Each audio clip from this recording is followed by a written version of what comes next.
drop from the ceiling and drift gently down to the ocean's floor. Oh Lord, come and free me with winter's gentle wind whispering down the shore.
That last part of the song always gets me. It's a really good song, though. I fucking love Tucker Theodore. I keep saying it on stream, but I can't help it. He's a really, really good musician. And I've said it before as well, but I really hope he's doing well. Hope his family and farm are doing well. It's good to see you guys. Welcome on in to what has basically become Signalis Sunday for the better part of this whole month. Let me say hi to my friends up in chat. We got Ellie Nightrain, Patch, Nyx Nightfall, Sadako, Vex, all of you. Good to see you guys. Hope you're all having a wonderful evening, and if you're not, I hope maybe we can fix that. But it's good to see y'all. So, let's see. We have quite a fucking night ahead of us. Quite a night ahead of us. So, let me take my first sip of my coffee, move us on down to the bar, and we'll talk about what's in store for us, shall we? Oh, it had to be right when The Way Home is starting to play, too. Fuck, that's another good song. I think it's the only song from this album you can find on YouTube. Well, also I Wasn't Waving, but those two are the only ones, I think. It's weird.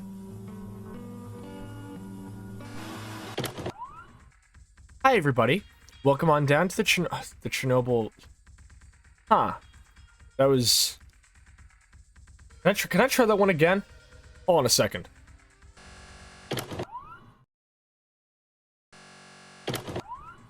Hi everybody, welcome on down. My name is Too Much Sascha. For those who are new to my channel, I am the Chernobyl Battle Maid. I came here as a mercenary before disappearing for 2 weeks, reappearing with a new tattoo and a mission.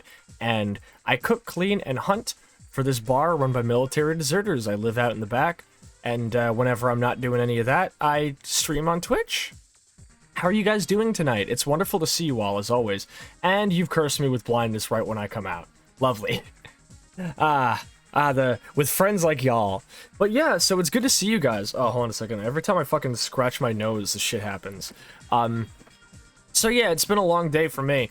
I've spent most of today playing Resident Evil 8. After last Thursday's stream, which made me basically realize that I'm going to probably have to get me an iPhone if I want to be able to stream any, like, games released after 2015 with a reliable, good frame rate because of how impacting the RTX face tracking is. And unfortunately, using any of the non-RTX face tracking functions are not only very heavy on the CPU usage, which is already being taken up a lot by, like, OBS, but also the fact that, like, they don't really get my mouth synced very well, because I breathe with my mouth open, so it makes my model look really fucking weird. So I'm gonna look into buying myself an iPhone to see about that. Aside from that, I've spent most of today playing Resident Evil 8, and I actually finally got past House Beneviento, which is not something I was able to do in the 2 years since I first bought the game. It was a lot easier than I thought it would be, actually. It was a lot easier. A certain segment in Observer was a lot worse, I think. But I've spent most of today playing that. I've gotten pretty far, been pretty much 100%ing the whole fucking game, actually. I've almost 100%ed the entire fucking game. And I'm probably gonna go in for a New Game Plus run as soon as it's done. Because, wow, once I get past that, like, first bump, RE8 gets a lot better. RE8 gets a lot better. It's really cool. It's a really cool game. It's a lot more varied in its atmosphere and its environments than 7 is, and it's also just a lot bigger. I was telling Rocco that I thought RE7's scale worked really well, because RE1, which you could tell was a game they kind of wanted to bring it back to, was... Like, RE1 was a game that was, like, on a pretty similar scale in terms of it mostly taking place within the, like, one singular house. And since they wanted to call back to the original RE1 with how they designed 7, it would make sense to do that with the scale, as well as the fact that RE7's, like, ridiculously claustrophobic scale, like, how claustrophobically small the house is, was something I think they could have only done in VR or first person. So I think that worked to their favor really well. But you can tell with 8 they wanted to open it up, and it's also interesting to note that 8 was a game where you could tell they were carrying over a lot of elements from the original 4, like the original Resident Evil 4, and seeing what elements they could either carry over or modernize for, like, a next-gen game, and they sort of prototyped a lot of those in 8. And after 8, you can tell which mechanics they either kept, got rid of, or chose to improve or smooth out even more when they came out with the remake of 4. Like keeping, loot in hanging cages, you can tell they decided to amplify the noise that they give off, specifically because it was a little bit hard to notice them whenever you were going around in 8, and shit like that. It's a cool thing, and also you can tell the charm system, they prototyped that in 8, and really expanded on that in 4. So yeah, it's been fun to go through 8 after the lens of the 4 remake. It's a weird little thing I've been doing, but I've been loving it. So that's what I've been spending much of today on. But tonight we have a hell of a night ahead of us, because we are about to start Chapter 3 of Signalis. I have absolutely no fucking clue what is in store for me. I've been told I'm pretty much, on this is like the last leg of it. This is the last leg of it, and I have no clue what I'm in for. And I'm very nervous and excited. But I don't want to say I'm excited to put this game to rest because I'm enjoying every minute I spend with it, but I'm excited to really see where all of it leads, I'm not excited for the end because it's the end. I'm excited for the payoff for all of this. I'm excited for the culmination of this journey we've been on. Because I'm sure if I had played this game before, I probably could have beaten it in like 2 streams like I did with Silent Hill 2, but this is like this is like one of the first times I'm actually streaming a game on stream that I haven't played before. And generally I do like to play games that I've already played before on stream, so I can, keep the pace brisk, and so I can, have good discussions with my co-hosts, whether they've played it or not, to create a good sort of, like, combination of this person has played it and this person hasn't. So I'm excited to see where this goes. I'm really, really excited. However, I do want to toss up my patches tonight. You might notice I've done a little bit of, I've changed them a little bit. I've ditched the La Dispute and Wonder Years patches for tonight, and instead, I've decided to toss on my own logo right down there. You can just barely see it, but it's right down there. You can see my logo there. Some of you who are a little bit more vigilant might have also noticed my logo appearing in other places, namely places like Hikari Sentinel and Nyx Nightfall's shirts. Because me and Nyx and Mono and Hikari have been prototyping Sascha merch for Vroid models. So select homies of mine are able to roll out with basically official Sascha merch. The closest you could get before I start rolling out patches and stickers, which are the first step I want to take into real merch. But I want to make sure there's an actual market for that first. So we'll have to see. I'll talk to some friends about it. Maybe I'll talk to Kai about it. Chances I've been lazy and haven't made it yet. Oh, it's not a matter of laziness. You've been busy as hell, homie. We're all proud of what you've been doing, yo. That fucking instinct or like Spirit Chance model, super fucking cool. I love how it looks, and I can't wait to catch your next stream when you get to show it off whenever you can. But that's where my head's at today. So, with us being about like a good fucking 15 minutes in, I finished my sandwiches, I got my coffee all ready to go, and most importantly, I am gaming as fuck tonight. Let's get into it, shall we? Hold up. I need to just center it. Perfect. Let's get into it. That is a black screen. That's better. And this hoe loud. -6 is a good decibels. Right. Okay. So the last time you saw me, I was in the illustrious place of, you know, I go there all the time. Like, at least once a week, I try to. Anyway. That's not important. Let's get into it.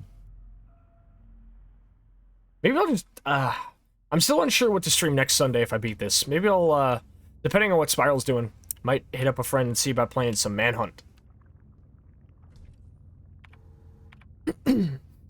So, we've been through a Silent Hill 1. This is a live Law of Tsunami, thank you for the follow.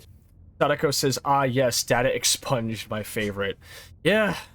So here's the interesting thing. You can hunt me anytime. No, I don't mean that type of manhunt, Chance. But here's the interesting thing. So we came from a Silent Hill 1 and 3-esque Otherworld segment. And now we're here in, an Akira-ass nightmare that feels very Resident Evil 2. Feels like I'm in the nest or some shit. I think what makes this pulsating mass of flesh so much worse is, the flies. The flies are what make it worse, because they imply that this flesh is, like, rotting and festering. It's really bad. I don't fuck with it. Oh. No map data, right. Elster doesn't even bother to make her own map. Let's see what my loadout is. So yes, I did have it confirmed for me by multiple people that I did in fact miss the Magnum. The Magnum ship has sailed, friends. We are not cracking this case open. So, I'm afraid the Magnum is just going to be something we're going to have to say goodbye to for this whole game. All 19 rounds I've packed for it, not happening. However, I just realized that there is, in fact, no grenade launcher. These shells are for the flare gun, so I'm going to be packing the flare pistol a little bit more today. I'm going to keep the rifle elsewhere for a little bit. The fucking TOZ-34. Breakfast Sampler says the revolver is not the Magnum, it's more of a pistol plus. Ah, okay. So, would you say that the rifle is more of the Magnum? Because it definitely feels more like the Magnum in terms of how it's used. Even though you would add, like, I assumed it at first to be more of like a hunting rifle. Like an equivalent of the hunting rifle from Silent Hill. Which, the hunting rifle in Silent Hill was basically your Magnum, in a way.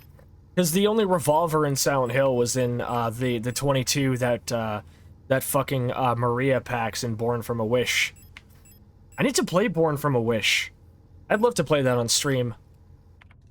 But, so we've got this. We've got a flare gun which can fire both flare rounds that I'm pretty sure are supposed to incinerate enemies so they don't crimson hit me. And we've also got grenade shells. And you know I love a good explosion. But I'm going to try and save those for a boss fight if I can. I don't know what kind of boss I'll be dealing with down here, but it's pretty bad. It's pretty bad.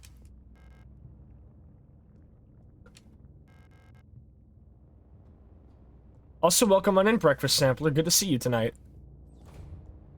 So this is very clearly the original area we started the game with, and it's a lot worse. What does this say? Welcome to S23 Sierpinski. You've been selected or have elected to be relocated by Eon to S23 Sierpinski. Why is there music? Also, why is my webcam not picking up my face tracking? Okay, that was weird. Okay, no, when I'm looking at this note, it's not... Huh? Hold up, what's going on with my face tracking here? Hold up. Give me a second, I'm gonna try something. Okay, let me turn this thing down a little bit. Okay, calibrate, set GPU priority. How about now? No, it just, why is that happening? That's weird. Is it... Wait. What's going on here? Give me a sec, actually. Let's see. Something's being a little bit fucky here. Like, my face tracking is lagging behind really bad tonight.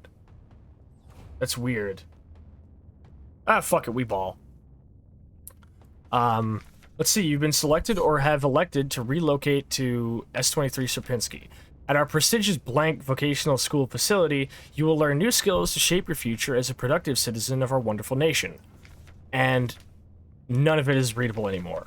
Concerned about your family, friends, former colleagues? Go fuck yourself, I guess.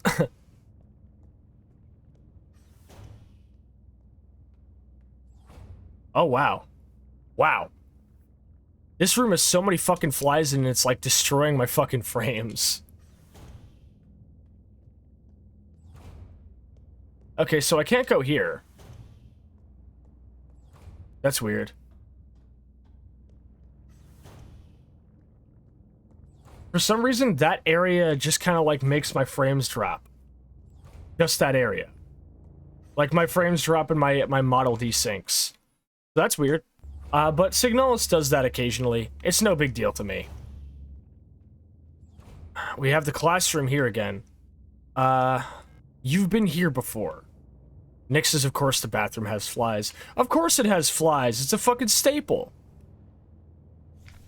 Together to victory over the Empire. You know, the ominous usage of that star logo along with the hexagon is not lost on me. I don't know what I'm supposed to make of it, but I recognize it. Oh, more grenade shells. Don't mind if I fucking do. We got a bad dude out in the hallway. We got another safe. What logo's on the safe? The insignia of the safe manufacturer. Something tells me I can't cheese it with the radio, but I'm gonna try anyway. Ah, okay, Waking the Cadaver is playing on this channel.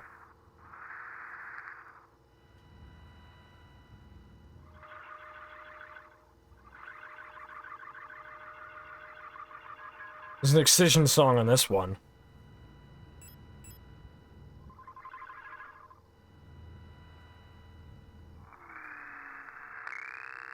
I don't like that noise. There's a health song on this one, I guess. What's going on here? More noise.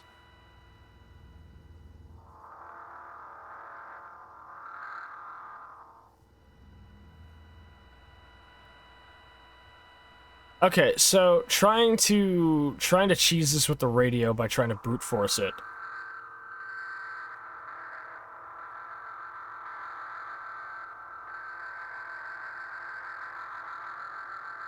It was data transmissions at 60 something hertz. 60, huh?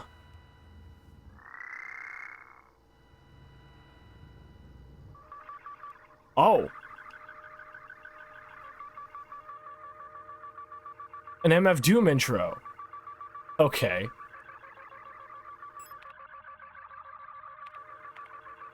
I don't think this can be of use to me until I know what to do with it.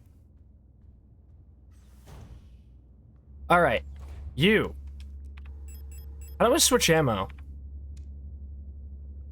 Can I switch ammo? It's already loaded.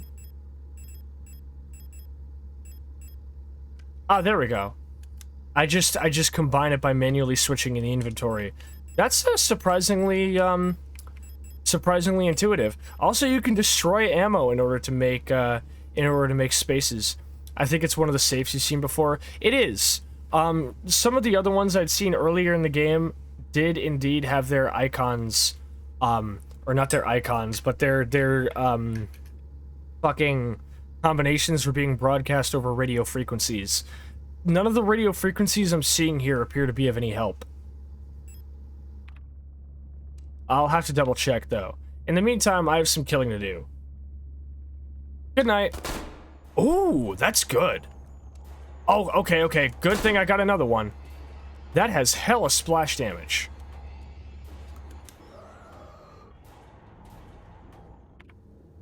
Okay, so these things got splash damage. These are explosive rounds. Alright.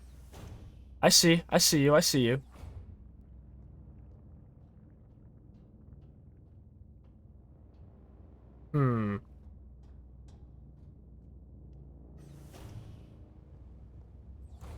This is not good. Oh, shit. Delta Zero says, we see you game. yeah, I'd be gaming as hell. Alright, enough.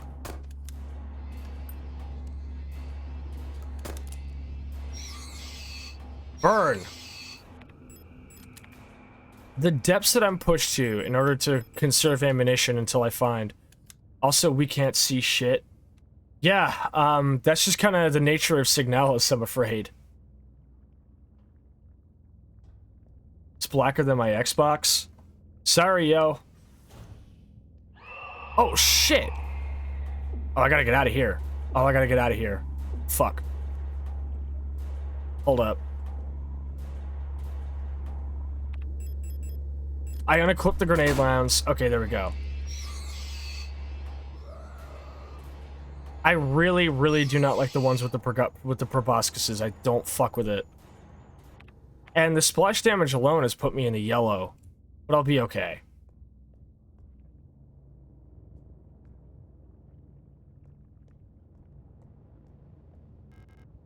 Classroom key required.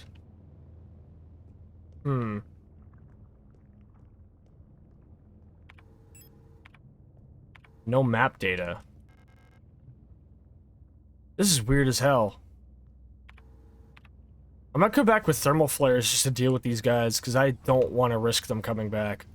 I'm sorry, I do not want to get crimson headed, especially in a place where I need to pass through.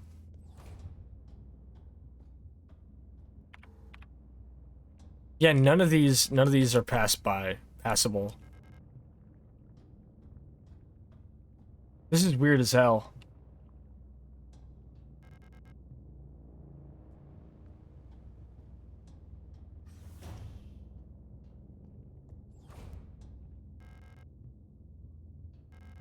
I'm starting to run out of places I can go. Oh, wait. Yeah, I came from here. And then going right across the hallway led me here. Maybe I just need to, like... Been here before. Wall safe I can't access.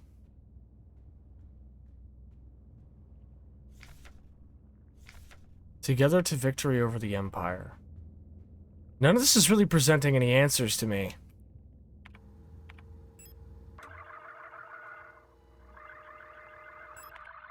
Nothing. Let's try some more.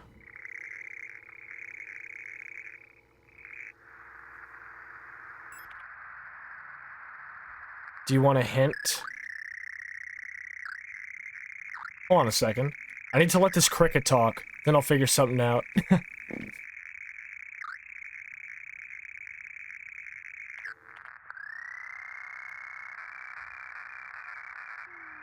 Man, Slam really went downhill after like 2034, dude.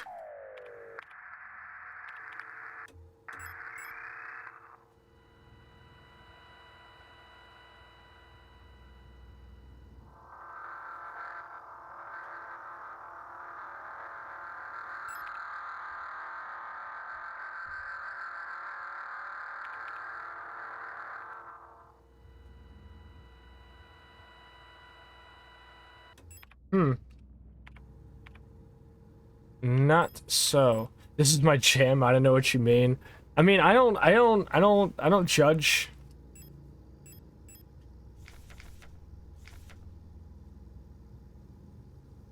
Okay, let's see. We do have a request form, a service request form for this safe. I think in this exact classroom. I presume that's where we are. Also, hold up. I need to change a setting real quick. Just a sec here.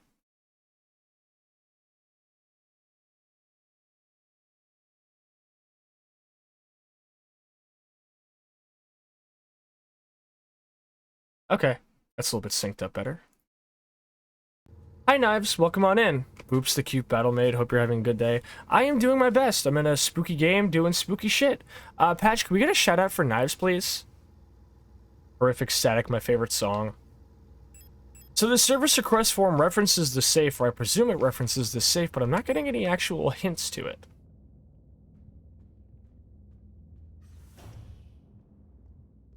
There's the area that needs the classroom service key. And that's about all that I know.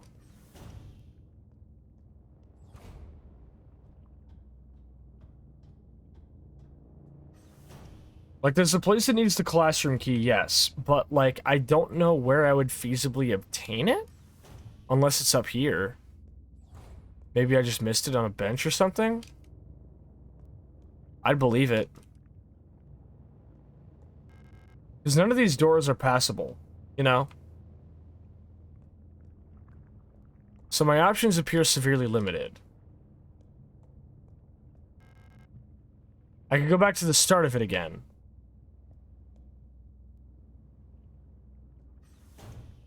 How baffling to me.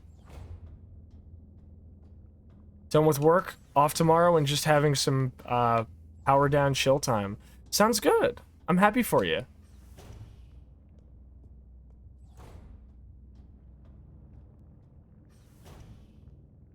Okay, this is where I started again. Lock is defective. Let's backtrack a bit again. Oh, here we go. Wall safe codes. It's come to my attention that blank, blank, blank for the protector wall safes, and any blank are to be interrogated until the culprit is found. That's it, huh?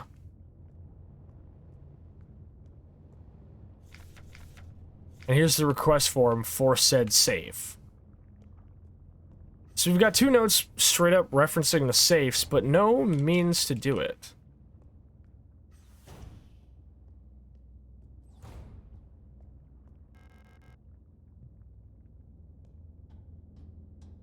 Impassable.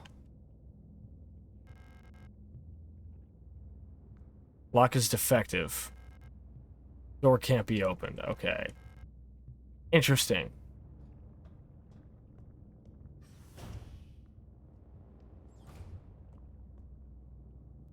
What does this little console here do?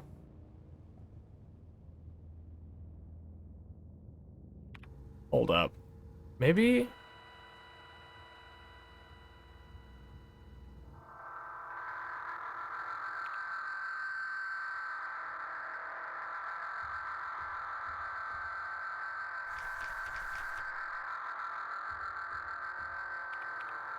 Nah, it seems like it won't bring me anywhere, huh?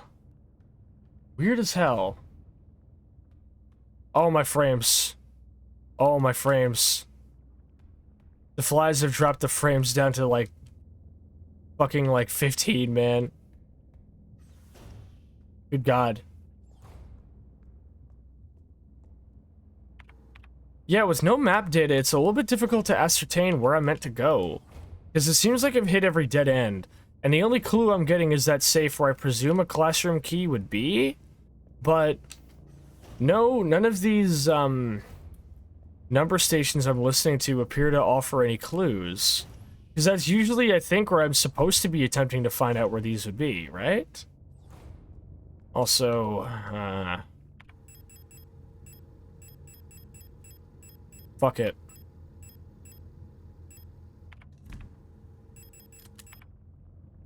You have to answer. You have the answer on how to open the safe. Okay. How many numbers is it?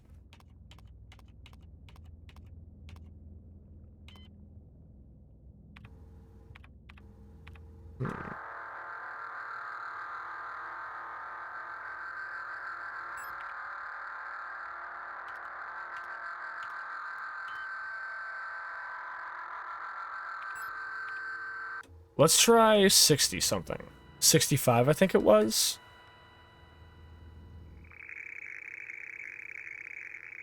You have indeed been here before. Is it the same safe code that it was, like, at the start of the game?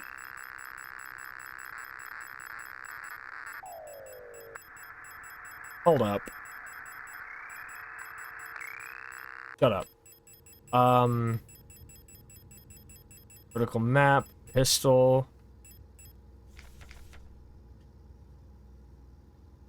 If I have been here before, then, maybe it's the default safe code? The default combination.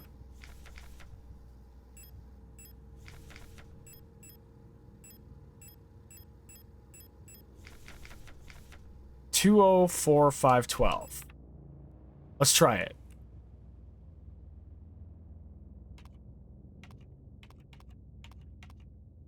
Okay. Wow, it really was that easy. It's just the default. It was the default code. Classroom key? Classroom key, let's go. Easy as shit. Let's move.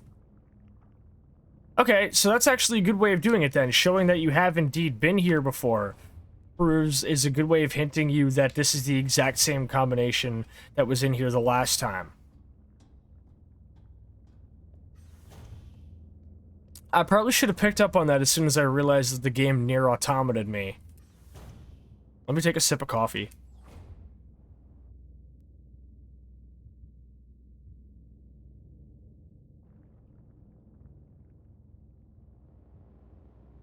God, I'm gonna miss when they finally, when this, fucking cookie dough coffee finally, okay.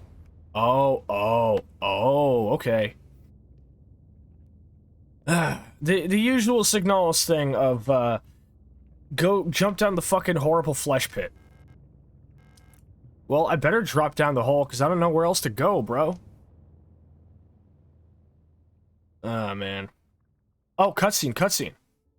You've changed. Wait, what? Why am I the one laying in the hospital bed?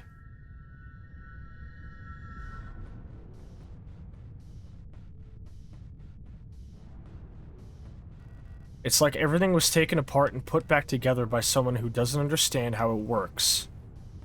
I have become whole again. I wear no mask. And I hate everything.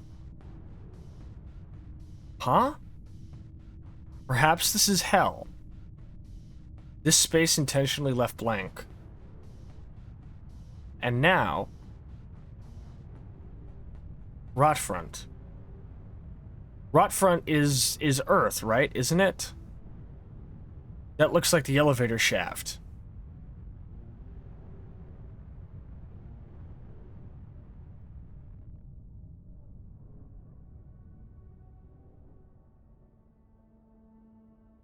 Okay, alright, we're someplace else now.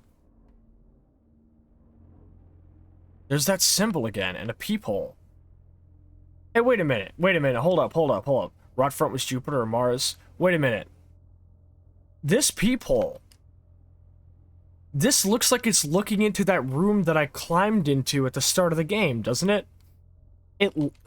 I mean, I see the door, I see the lamp, I see the bookshelf and the PC. That looks like the room that I was in at the start of the game in that dream sequence. I can't believe I recognized it all this time. But I do. That's weird. I don't trust anything going on in here. And there's that fucking symbol again. What does it mean?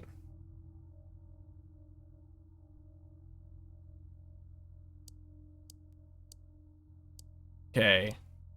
A moon cycle. Cycles of an eclipse, maybe. Sascha, real quick, when you have a chance, I need your help. What is smetana sauce? I'm afraid I don't know. Is this a D's nuts joke? The dial ring is missing.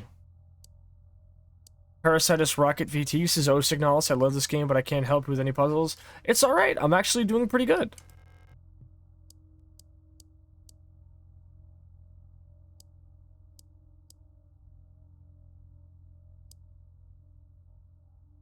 Hold up.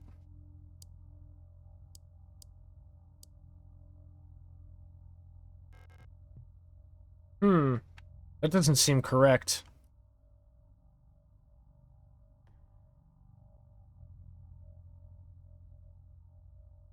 I guess I'll have to come back to this in a moment. Oh, okay. The way is blocked by a gas leak. I need a valve. I need to get that Duke Nukem clip of him going, "I hate valve puzzles." Aha! Monsters. Goodbye. See ya. Fuck you. Wouldn't want to be ya. Another door code.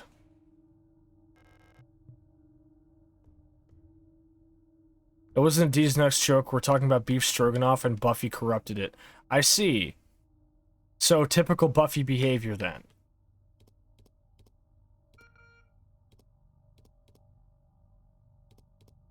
That's not a gas leak, that's actively on fire. Yeah, huh? Okay, the IMSIM code still doesn't work. I tried.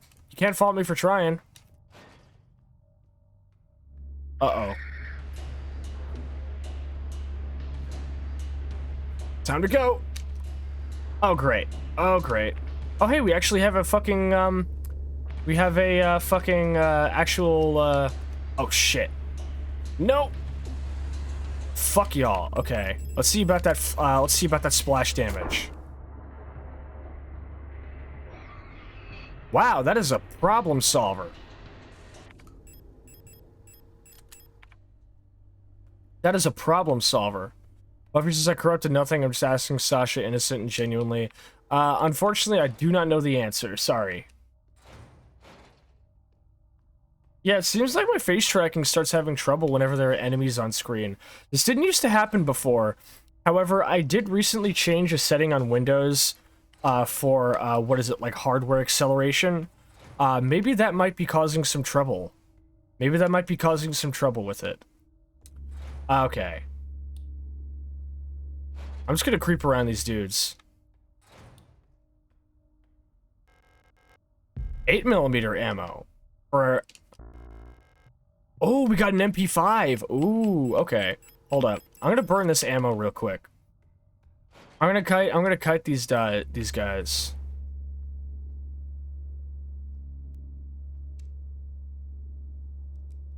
Hey. Hey, dipshit. That's a lot more guys than I thought it would be. Eat this. Oh, okay.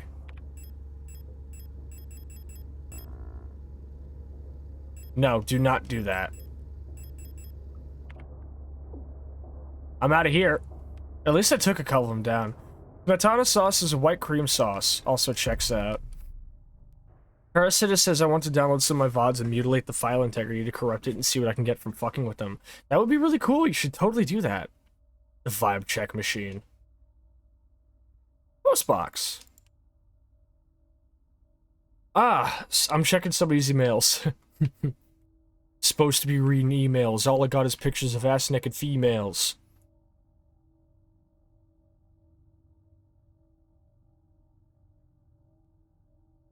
I don't know, Jenny. Says that it's free and I don't owe her a penny. And that's the last time I saw her, but thousands of more horrors on online Gomorrah. Your requisition request for a Type 84 submachine gun was successfully processed. Responsible body, Eon Commando, Rotfront Nord. One Type 84 direct burst fire, with some 8mm ammunition. I didn't even know 8mm was a thing. I know about 9. The locksmith said it will take at least a period until the replacement key is done. My niece currently has the only other key, but she's still at the hospital right now. To the block ward of Sector C, there are rumors that there is an Imperial spy active in your area. A Protector Special Operations Unit has been dispatched from Eon headquarters on Heimat to investigate and should arrive within 6 to 12 cycles. Needless to say, should they be successful, this will not reflect well on your record.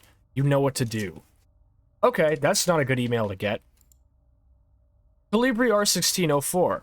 As every season, your performance will be subject to a review by local command soon. Remember, this review will determine if you will be marked for replacement. I understand that you need an entry to the bookstore for your patrol, but we do not have a spare key for the front door. However, you can use the back entrance to get into the store. It's secured with a keypad. The code is the birthday of my daughters. Note, they were born on Veneta. Check the last 6 digits of their PKZ numbers. Kind regards, Anja Ito. And then Aeon Commando for relocation. No. Okay. 40mm kills the body, 50mm will kill the soul. Jesus. Oh, I can download all of these to my personal data. I find it weird that's the only fucking thing I've been able to do that with this entire game. I'm sure that doesn't have any significance. We got a health item I'm very much in need of.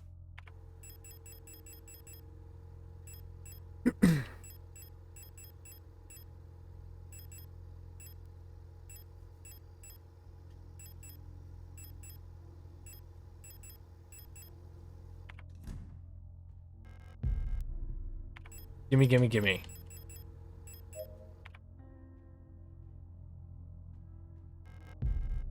Thermite flares. Wish I had a USB port and internal drive. Don't we all? No, don't put the rifle away.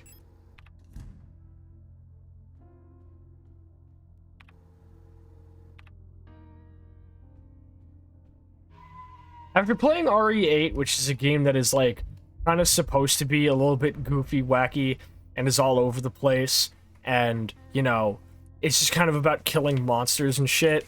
Going back and remembering that some survival horror games are just supposed to be super fucking oppressive and hopeless is a weird experience. It's very tonally jarring. Not necessarily in a bad way, but it's just like that. Oh, hey, what's up? Uh-oh. See ya.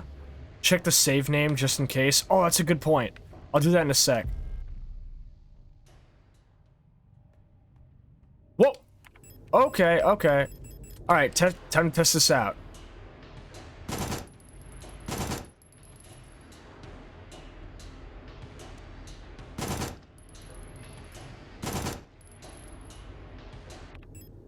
Always double tap.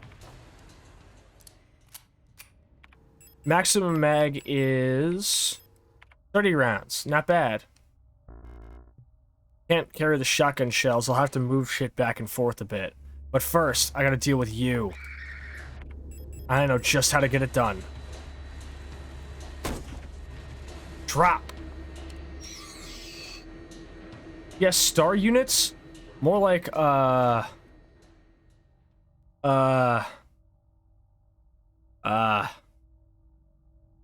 shit. Can I get back to you guys on that? Well, at least I can move some of this garbage around. Probably gonna toss the rifle now that I can actually load up my shotty again. Oh, Spaz 12, I missed you. I missed you so. Get back in my inventory, please.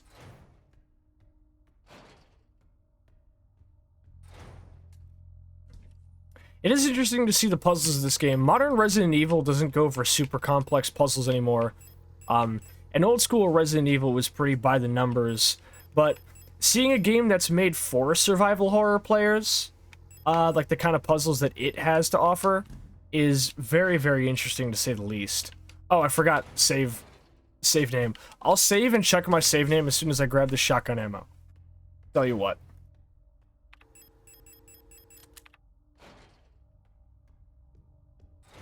Because I got some fucking delivery shit to do, you know?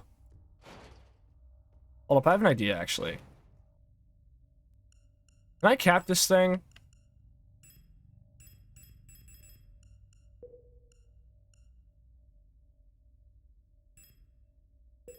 Okay, I capped the game at 120 to see if that maybe just chills it out a little bit.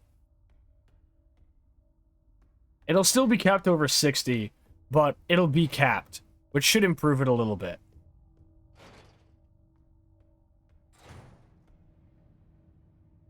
Sons of bitches.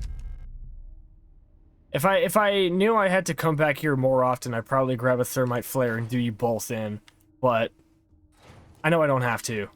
I don't plan on entering that room anymore. I don't see any reason to.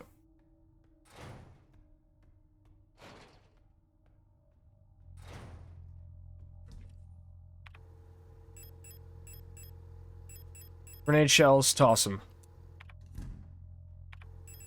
What I wouldn't do for some fucking pistol ammo, though.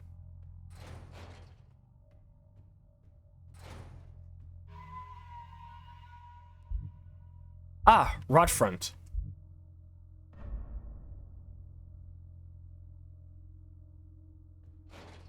Yeah, I think rot front would be like the Jupiter or the Neptune of this world, I think.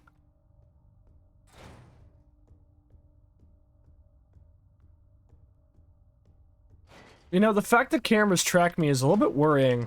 Oh, hey, ask and ye shall receive, I guess. We got a painting here. It looks like there's a playing card embedded into the painting. The paint is too thick to remove the card without dissolving the painting first. Huh, you know... That picture looks awfully familiar.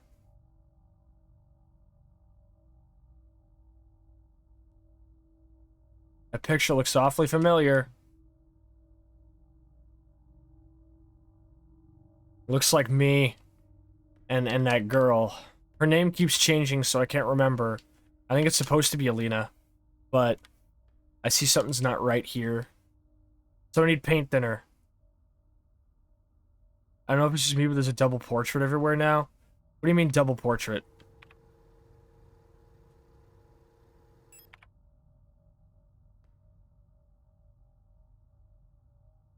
The island fucking with the local sim Resident Evil, killing monsters, and fucking with the company sim.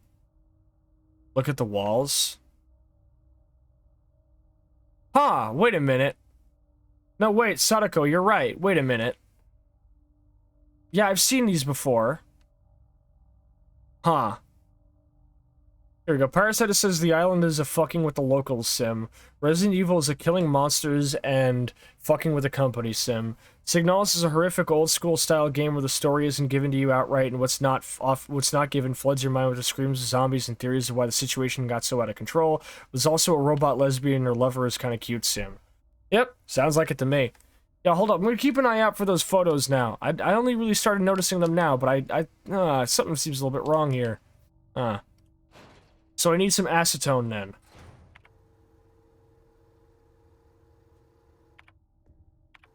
There's a couple of doors I ain't tried yet, so no time like the present, I guess.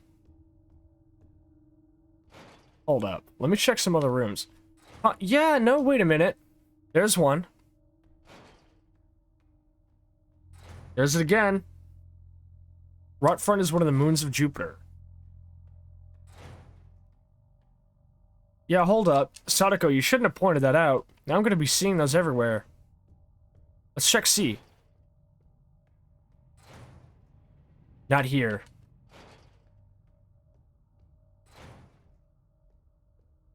That's worrisome.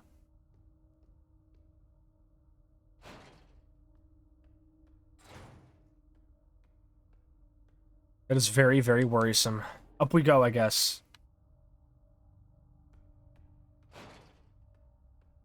Uh-oh. Uh-oh. Oh, shit. Room requires a key. Goodbye. Not doing... Oh, of all the things I'm not doing, this is the thing I'm not doing the most. Fuck that. Get me the fuck out of here. There's a double portrait again, and there's a fucking proboscis monster in here. I'm taking the rifle ammo and fucking right off. Oh, valve handle. Alright, I'm gonna at least pump somebody. Give me a sec here. Perish.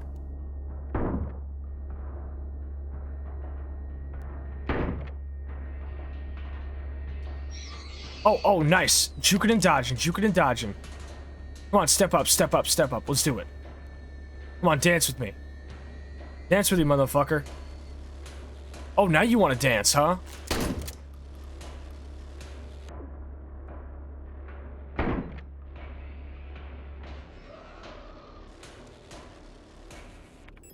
Man.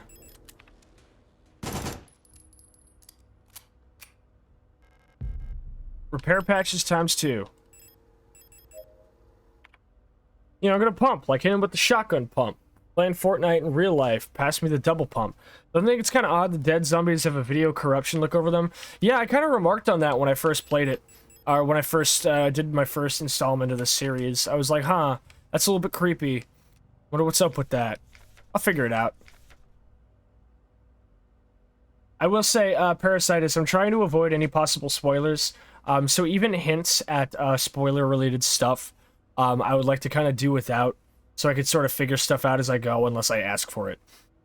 The Seasonal Monfest celebration, a young but well-established tradition in most Rotfront sectors, will not be allowed to take place until further notice.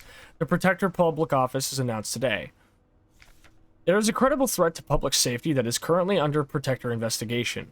Citizens are only to leave home for work and report all suspicious activities to their block warden. When pressed about the rumors of an Imperial spy living in Sector C, the Protector Public Office only repeated their appeal to citizens to report all suspicious activities to a Protector. Parasitus, I won't spoil you. Thank you.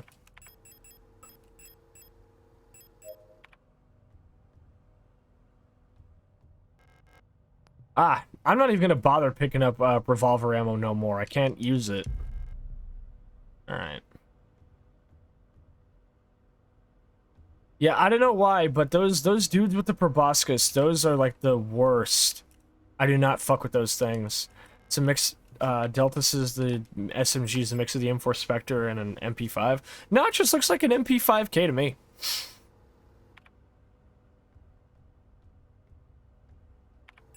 And well, I'm getting low on ammo again. See ya. Oh man, I love health. The game is an absolute joy, and I only wish more experience it. Yeah, that's the idea that I've been getting from it. I've been really enjoying it so far. I meant to play it earlier, but I just was kind of beset on all sides by suggestions of playing it. I wanted to wait until some of the noise died down around it, so I could sort of get into it with a very blank slate mindset. Okay, remember I couldn't get up there because of the pipe works, but now I have the valve handle. I hate valve puzzles. Alright. Alright, you got a light.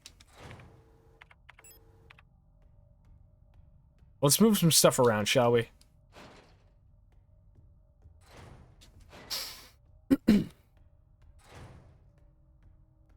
I'm not sure how I'm going to react to the ending, especially since I've already been giving a lot of expectations about like how I may react to it. So who knows, you know? Overcapacity. So rifle ammo stacks up at that, huh?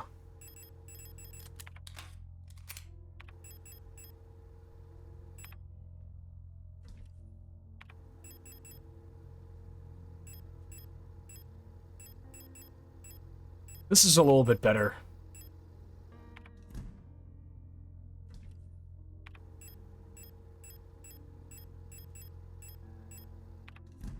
Got here with Xbox Pass. That's where I played it first, but I recently got on my Switch.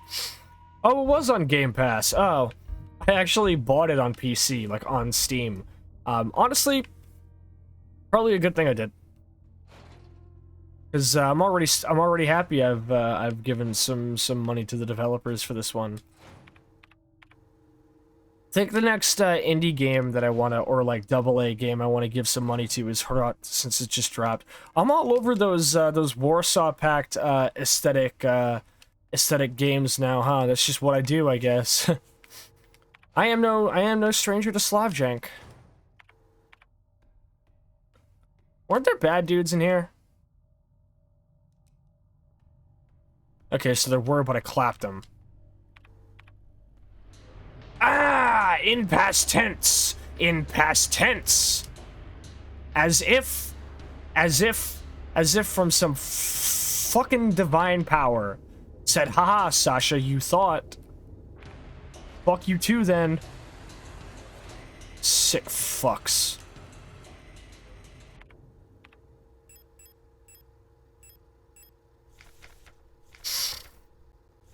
Okay. Spare key for the front door. The code is the birthday of my daughters. They were born on Veneta. Check the last 6 digits of their PKZ numbers. I may get it on Steam too, so I can dive into the files and maybe get another Signalis game or another game like this.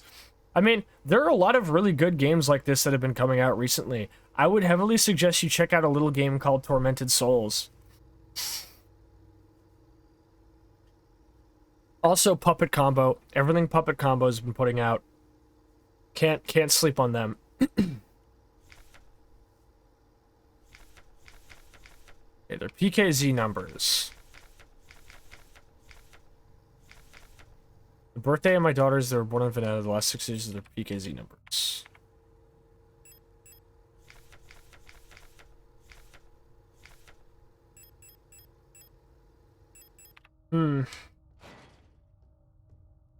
I'm still missing a vital piece of the puzzle, as old Francis York Morgan would say.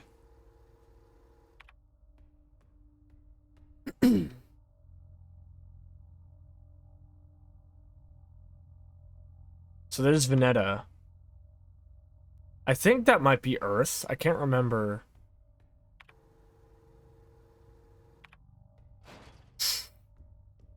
Looks like the only loose end to check is the upstairs area again. The fact that the body is like every body is a Crimson Head is fucked up, dude. And it's always at the worst comedic time, too. I don't understand. Okay. I gotta check that door there. Maybe not, actually. Maybe I'll just fucking, first off, check here. Okay. Alright, fellas. Welcome to the gun show.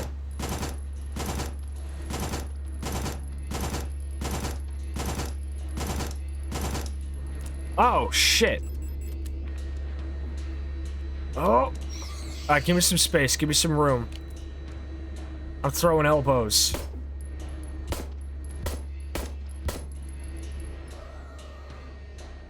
Well, I'm almost out of ammo, as I am. Man, I'm terrible at this game, bro. Developing tank. Oh, that looks like paint thinner. No, it's different, actually. Opening it right now would destroy the photograph inside. I need developer fluid. Oh, shit. Okay, well, I'm stuck with this in my inventory. And I have no ammo left.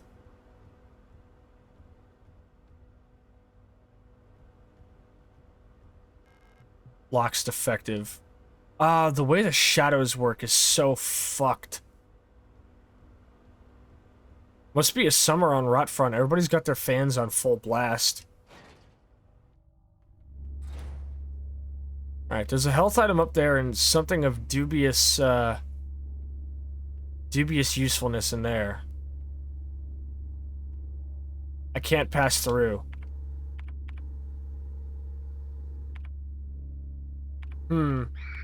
Well, looks like I'm spotted, so I gotta make this quick anyway. Get fucked. Passage is impossible.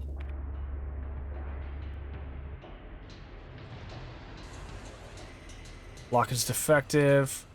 What? Oh, oh shit, I forgot they could do that. Alright, alright. I am not safe. Let's get out of here. And I'm back. You have got to be fucking kidding me, man. Of all the times. Of all the times. Unlocks from the other side. You're on the bottom of a bit. There's no airflow. That's fair.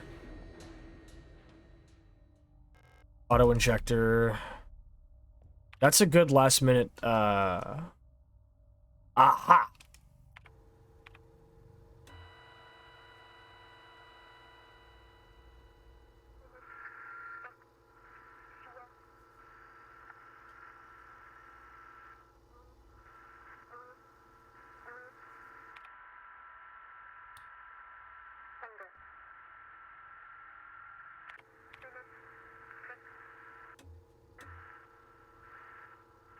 No data feed? There's clearly a fucking data feed.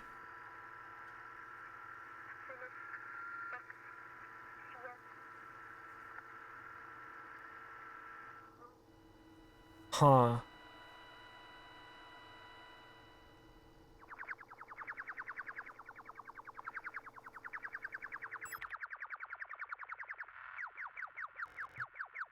A picture of a magpie. There's a voice in there, yeah. This sounds like a bird call.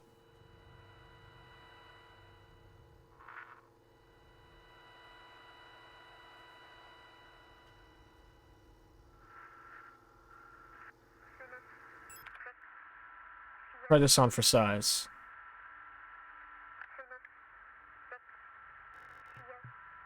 No, okay. Try another one.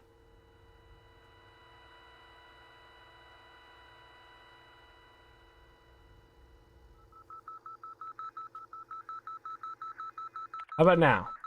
This gotta be it.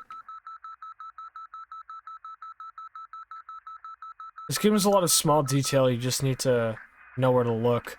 Yeah.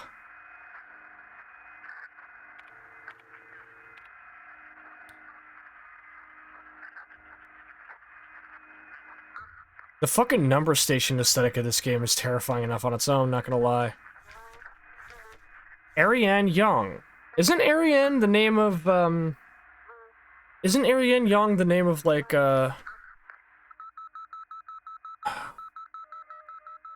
Which one is Ariane? I'm sorry, coming back to this game every week kind of results in me losing character names. First off, it seems none of these stations are enough to trigger this box. So I'm missing another piece of the puzzle for the moment. But what's the girl that I'm supposed to be here? Not Issa.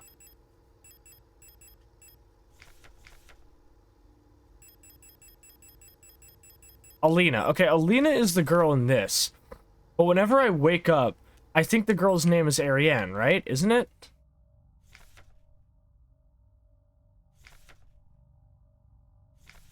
Ariane Young, without a doubt, is remarkably odd.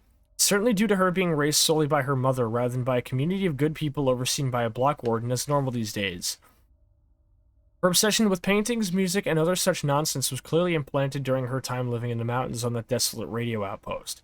And surely, her friendship with those Venetan-born Ito sisters also exposed her to some of the questionable literature that is illegally sold in their parents' bookstore. She does not seem to understand these distractions are no longer acceptable now that she must partake in the society of our nation like anyone else. Personally, I can only hope military service will beat those frivolous ideas out of her in a way that this school has failed to do so far. Jesus fucking Christ. That's worrisome. Alright. The Ito sisters. What was Alina's last name? Yeah, that's really fucked up to read.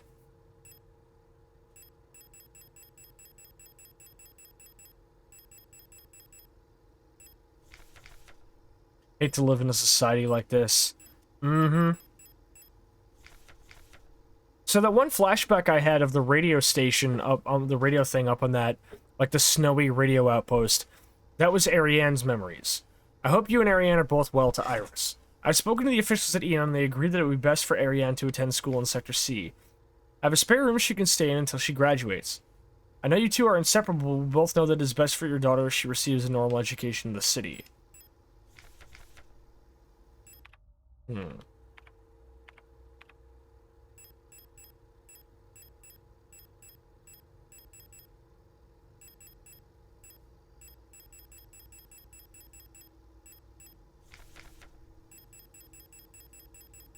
Hmm.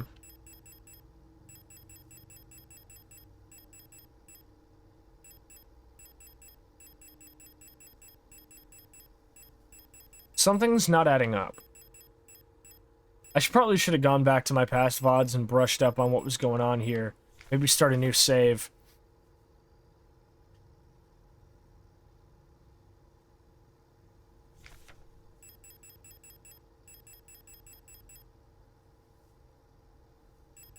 I wish I was able to keep books, or am I?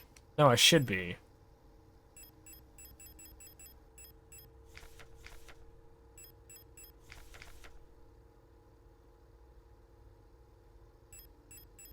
Wait a minute, wait a minute. Go back.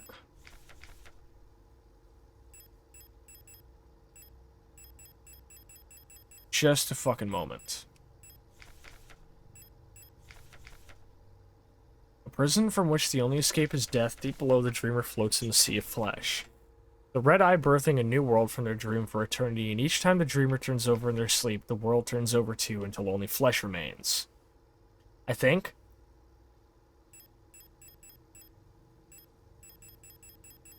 But...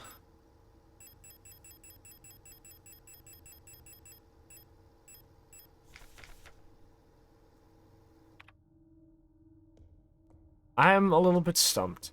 But there is a lot more to see here. We have much to do.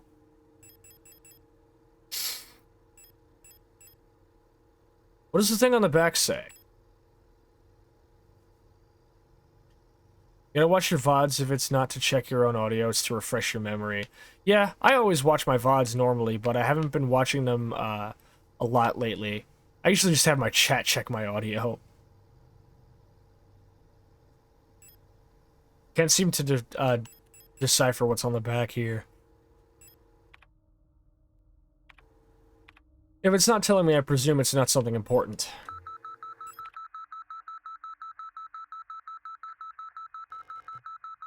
Small speaker or a microphone? Give me a second, I'm gonna try these one more time.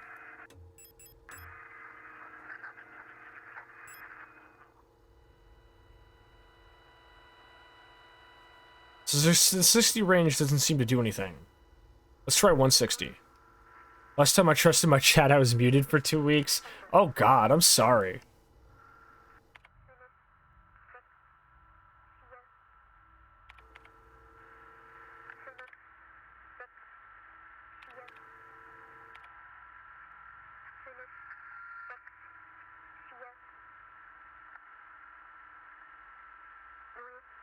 That star logo is everywhere on this box again.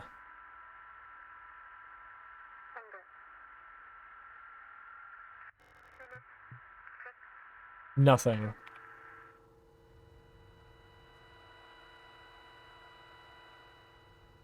Let's try the fucking 404 or 303 or whatever again.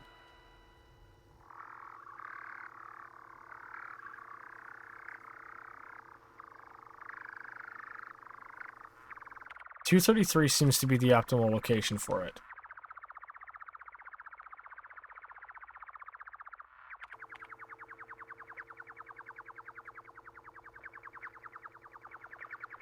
.232, here we go. Sounds like a fucking downlink song.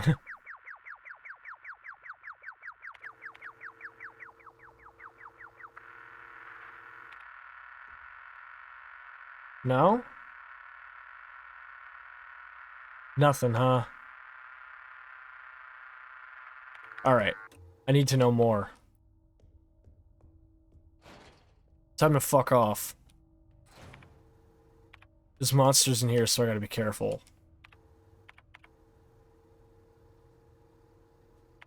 There's only a few more places I can go to. And I better fucking move! No space to carry it. Oh, fuck off the edge of my dick.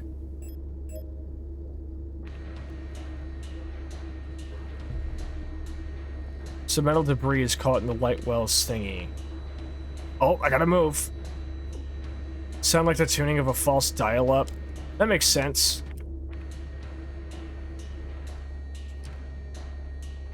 I gotta move. So there's something in there. At least this room is clear, thank God. Not so lucky with this one, though. This door is impassable. Alright, I forgot. I'm out of here.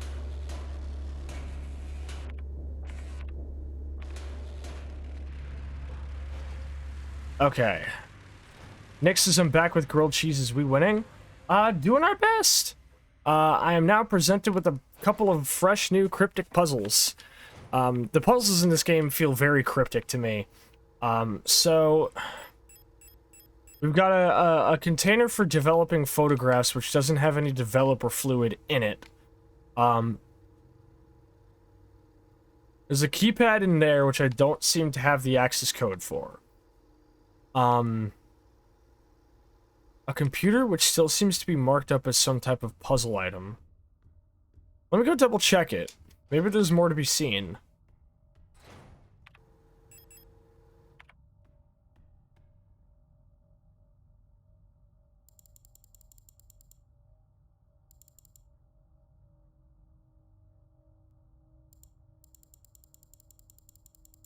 No. None of these seem to help. Okay. There's a painting in the dormitory that I don't have paint thinner for. Up top, there's a box with a magpie on it, and none of the radio signals I tune into appear to actually open it. Though I may be tuning into the wrong ones.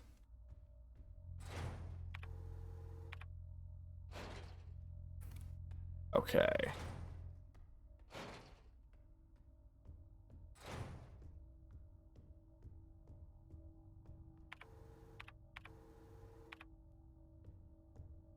The door code.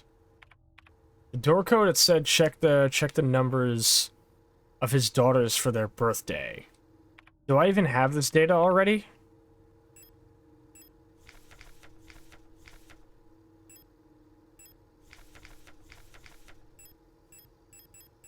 Did I already get this data? Because I don't want to have to go through all of my forms again, but...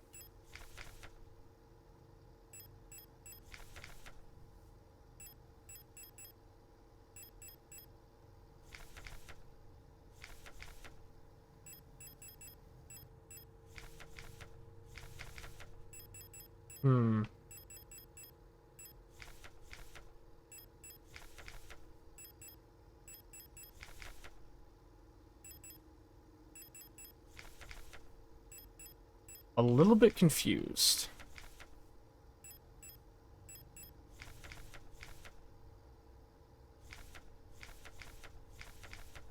Two, 3, 2, 1.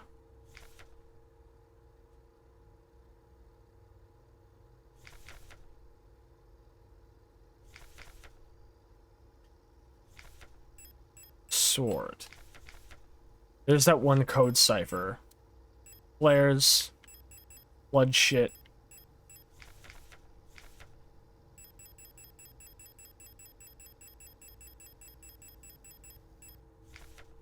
Star units.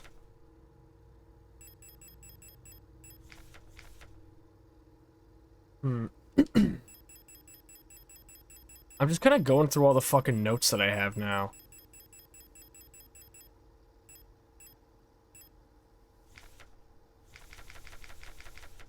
No. Anja Ito. The birthday of my daughters. Note they were born in Veneta. Check the last 6 digits of their PKZ numbers. We don't have a spare key for the front door. You can use the back entrance to get into the store. The bookstore, which...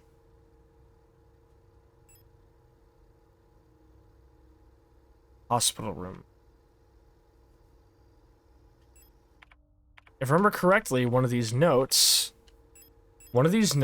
mentions somebody still being in the hospital.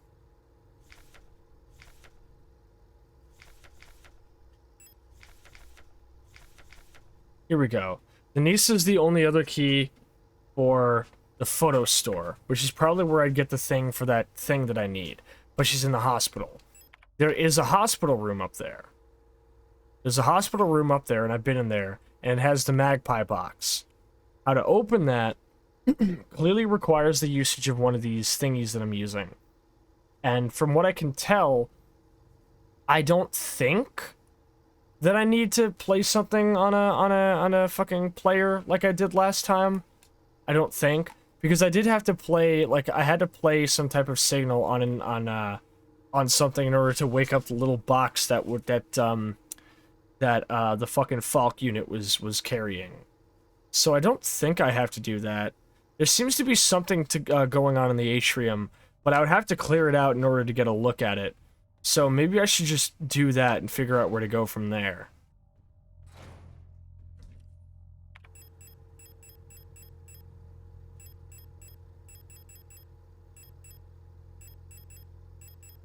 Alright.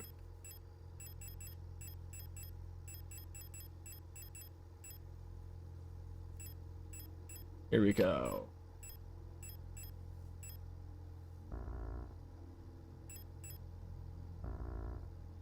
Huh, I can only carry one type of, a full stack of each type of ammo in my inventory.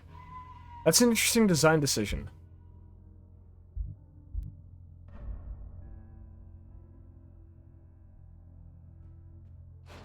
Back in the 90s and early 2000s, if you plug your phone in right, you'll hear 3 seconds of tuning, and that's the computers on both ends of the line talking back and forth, confirming how the data is going to be transferred, but that radio you played to the box sounded like it was just one side of that tuning tone. Is this a hint? It's interesting to hear this. There's also everything up here that I haven't checked, actually, so I'm gonna go do that. I keep forgetting there are entire areas I'm not checking before I start... Oh, no, okay. Oh, we're back in the meat. We're back in the meat, fellas. Oh. Acetone! Here we go. I know what this is for. Let's get the fuck back to the painting and worry about this shit later. I don't want to be in here, dude. I don't want to be in the flesh. Wait. Disinfection room. Well, you failed your fucking job, didn't you? Flesh. Masses of meat. Just something I've noticed. Oh, okay. The meat grinder. It wants me to jump into the fucking meat grinder?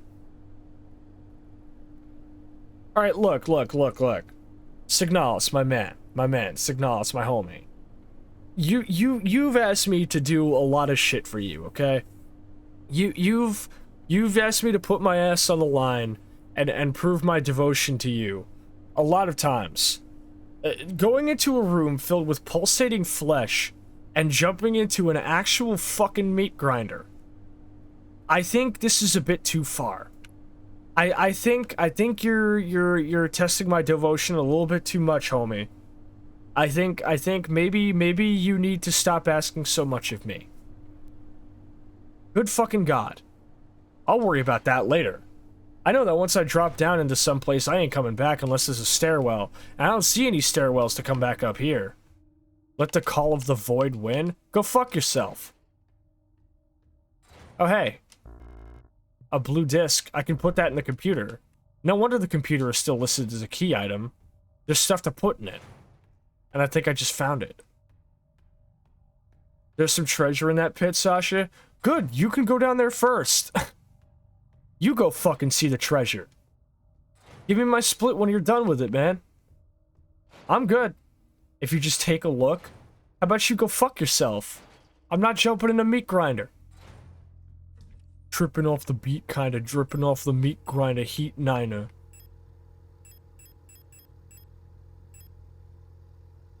Borderline schizo, sorta fine tits though.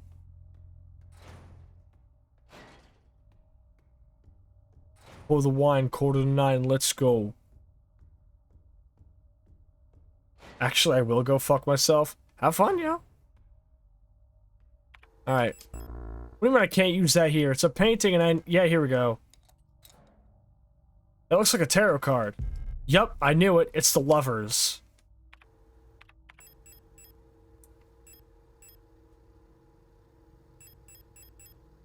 Six, the Lovers. Hey, so, it's been a while since I last did a tarot reading. Can anybody who knows tarot explain to me the purpose of the Lovers? I would be interested in being reminded of both its upside and inverted meanings, though it was specifically placed here in an upside form. 6. Did I say 5? I'm a little bit tired, homie.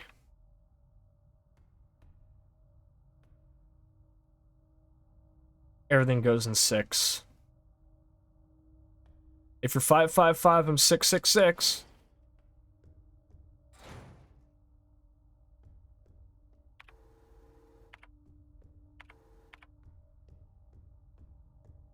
Hmm.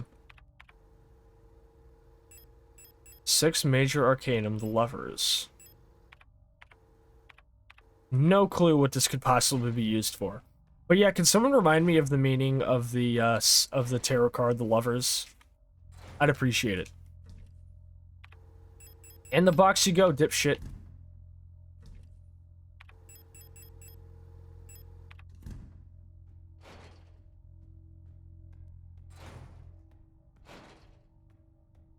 Oh. The inverted Lovers is something to do with loss of a loved one. But this isn't the inverted Lovers. This is regular upright Lovers. A loved one, right? Yeah, I read it as that anyway, so you're good. But what does the upright Lovers symbolize? I kind of lost my tarot deck, I'm afraid. Blue diskette. I should expect some trouble as soon as I leave this room. The disinfection room has nothing in it, and the meat grinder just is the meat grinder. It's a mess, like look at you, it's a damn shame. Just remember all caps when you spell the man name. Nick says, oh, here we go. Thank you, Patch, for coming through. The Lovers represents relationship and choices. Its appearance in a spread indicates some decision about an existing relationship, a temptation of the heart, or a choice of potential partners. Often an aspect of the querent's life will have to be sacrificed. A bachelor or bachelorette's lifestyle may be sacrificed in a relationship gained, or vice versa. Or one potential partner may be, or should not, may be or should not be made lightly, as the ramifications will be hosen while another is turned down, whatever the choice. The ramifications will be lasting while another is turned down. Okay. So it indicates a sort of trade-off. Indicates a trade-off whether you choose to start a relationship so you can stop being a bachelor, or become one by ending a relationship. It's in general then, any type of decision you would be making in the midst of a relationship that could have long-standing consequences then. Thank you, Patch. I very much appreciate that. Alright, let's go put this shit in that computer. Hey, kid. I'm a computer. Stop all the downloading.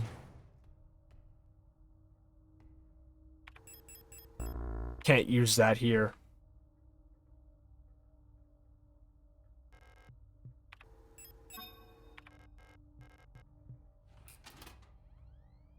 Aha!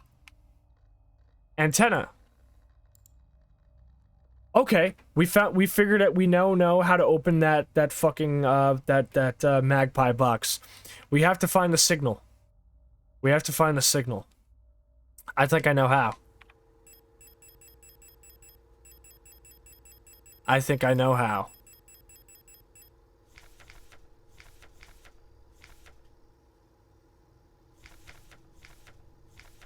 Station 6.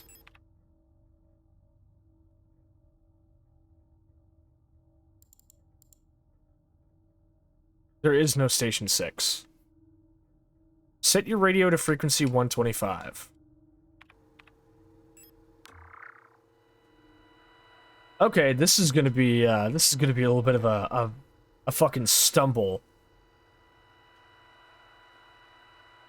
Alright, here we go. 125 megahertz. Or kilohertz, whatever the fuck. Oh, let me read the text document. Due to the power rationing, only a limited number of antennas in the grid are powered at a time. To determine which antennas are currently powered, use the antenna program to triangulate the correct antenna. Take note of the antenna where the test signal can be heard on both dishes. In the transmit program, enter the antenna number and select the correct sound file to broadcast. Okay.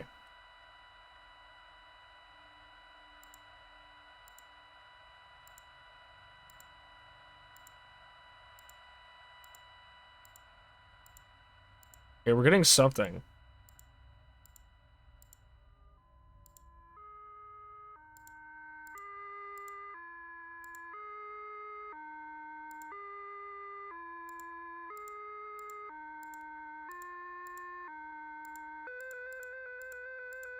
We're getting there.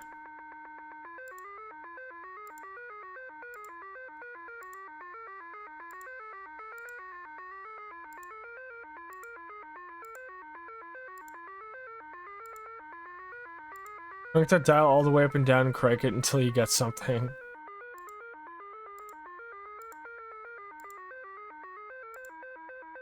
Why is it playing Crazy Bus?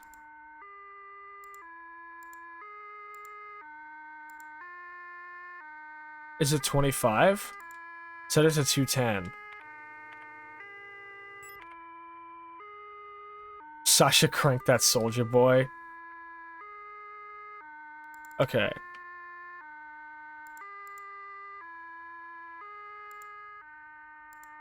So we've triangulated that one is the correct, but for... Oh wait, can I just do it while I'm using this at any time? Okay, I can. So now I need to signal my shit to 210. Fitting that would be the two signals I wasn't making use of. This is cool. I'm really liking how I'm able to figure this shit out. Okay, let's see.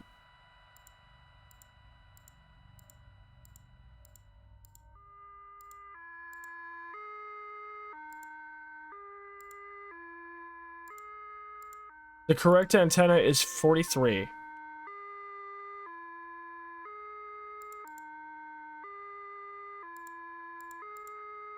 You want to play Magpie.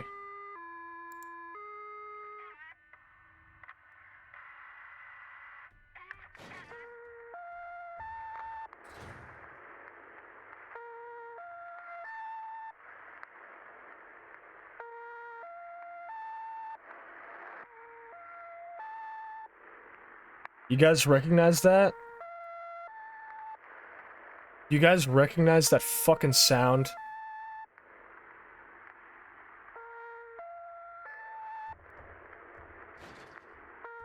I don't know how this game is able to make a fucking, like, 3-tone sound be so fucking foreboding. But man, does it do it right. Alright, now we have to go back up to the top floor and get that fucking thing. I know what that tone is outside of the game. Would it be a spoiler to know what it is? I guess some people would just know what it is. It's a number station, isn't it? It's a number station, I think. I'm gonna take this just for good luck. Wait, why'd it stop?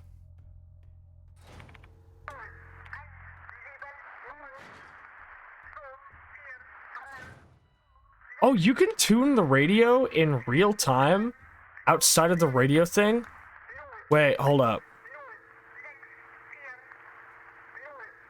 That's new. Okay, that's new. That wasn't there before. Oh, shit. Okay, things are getting a lot worse. Those little canisters, I thought they were people. Get out of my fucking way. I don't have time for you right now. I have to go to AV Club. Fuck off.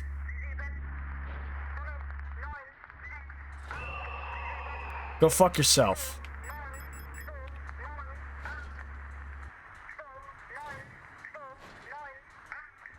Alright. Open up, shithead. Let's go. Boom. The store key. And another tarot card? The star. Alright, turn the shit off. The young photo store. Which will have what I need to open, to develop that photo. We have another, tarot card. Patch, can I ask you to deliver another, tarot card definition here? We have the star. Star, card number 17. Sadakos is the tone for the caller you tried to reach is unavailable. Please try again later. The United States one is somewhat similar. Alright, which of these fucking doors is this open? There's way too many locked doors. Blow it out your ass.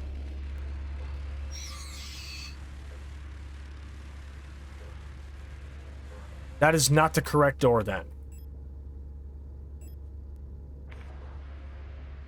Step up to the gun show, shithead.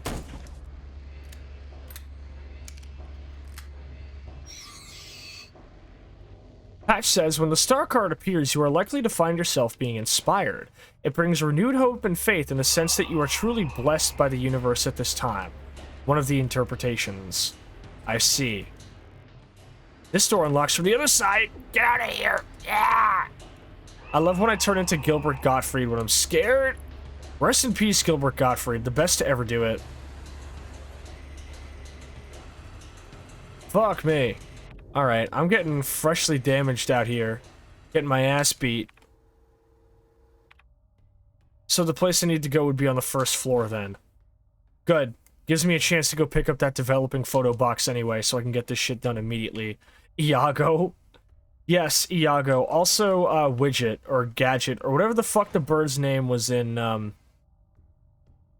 whatever the fuck the bird's name was. Parasitis! I can't tell you what I think Patch is definitely going to be helpful for you here. So I would also like Patch to tell me, but I do know that the first thing to know about the death card is it does not mean death. Fun fact, everybody, my birth tarot card is the Tower. So that's great. Sadako says there's 3 tones for when there's an error on the line, mostly when caller unavailable, or a disconnected line. I see.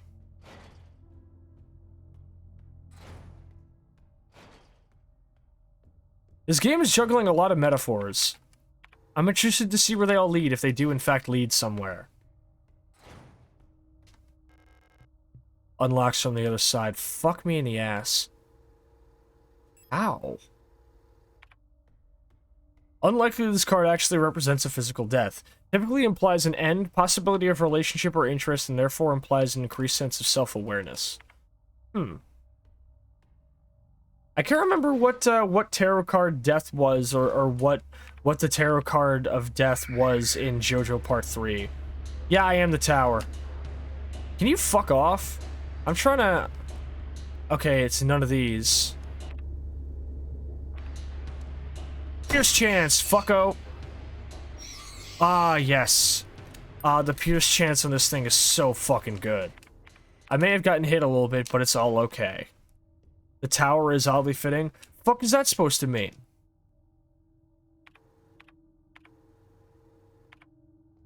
I wonder if these tarot cards are meant to be, are meant to imply what I'm supposed to use for the... Death was the clown motherfucker. I don't think I actually got up to death.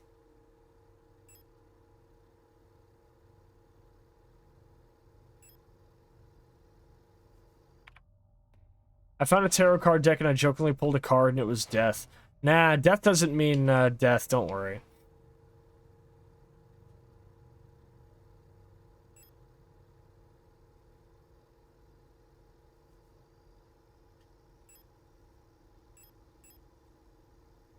Okay. I guess I do have to jump into the meat grinder then. I'm gonna save before I do. Because none of these other places are places that, seem to have doors I can open with this key.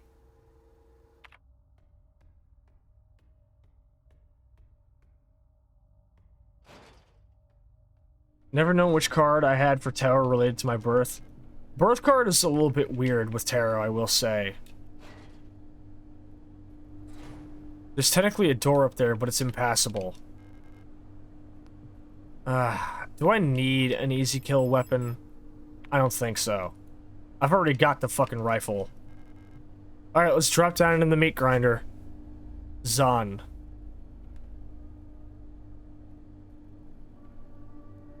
I swear to God, if I see fucking Eddie Dombrowski down here, I'm uninstalling the game.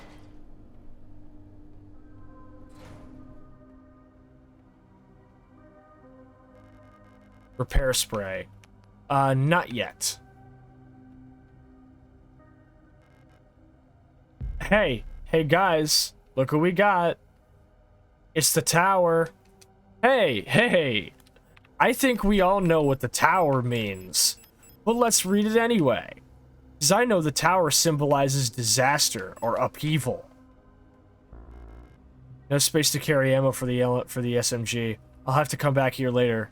There's shoddy ammo here too.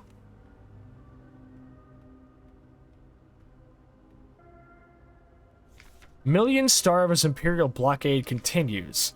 Due to the ongoing transit of Kitej, ration shipments to Vineta have been disrupted by Imperial forces again.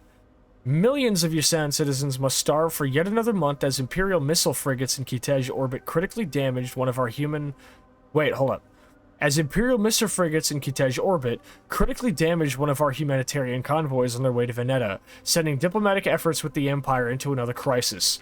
The orbit of Kitej will continue to block free travel between Vineta, Rotfront, and Heimat for another 8 seasons, which leaves our liberation troops on Vineta stranded on the desolate ocean world with minimal support. Convoys will continue to be sent despite the Imperial blockade. Only through perseverance can we rebuild what remains. Okay.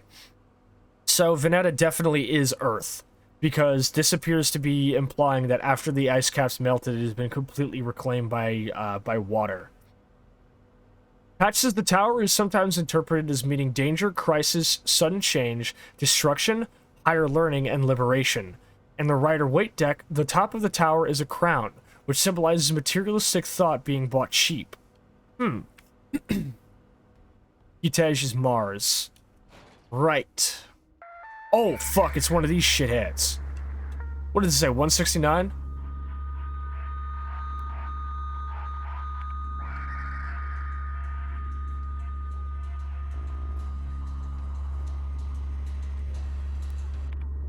$141. If I can get rid of this guy, it'll be a lot easier to deal with everybody else.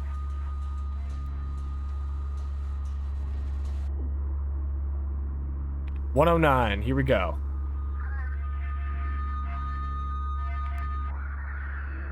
Done. Well, time to go back and get that health item now. Good God. Which I can't fit in my inventory. Oh, fuck me sideways. Can I not just use it on the spot? No, I can't. I'm kind of up a creek without a fucking paddle here right now.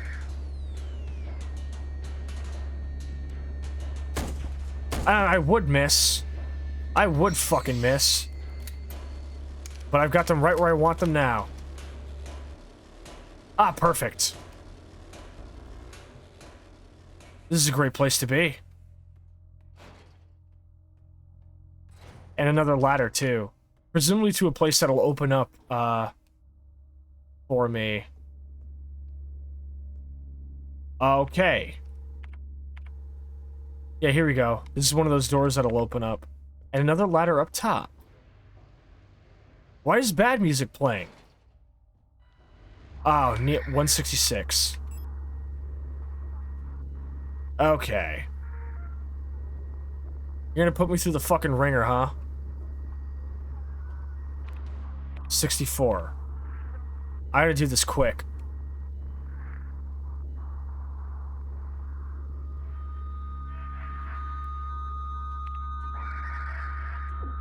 Oh shit, I should have saved!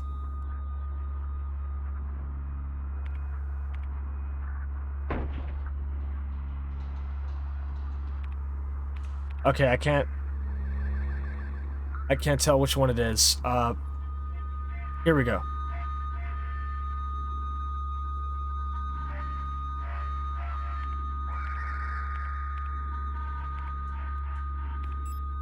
Okay.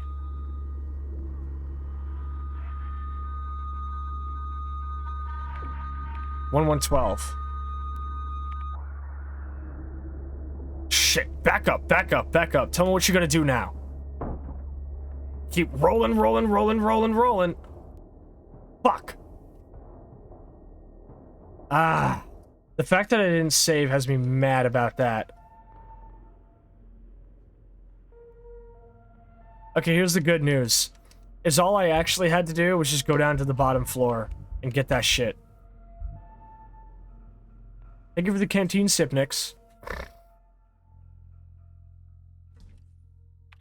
This and Neon Genius are my favorite examples of cassette sci-fi because they're similar themes.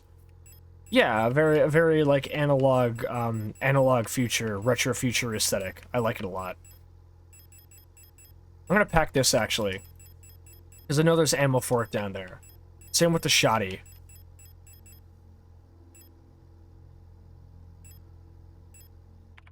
All right, let's get moving. It was Elster redacted for the number. Wait, what number? When you had the game over. Huh, I actually never noticed that.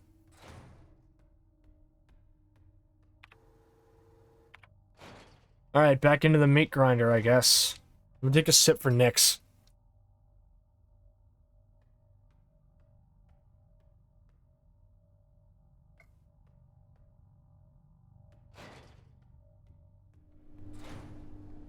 They're really front-loading the Calibri units now. You're gonna pack one of these just to burn it on somebody down below. Drop down.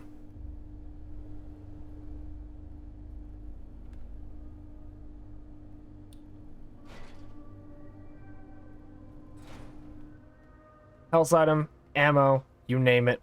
I'll come back for all this later. For now, I have a score to settle with one of you shitheads. 145, clear.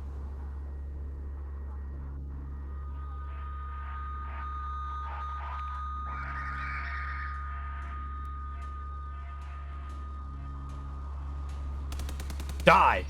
Oh, double kill. What did it say? What did it say? What did it say? Which one was it?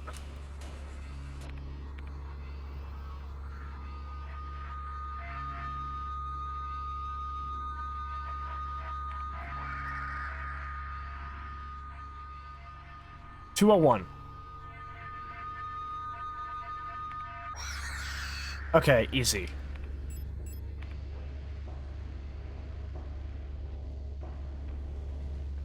All right. Ay, bleh. Suka. All right, hold up. Step up, step up. Did I not pick up the prod? Oh, I'm a fucking idiot. Oh, I'm an idiot. I forgot to pick up the fucking thing. No, wrong ammo. Ah, shit.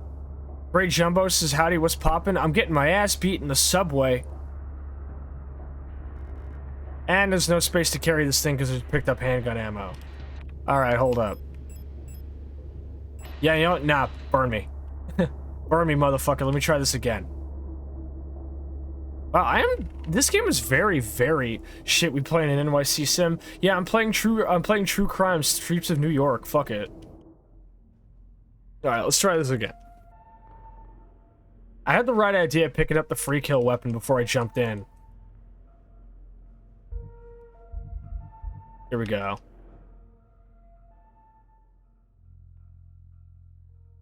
This game is a nice balance of difficulty without feeling super, what's the word? Annoying about it. Bravo.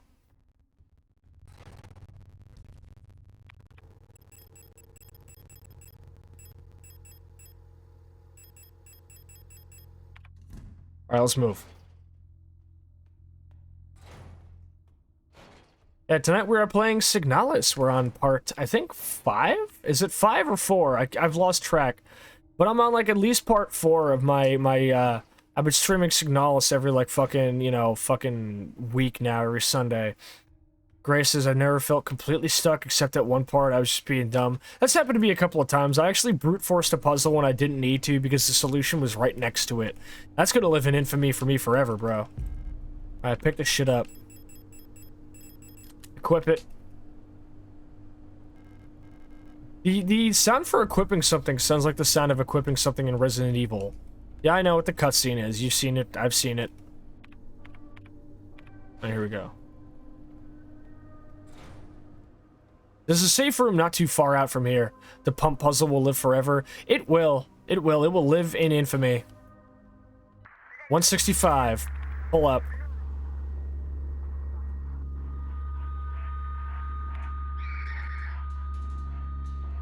Alright, time to kite them.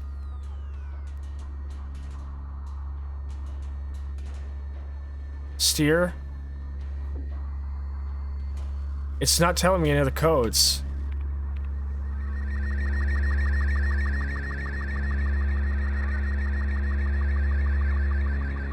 That's not a good sound. I gotta hurry up.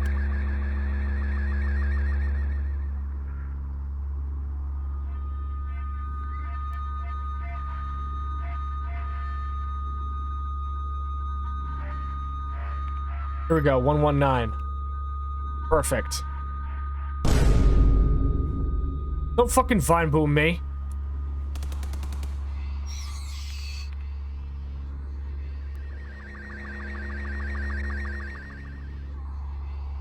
Also, hi Sumir, welcome on in.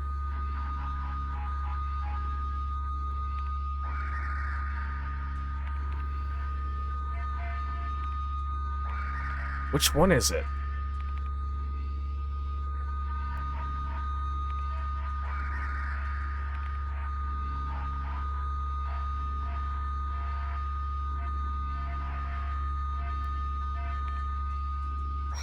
Got him. First, stomp you out. This last one is a lot more manageable. Pick the stun prod and fuck off. Samir says, evening, Sasha. I may not have door stuck myself on Stalker. That's unfortunate. I'm sorry, yo. Well, don't worry. You can come watch me door stuck myself on every fucking door here in Signalis, where I'm getting my ass beat 6 ways to Sunday. The patient key. That, I think, goes somewhere in the hospital upstairs, wouldn't it? I guess we'll find out later.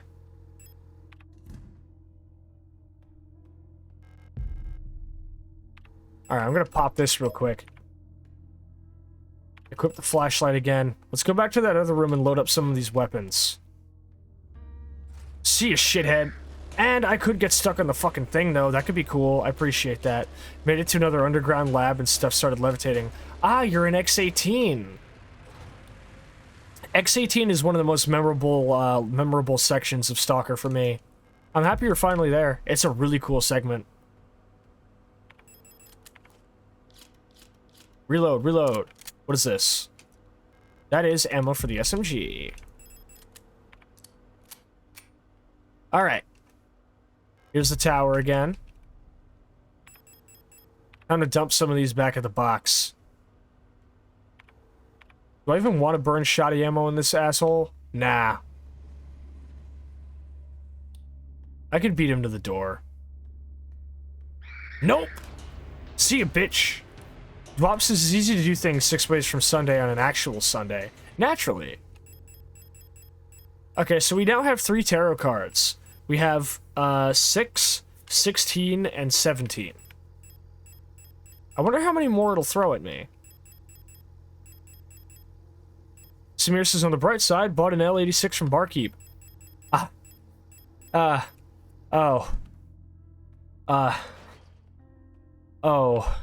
I won't tell you. I won't tell you. How far have you gotten into X18? How far have you gotten into X18? Tell me.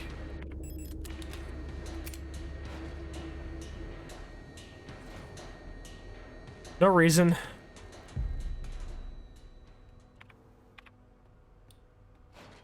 Nothing else to grab in here. Found the documents. Okay, because I'm gonna say you do find an L86 on somebody in X18. One of the doctors is I think one or both of the doctors are packing one on them. All right. Can't find the way out. Okay, let me see here. Have you already, like, defined way out? Because normally you're supposed to just go back where you came. Oh, shit! Oh, shit! That's not good! That's not good! What was the note say? The Red Eye. There exists a strange folklorish idea in many sectors of Rotfront related to pareidolia. The tendency to see meaningful images in random patterns, like seeing a face in an ink blot, or letters in a smudge of toast, and a smudge of dirt, or Jesus in burnt toast, I guess. It is well known that the so-called Red Eye is simply an anticyclonic storm produced by a high-pressure region in the atmosphere of Rotfront's planet. So that would be Jupiter. This is in fact Jupiter. For some of the early settlers of Rotfront, this natural phenomenon became symbolic of their struggle and way of life. The red spot in the sky became a perfect metaphor for the ever-present surveillance by the protectors and the tight grip of the central government on Hymet. Even today, the idea of the doors block... Oh, kill the big thing that keeps flying around the room and spawning fire anomalies. Kill that. Even today, the idea of an unblinking, watchful eye observing their every move still resonates strongly with the people here. During the celebration of Monfest at the end of each season, adult citizens will sometimes give students ration marks that have been dipped in red paint. Officially, the red paint is said to represent the blood of those who died in the revolution. But the red coins share an eerie resemblance to that red eye. Or is it just pareidolia too? Should you ever receive one of these red eye ration marks, remember to clean off the paint with acetone or similar paint thinner. Spending or regifting paint-covered coins is considered to bring bad luck. Well, here's some more bad luck. I'm getting my ass beat.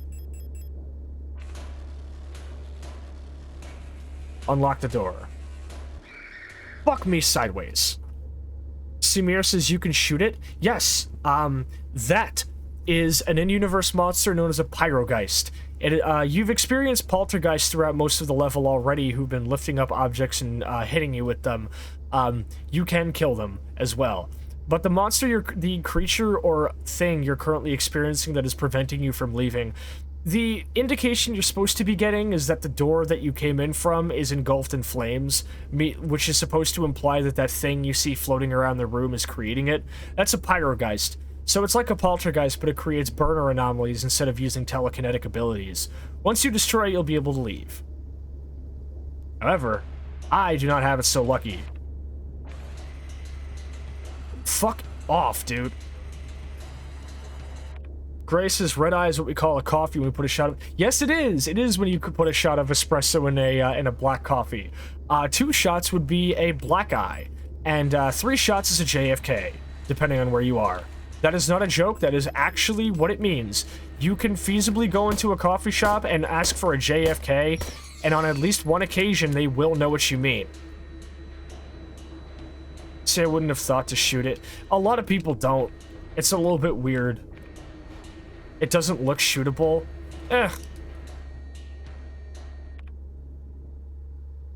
Jesus Christ. That's coffee shop culture for you. I just burnt the fucking health item. Let's go up top. Oh, fuck. 129. 129. And I'm out of ammo in here, too. Fuck off the edge of my dick. I'm leaving. What's the next one say?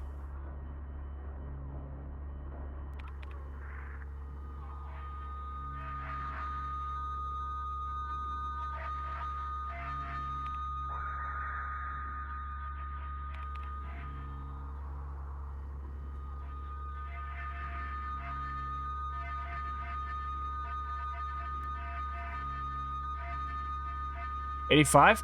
$81. Here we go. Got him. Another repair spray. I'll take that. Anything else? An easy kill item. Alright, all I gotta do is juke and dodge around these shitheads. Which is easier said than done when Elster gets stuck on the fucking walls, man. I'm sorry, woman, you are borderline useless. Alright, take this, you chicken shit. Oh, he's stronger, huh? I'm out of here. Anytime I call it JFK, though, I get crazy looks. Well, yeah. Because we live in a country with really, really weird patriotic shit going on. That's a lot of flies. A safe.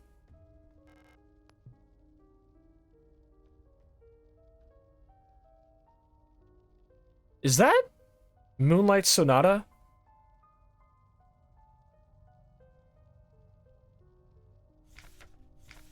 Bioresonance technology and its limitations. No other technology has shaped our nation as bioresonance has. Would we ever have been able to free ourselves from the stranglehold of the Empire without the support of replicas? Essential technologies like climaforming and induced gravity would be impossible without bioresonance technology. Despite that, Samir says, don't remind me of Moonlight Sonata. Hey, I'm thinking of Resident Evil when I hear it. Despite that, it feels like we've made little effort to really understand or replicate bioresonant effects within conventional technology. Yes, that is Moonlight Sonata, by the way. Our progress in the development of electronics and microprocessors has stagnated for nearly a century now as we focus solely on new ways to instrumentalize barely understood phenomena. Take replica production, for example. The process of duplicating a neural pattern from a Gestalt host to a replica brain is still not fully understood. How does synchronicity happen? Why is the duplicate imperfect? What happens to pre-existing patterns in the receiving brain? Recreating a replica purely with microprocessors and digital programming may be far out of reach, but I believe that we've become overly dependent on a poorly understood technology, controlled solely by a few gifted individuals. It may not be long before we're back where we were under the Empire. Grace is more of a Claire de Lune kind of guy. Big ups! Also, one of my patches is actually underneath my controller on the layering, so whoops. Give me a sec, let me see if I can fix that. I'm just gonna toss it for now, actually. That's better.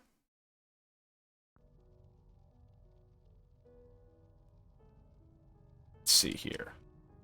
Butterflies. Pareidolia. Wasn't that the whole thing that it was just telling me about? We have a safe.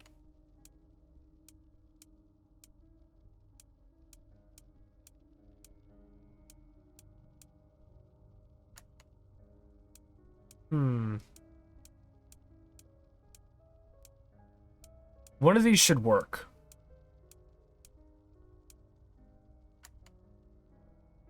I'm attempting to brute force a safe that I don't understand.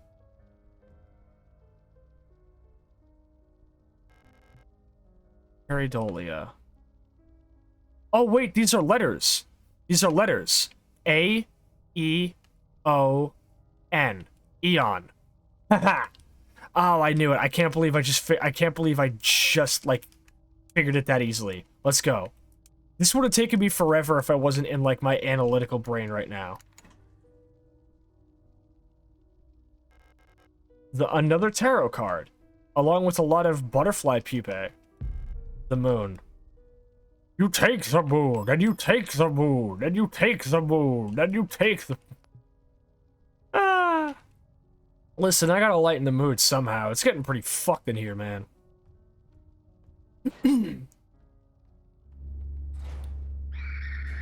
Sorry. No time for you guys. Door's locked. Door's locked. Here we go. This is a hospital. This is another red. This is another disc. Huh. I'm gonna heal myself before I fuck off. Also, let me. I can't reload my shotgun, so I just fucked myself. Great. Fucking great. I'll have to come back then. Wait, can I just jump? I can jump down! Wow, okay. I'm surprised I figured that out. I can't believe I actually just managed to figure out that I could do that. +1 for the game signposting in a really good way. I could tell by the light from it that it seemed like a place I could go down. Into the Valley of Green. Massive brain. Indeed. And now I have a new... Oh, I forgot to pick up the disc. Fuck me in the ass. Okay. Alright, okay, put the tarot card away. Pull out the shotty.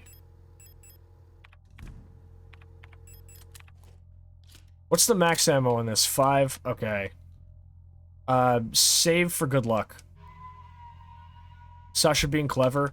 I figured because the input on it was 4. The input on it was 4. And there were 4 butterflies. I figured at least somehow it was going to be visible in it. I figured maybe it would just have to do with, like, the butterflies' names or something. And I could tell that because Yule and Star weren't working, and it had... it had fucking, what is it, Elster on it. I could tell that, like, the unit names being possible combinations were a red herring. Patches, oh, sure, when it's a meat grinder, you're not going down it, but when it's an ominous trash chute suddenly. Look, alright, there weren't enemies pushing me into the fucking meat grinder, okay? Don't give me a fucking attitude.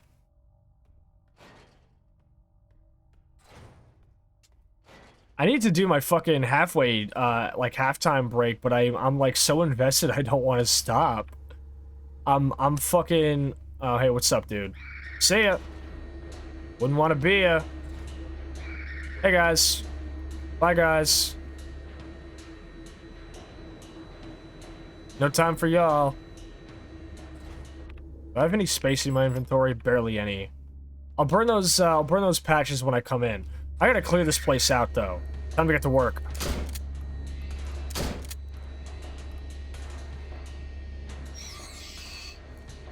Yeah, I'll burn 3 shots in here. Back up.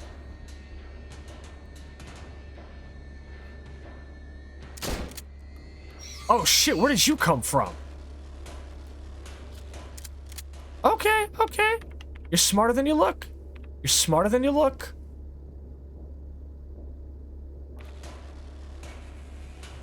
Can't open it.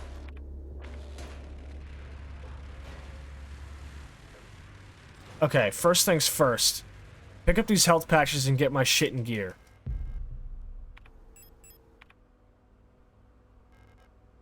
SMG ammo. Let's pop one of these. Unfortunately, the room into the the door into the magpie room is no longer accessible. We love that, don't we?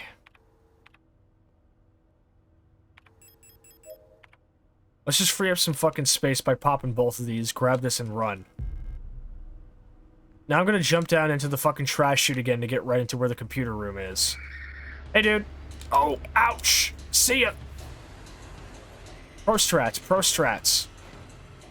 Are you in imminent danger? Jump into the fucking garbage. Just do it. It's easy. It works for everybody. It worked for fucking Han and Luke and Leia. It works for me. Why can't it work for you?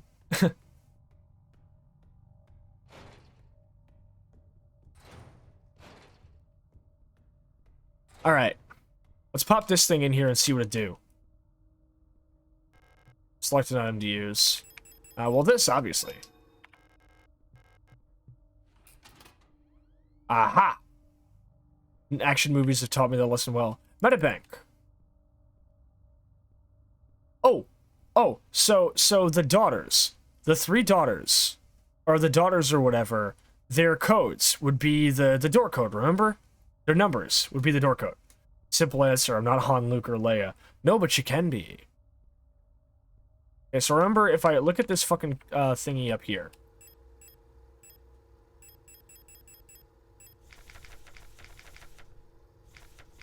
Here we go. Secured with a keypad. The code is the birthday of my daughters. From Anja Ito. So anybody who has the last name of Ito is somebody who I need here. So Erica Ito and Isolde Ito. 56054. They were both born on the same day. Okay, now that I have this here, how about I do my quick halftime break? I'm gonna get up, get a couple of snacks, keep my energy high. I will be right back, friends. We're gonna do a quick little ad break. Don't go anywhere. We're just really, really getting into this, and I'm super fucking hyped for where it's going. We'll be right back.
Hello, hello.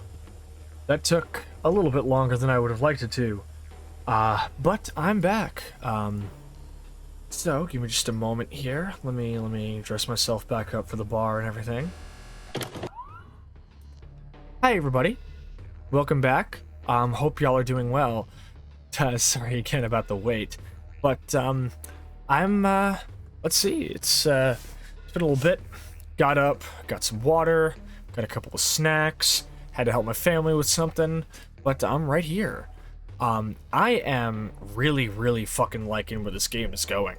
I'm really enjoying where the puzzles are getting, and I'm starting to really understand sort of the logic behind them, so they're not feeling too cryptic.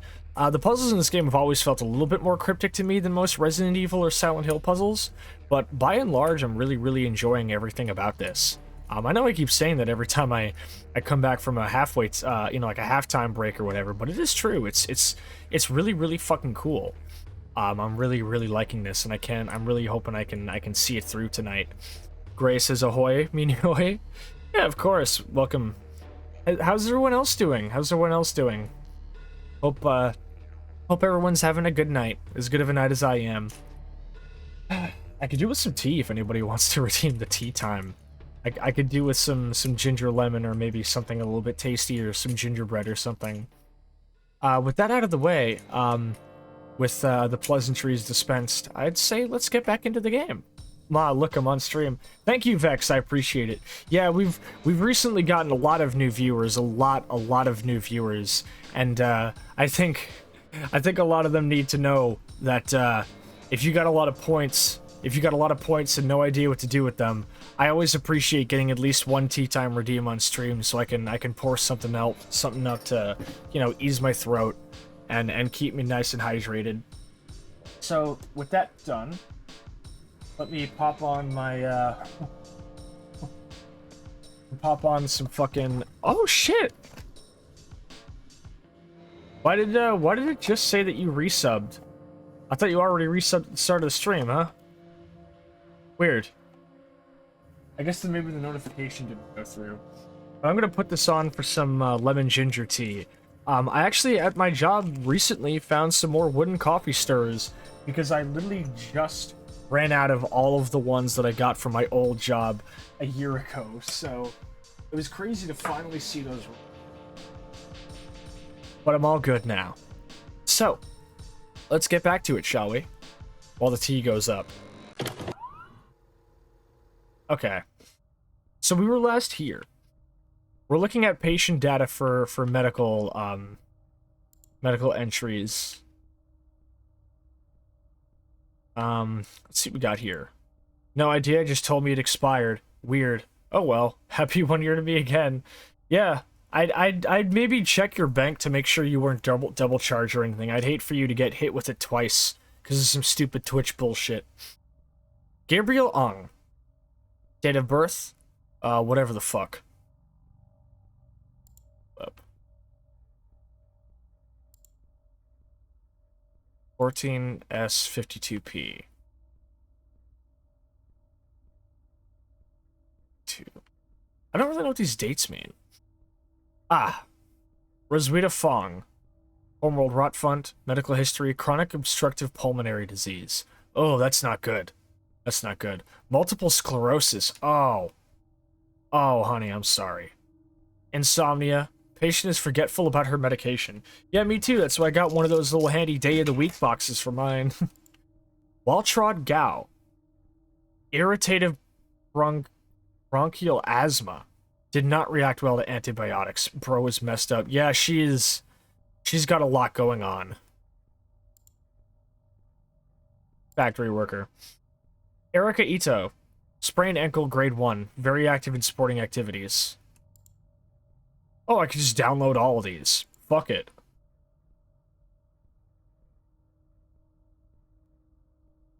Isolde Ito. Medical history, minor fracture, left shin, double fracture, right arm, major laceration, forehead. Regularly treated for small lesions. Very prone to accidents. Vex says I do everything manually. I think Twitch got my anniversary, my subs mixed up, or I just jumped the gun. That's fair. Ulrike Ko. Irritative bronchial asthma. Doctor's notes removed. Saskia Lee, bronchial infection. Why does everybody here have bronchitis? Everybody here got bronchitis. You wouldn't download a replica. Watch me, motherfucker. Nikolai Nguyen claims to be unable to take part in communal morning exercises.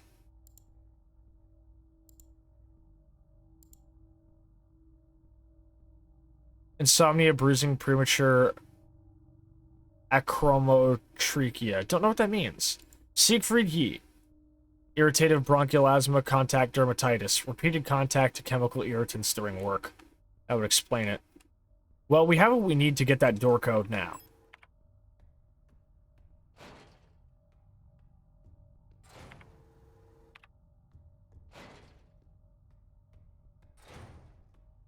Still don't know what this is supposed to do. What was that glitch effect on the screen?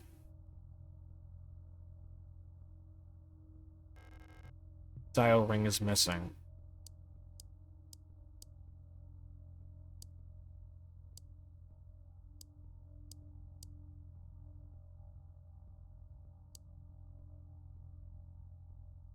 So let's go up here, and oh wait, no, it'd be like this, wouldn't it? Then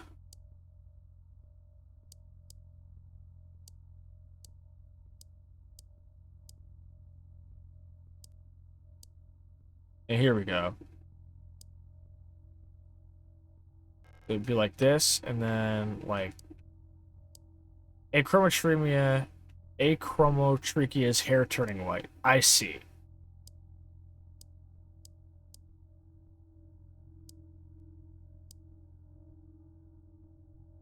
I don't like that glitch effect keeps appearing on screen. That's bad vibes.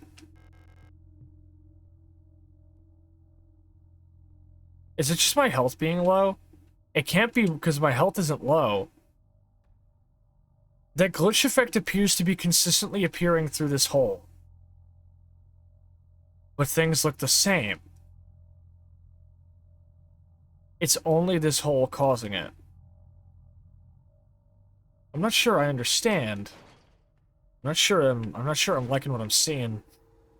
It's besides the point. Let's head back to that keypad and make some fucking sense of it, shall we? We have our work cut out for us tonight. Don't you fucking dare get up. I swear to God, I'm gonna kill you if you get up.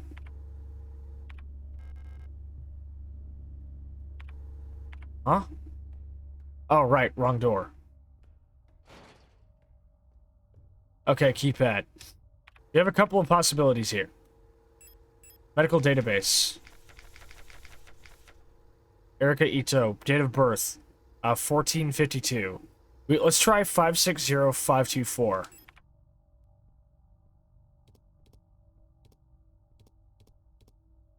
Boom. We got it. Huh. And this pops us down into the back entrance of something. Right. This is the back entrance of that thing it was telling me about. Issa says I couldn't find her. I've looked everywhere, but she's not here anymore. I can't go on. I'm sorry. What do you mean by that? What do you mean by that?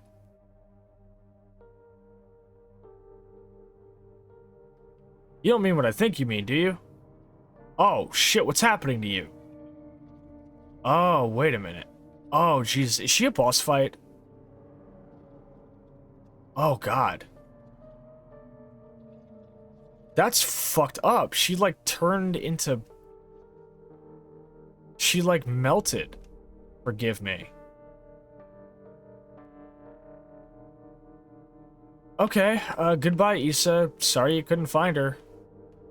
Jesus. Hey. Well, now we get to see what those two portraits are. Sadako says, did I miss much? Mostly just a lot of puzzle solving, but Issa's out of the picture, and I don't think there's anything I could have done to fix that. Also, those two portraits you were talking about that we kept seeing everywhere?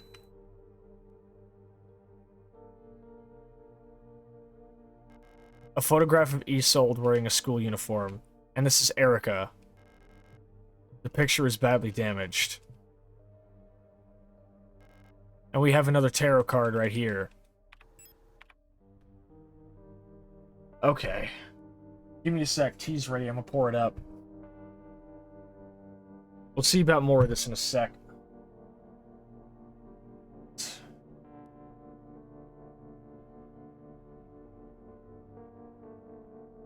God, I love lemon ginger tea. Let me put on a 4-minute timer for my tea real quick.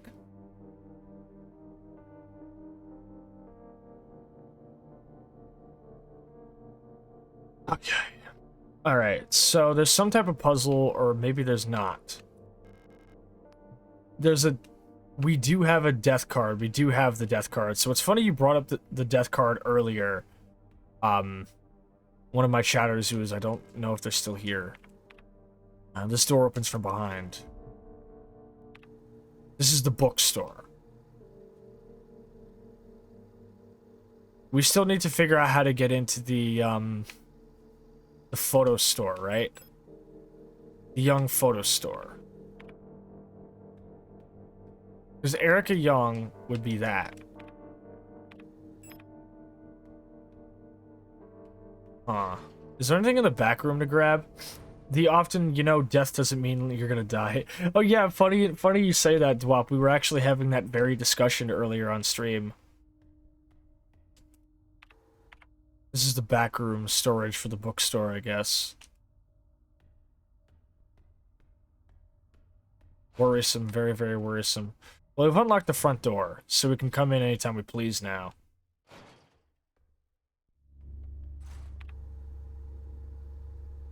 Bookstore. Holy shit, liver tears! Thank you for the raid! Where I've just been and what I saw. Welcome on in, Raiders. How are you all doing? My name is Too Much Sascha, the Chernobyl Battle Maid. I came here as a mercenary before faking... God damn it, I keep almost doing my old lore. I came here as a mercenary before disappearing for 2 weeks, coming back with a new mission and this cool tattoo. And I play spooky games on Twitch whenever I'm not hunting mercenaries and living in the back of a bar in Chernobyl. How are you doing, Liver? Thank you so much. I hope you had a wonderful day. Tell me all about what you were doing, and thank you for trusting your community with me. I hope you all enjoy your stay. Liver says hi, I hope you're all well. We are doing well. I am playing SIGNALIS, and I'm struggling a little bit. Still a couple of places I need to figure out where to go, and I don't know how to get to them. Because we've got this, I still don't know where to go to the bookstore. Playing Street Fighter 6, lost a fair bit. How is it? I've seen a couple of my friends playing Street Fighter 6. It seems like a really fun game. I wonder what the significance of these tarot cards is going to be. I admit I'm a little bit stumped by them.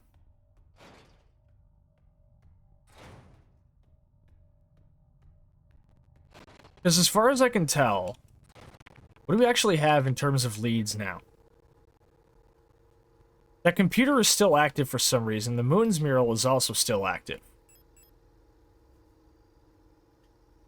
Almost none of the puzzles up top are still active.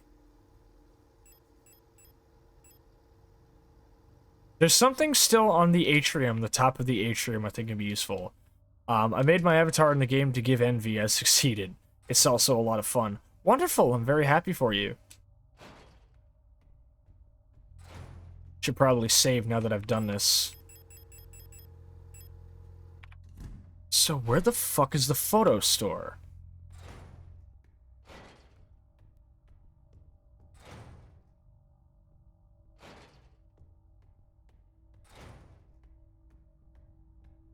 Wait, also, hold on a second. Why was Issa here? She was on the other planet earlier. Liver says, I now wish I was my avatar. That's fair. Honestly, I based a lot of my in-game avatars around my transition goals and everything. It's a lot of fun to do. Ah, tea's ready.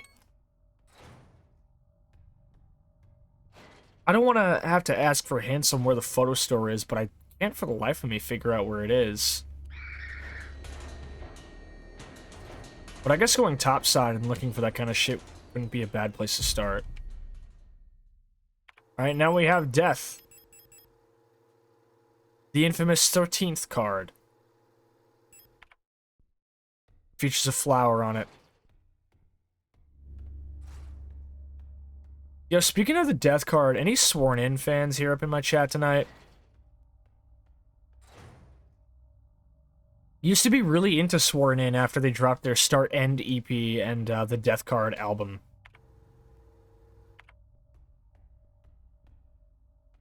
They kind of set the fucking what is it, the like the blueprint, as it were, for like the modern like new metal metalcore kind of sound that a lot of bands make. Them and Youth Forever. Though I think Youth Forever did it a little bit better, I personally think, even though they are no longer with us, God rest them as a band. They're still alive, I think, but, you know, they're just not active no more. That's fine. Not too familiar with them. It was interesting to see the stylistic change they had in between their Start End EP and the Death Card album. I haven't listened to any of their newer material. It does look cool, though. I'll give them that. 3, 4, 5. We've got 5 cards. Now, how many cards are usually in an average tarot spread? If we're talking about a Celtic cross, there's a lot of cards, but you can shorten it down to a 3-card spread. But currently we're looking at 5, which means we could be expecting to pick up a lot more cards. But I've noticed we haven't picked up any minor arcana. We haven't picked up any minor arcana, only major arcanum. Those being Lovers, Death, Tower, Star, and Moon. It would be 6. Liver says, anyway, I got unlucky somewhat with Street Fighter 6. You see, the character I actually plan on playing is the last character in the first DLC pass, so I have to wait about a year. That's unfortunate. Hold up. Let me get some fucking honey in this tea. Can't believe I actually went through all the fucking coffee stirrers. I didn't think it would ever happen, but it actually did. Oh, god damn it. Hold up, this is taking me a moment.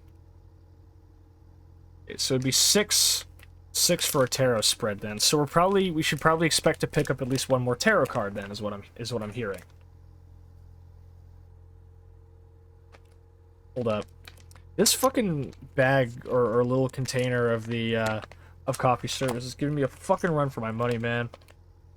Why are you like this? Can't you just fucking open up?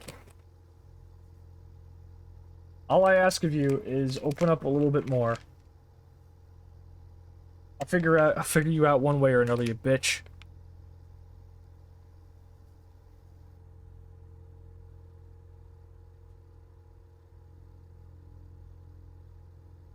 Breaking news.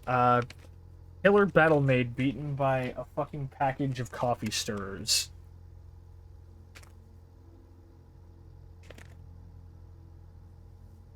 Shit's wrapped up like Fort Knox, dude.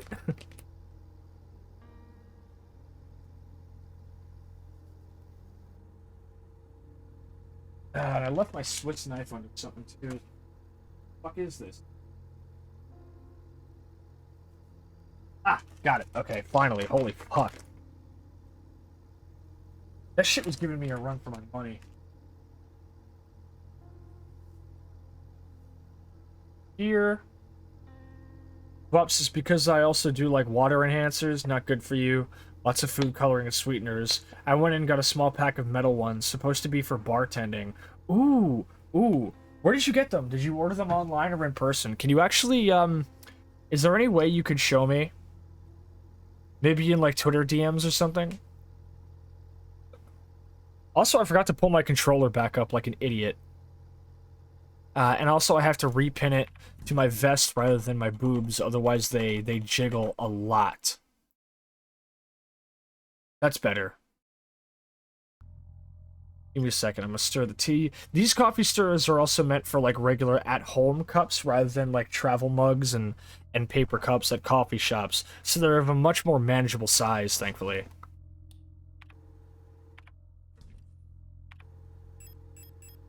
Alright. So, got them off Amazon. Let me see if I can get you the same make. Thank you. I mean, these wooden stirrers are pretty cheap, thankfully. That was like only $5 for 2 bags. Really, really, really cost effective. I also, oh, the room 50, whatever the fuck key. Let's check that out first. In fact, I think that room's really close. I think it's on like the 2nd floor upstairs, isn't it? Yeah. After that, we'll explore other routes, like whatever's going up on top there, on top side, and there's a couple of more doors down below I haven't actually opened yet.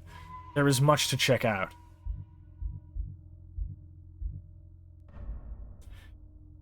Come hell or high water, I'm gonna try my best to finish this tonight. Drop says, oh yeah, fair, I just got them because I was like doing like a tall cup of water, so I need more length. That is super effective. Ah, you shithead. I knew you'd fucking do this to me.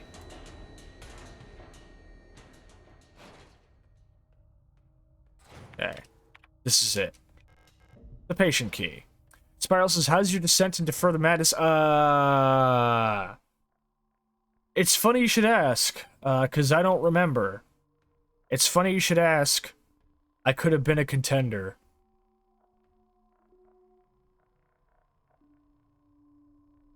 Ah. This will help me. So this is what the tarot cards are for.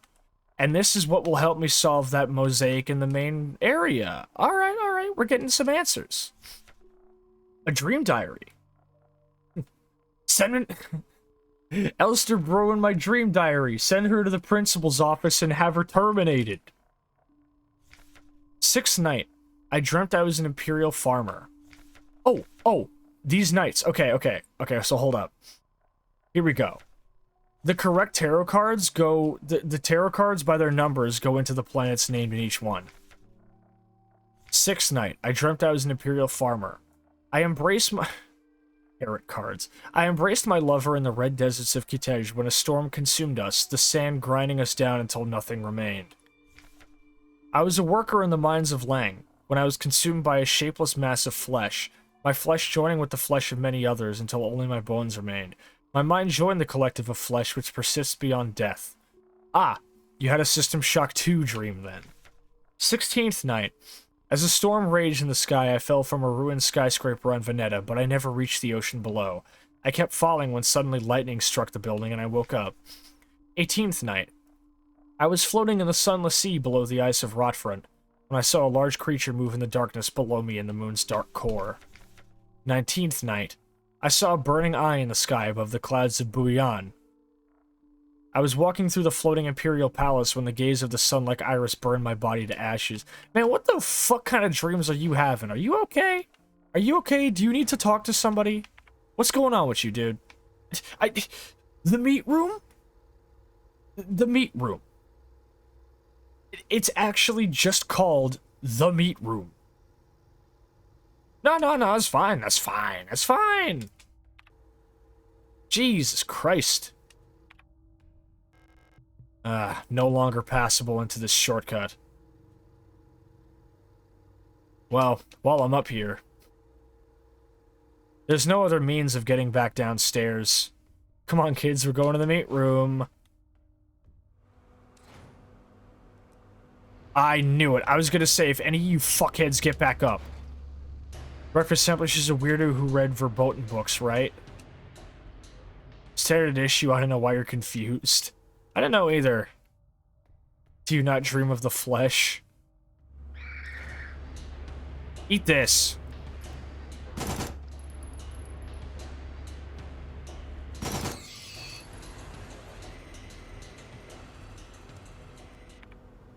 Alright.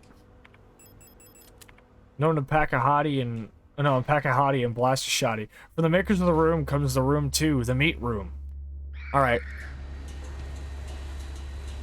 Time to serve up some fucking sins.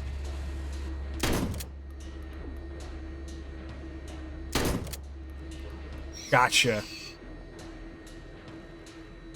Some metal debris is caught in the light well's netting. How would I be expected to take it down then? The netting is too weak to support my weight. So I can't go out onto the netting to grab it. So I would theoretically need some type of, also, okay, getting to that entire other section is nigh impassable now. I would need some type of object to be able to get up there, wouldn't I? To be able to get out onto that and grab that. Because it's too thin to support my weight. So that would require some type of tool with which I could take it, then.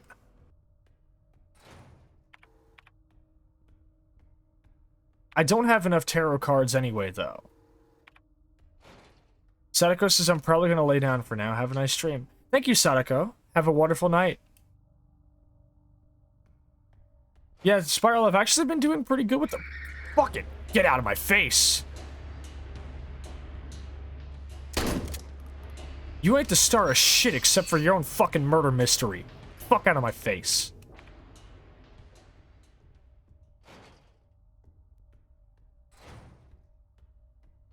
Okay. Let's grab some tarot cards and start doing some work here. I'd have to theoretically drop everything I have in order to take them all with me. Not gonna lie, I was really scared about trying to be super aggro in this game, but it seems you're kicking ass. Not really, I am constantly out of ammo for almost everything I'm packing. I would not recommend my method at all. So the table appears to support a 6-card spread, but I only have 4. So there's more tarot cards at least somewhere that I'm missing. What? Oh, come... I just killed you! I just killed you! Are you fucking serious? I'm out of ammo. I don't even have any guns on me now, and your ass just had to get up? Oh. Oh, you are so fucked when I get back down there if there's any ammo in this room. Little column A, little column B might be the strat. Listen, alright? If I'm in an area where I know, like, originally I was trying to play this like a Silent Hill game because I assumed that because of the Silent Hill atmosphere, I would be able to kill everything I saw. That is not correct. This is a Resident Evil type game. So, as soon as I got halfway through, you could always employ flares. Yeah, but, like, the flares take up an inventory slot that could be used for puzzle, health, or ammo, and it's like, instead I'd prefer to just juke and jive around them. But if I'm, like, halfway through the game, I realized that I needed to adjust to a more Resident Evil-style outlook, so if I have to kill something, I would prefer to only kill something if I know it's in a room where I would have to be passing through or doing some sort of puzzle thing. Like, if it's a room I'm going to be going through a lot, I'll kill. Okay, 6 is Kitej. 6 is the Lovers. So the Lovers goes on to Kitej.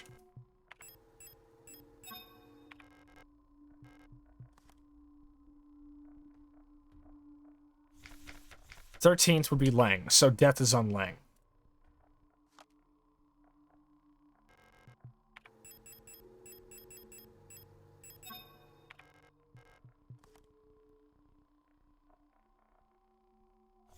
Well, why am I doing this? I have it written in my own fucking notes. 16th. 16th is Veneta. That would be the tower.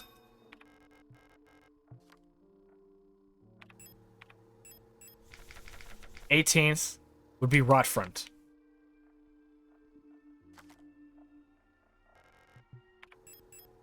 The moon. Because we are on the moon of Jupiter. Weird. There's only actually 5. There's only actually 5 here. The last one would be 19th. On Buyan.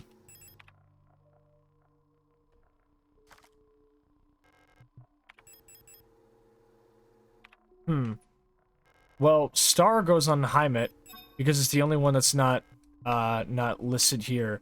Because Buyan would be 19th. So we're short a card.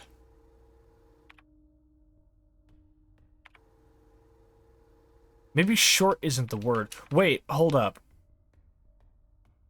Is my weight... Am I too heavy to go out on that because I'm carrying so many things? Would that be it? Are you Silent Hill 2ing me on this? The netting is too weak to support my weight.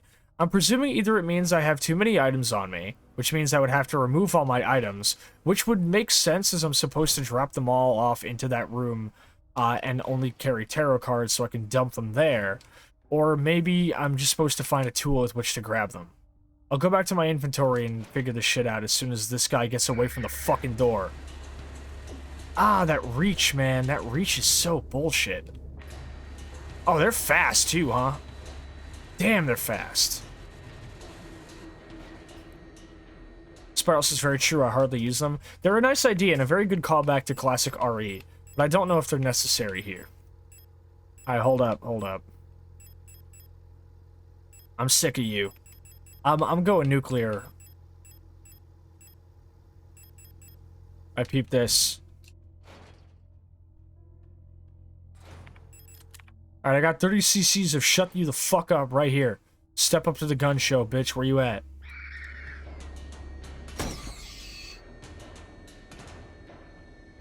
Not gonna get up, huh?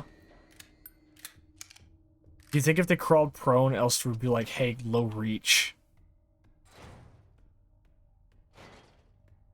Oh. I just got it. Hey, low reach. Hey, low reach. You really thought that was it, huh? You really thought that was it.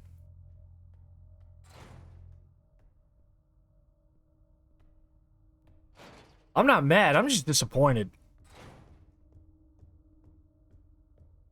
Well, might as well test the fucking no items theory right now.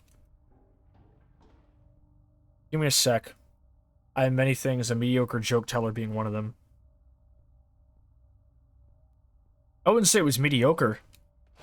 Just horrendous. Oh, fuck off the edge of my dick, dude. It's always when I got no items in my inventory that you pull this shit with me. You guys are the worst. And I can't see what's going on in here either because it's dark as fuck. So I have... It's too dark to even see the door. Okay, so dumping all my items is in fact not the strat for that. I dumped all my items and fucked off for nothing.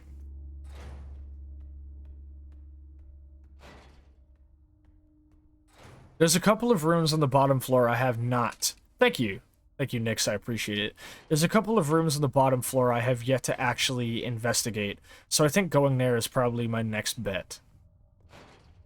Did I happen to leave any health items in here? I might be in need of one. I know there was one on the very bottom floor. On the metro platform, which I didn't get to explore very much because there were colibris and a lot of bad guys down there. But I'm better equipped for that kind of thing now. So, let's go to war, shall we? I'll bet you anything these two things come in handy down there.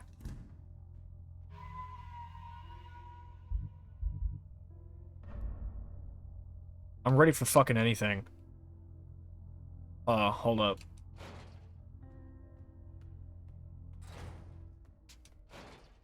And if I remember correctly, I would access that bottom floor by jumping down to the meat grinder.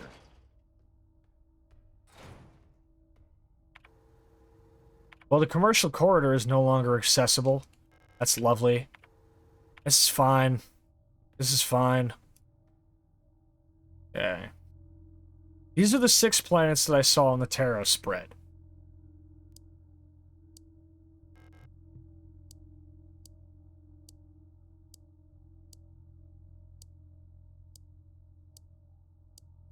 Let me check my diary real quick. An Imperial Farmer. Consumed by... Okay. Which one of these is the one that's stuck? Because usually your hint for a lot of puzzles is to figure out what's stuck. These seem to be moon cycles. Okay. Vineta would be the 16th night. Then the 18th and 19th. No, Rot Front is what I'm looking at.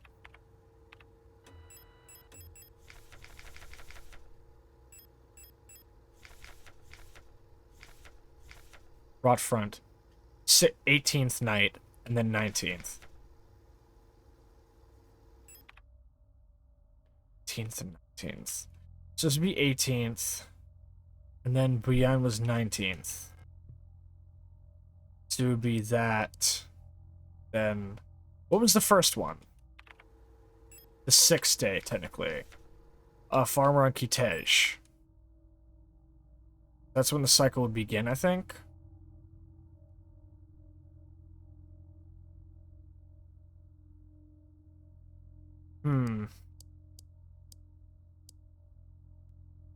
Or maybe it's this. I could be figuring this one out, but I don't think I'm really on the right track for it.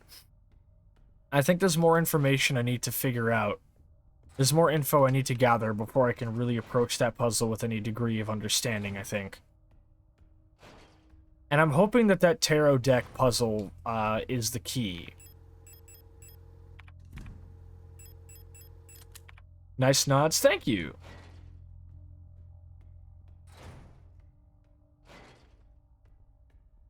No, I should do. I think I actually forgot to put the artist who modeled them, because they were rigged by my model artist, but they were actually drawn by somebody else.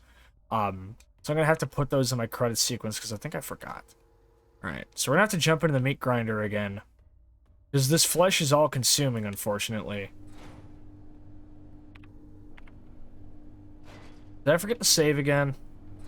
Well, better hope I don't fuck up. Here we are back in Eddie Dombrowski's Otherworld again. Was there any items I left behind in here? Doesn't look like it. Looks like a matchbox on that table. What are you? Nothing of use? That's fine. Back at it again at the Krispy Kreme. Here we go, I found the photo store. Good. Just in fucking time, too. More MP5 ammo, don't mind if I do. Developer fluid. Here we go, we found the photograph. It's a QR code. Dot photo shows some kind of digital dot matrix code.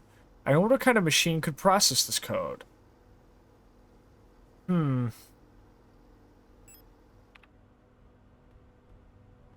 I also am not sure if I know of any device that could process a QR code at this moment. Oh. People's Army, 5th Venetian Infantry Division, Unit 12. Alina Sio. That's her. And who's that next to her? It almost looks like me. I wonder if any of these names could possibly be my own identity. Well, we found a QR code, so we're one step a little bit closer to figuring out the pieces of the puzzle, but there is yet more. At least one of these rooms down here needs to have the last tarot card. Also, what's up with that thing on the wall, dude? This is fucked up. Cable's Hallway? That's the best name you could come up with for it? Oh, my goose is fucking cooked, dude. What is this? Oh, hey. Well, here's the QR code reader. I found the QR code before I even fucking knew that I needed a QR code. Here's the last tarot card. It's the sun. And a note. I've been found out. I'm sure the white-haired girl working at the photo store in Sector C is bioresonant. Be careful. They don't pay me enough to take any more risks. I'm on the next ship to Kitej tomorrow. Meet me at the docks in Sector N if you want to bail too.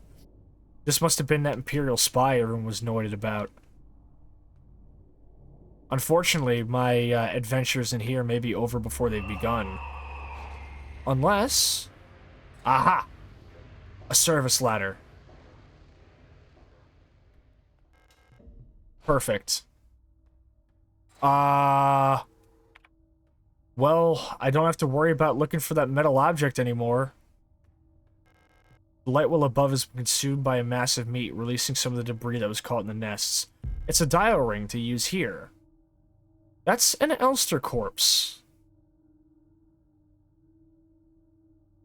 That's an Elster unit corpse. I don't know how I feel about that. Okay. So now I have the ability to fully manipulate this entire puzzle. So the means to figure out how to do that puzzle are now the thing I need to worry about. So I have the last tarot card. I have I put in the dial ring. Everything is starting to coalesce. To some degree, at least. Not a lot of shoddy ammo. I don't want to have to resort to anything else. But if I have to... No health items either. Shit, man.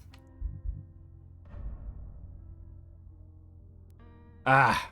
Thank you for giving my eyes a little bit of a rest, Patch. I think we're in the fucking nitty-gritty of this shit, dude. If you get up, I will blow you sky high. Okay, good. Stay the fuck down, man. Back to the mate room. I know there's somebody out there. You can tell the Reaper I'm gonna meet him when he's sent for me. With a cleaver and a 30 and some twisted weed. I'll pick one and let the crimson leak. Alright. 19th. The sun goes on beyond. Let's go.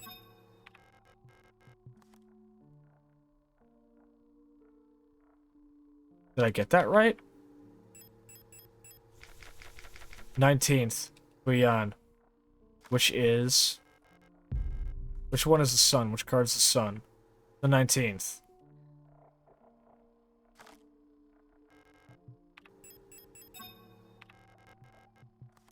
So you can tell that Heimat is supposed to be the star.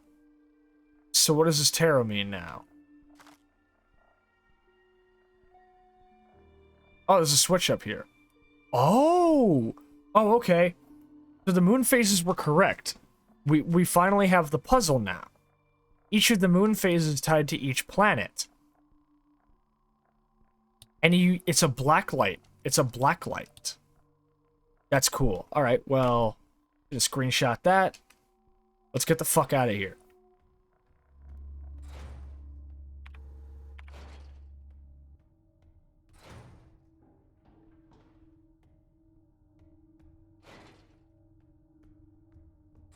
Don't get up. Don't get up. I'm fucking watching you.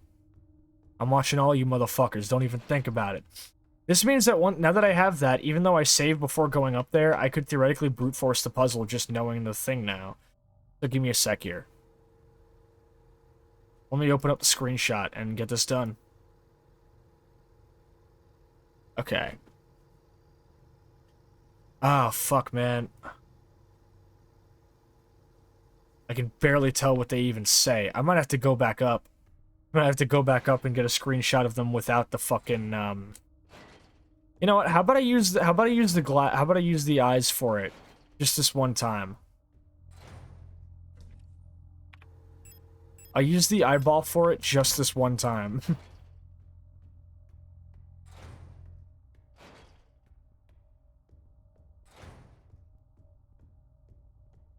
Any of you guys feel like playing nice? Any of you guys feel like playing with me right now? Nobody? Good. I am playing. I am not fucking playing. I swear to God, if a single one of them even thinks of getting them up. If a single one of them even thinks of getting up. I'm gonna wild out.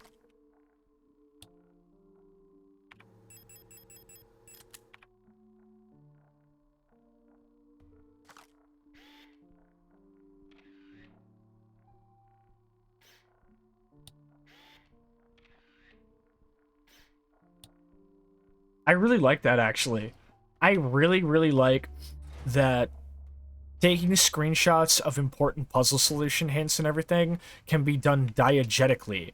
Like, obviously not everybody has a notepad or whatever else to write things on, and sometimes the things that are required for hints can be so abstract that doing it with, like, anything like that is a little bit difficult.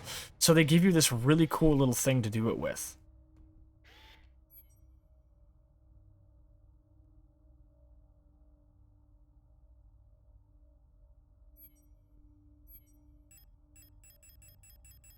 Here we go. Okay. Rot front is nothing.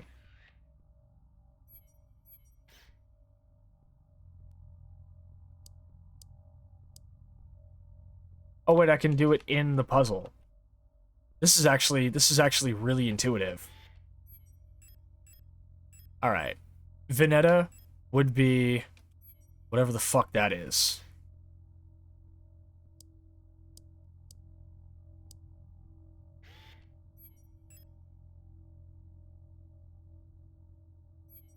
No. Due to the shape of it, it would be full. Like, this is the moon, so that would be an eclipse.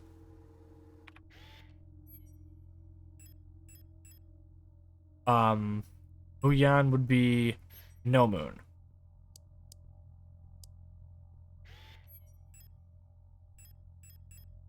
Veneta and Heimat are both the same. This is really intuitive. This is a lot easier than doing it the way I was gonna do it. Fuck. I like this system. I'm gonna use this more the next time the next playthrough. This is good tea.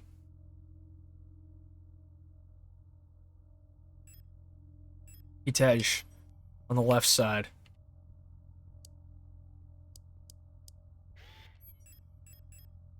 Okay. And then Lang is that. Boom, we got it. Oh. Oh. I can't back out of this. I can't back out of the screen. I have to go through. I have to go through. We're back here again. I remember this. This is the intro. We have a safe with 3 padlocks.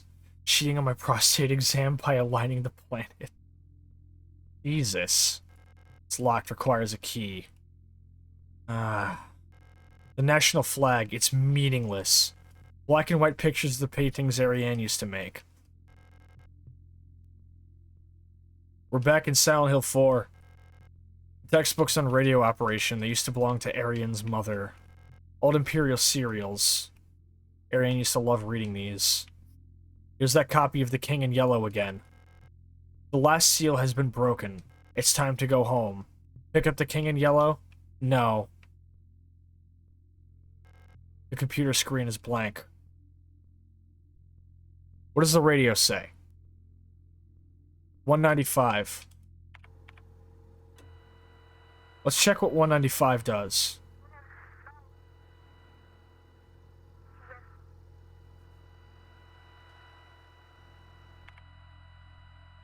I should have known. Nothing of importance. I don't want to turn off the light either. I'm glad that we're both on the same page. The door won't open yet. I can no longer exit back where I came. This is just where I am now. Alright, pick up the fucking book then.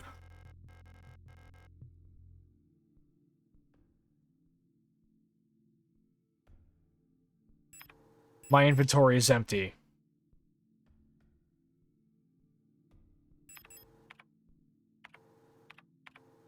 No map data.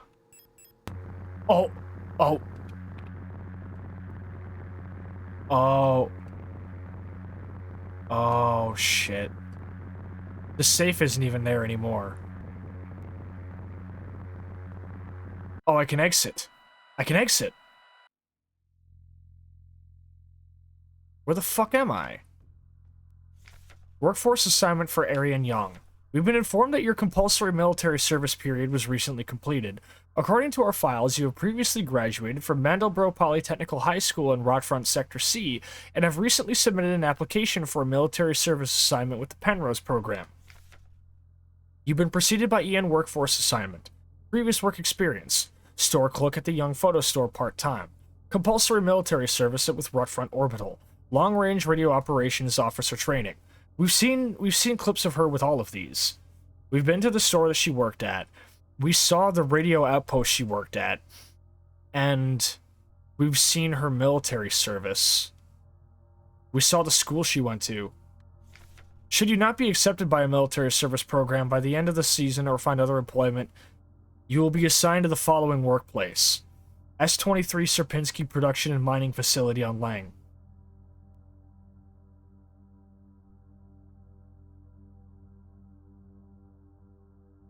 Hmm. 10mm ammo. And a health item. Hey, do you guys smell a boss fight? I smell a fucking boss fight.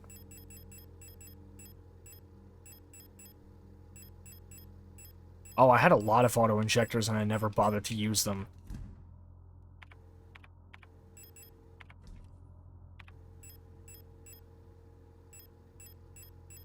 Wait, where's the pistol ammo I picked up? Where'd it go?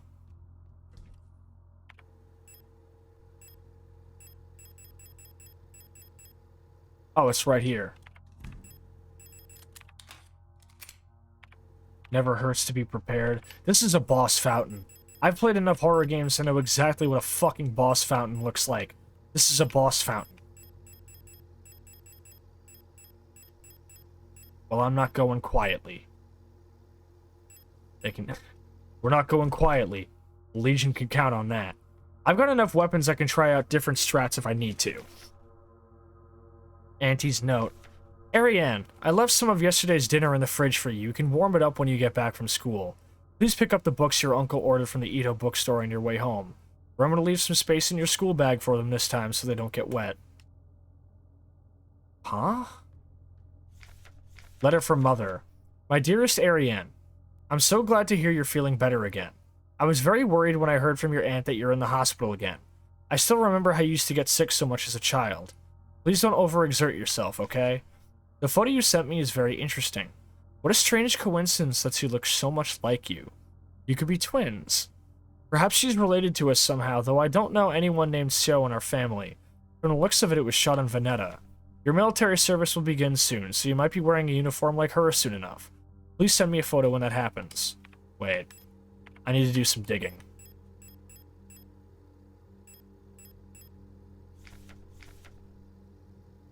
Alina So. And...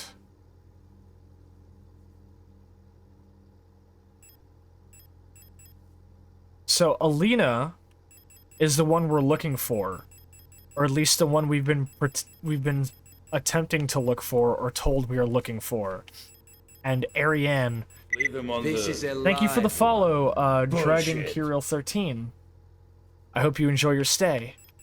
So Ariane is the one who is on the actual ship whenever we seem to be waking up from the state that we're in.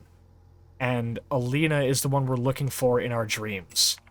We have a photograph of two people together, and one of them appears to be the other, or they both appear to look the same.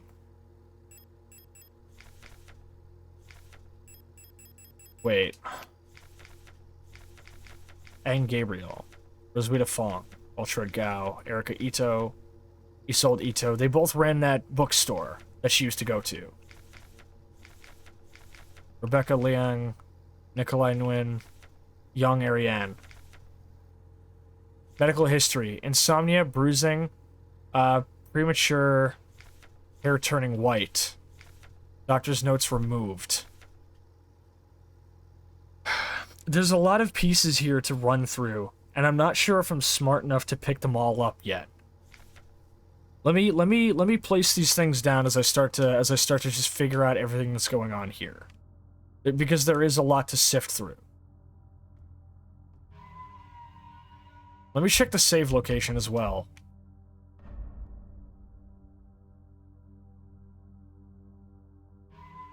What's the save location called? End. Home. Are we doing a Shattered Memories thing? Is this gonna be a Shattered Memories thing? You'll regret this later. Yeah, I bet I fucking will. Alright. Let me roll through what we've got here. So, we've got young Ariane, who previously worked as a store clerk on Rotfront here, as well as also having, serving in the Polytechnical High School here. We saw a dream state of the high school. We've actually been to the store that she works at. She did compulsory military service for Rotfront Orbital, and she was a long-range radio operations officer trainer in Rotfront, and we've seen that in a dream and a flashback as well. I don't remember what her compulsory military... Unless her compulsory military service would be... Was her compulsory military service being on that shuttle? Being on the shuttle with me? Was that her service? And we've got a photo of her. Because... Okay, the fact that I didn't binge this game means that some information that would be a little bit more obvious to me is not obvious to me. Which is why I appreciate the game allows me to look through everything I can possibly find. No, her service with you on the shuttle is the Penrose program. Okay.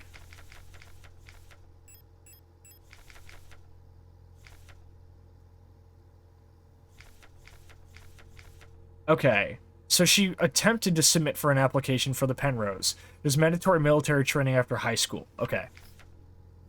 So she submitted for training for the exact, or submitted to be, accepted to the exact program that would place her in the position where she was on that shuttle with me, that I see whenever I wake up from whatever the fuck I'm doing right now.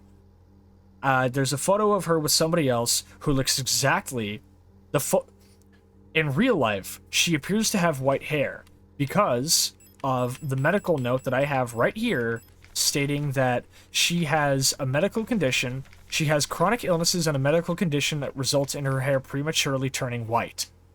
And so in real life, she looks like that, but before she began to look like that, she had a photograph that made her look exactly like this other person who I am currently looking for whenever I'm in my dream state.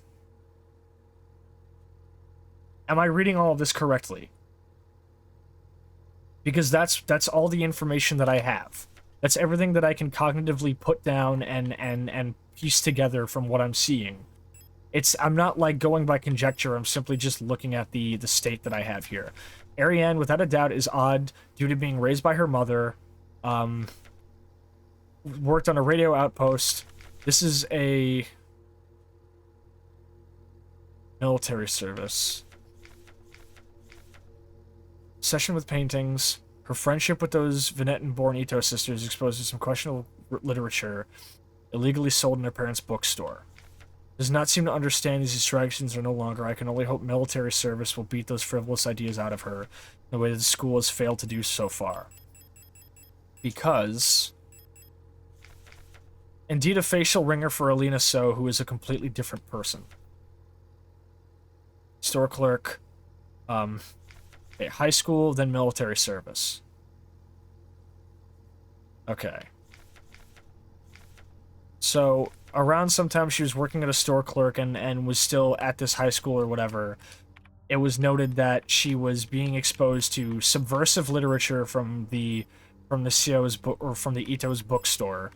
And wait here. Where is it? Where is it? I missed. Only hope military service will beat those ideas out of her.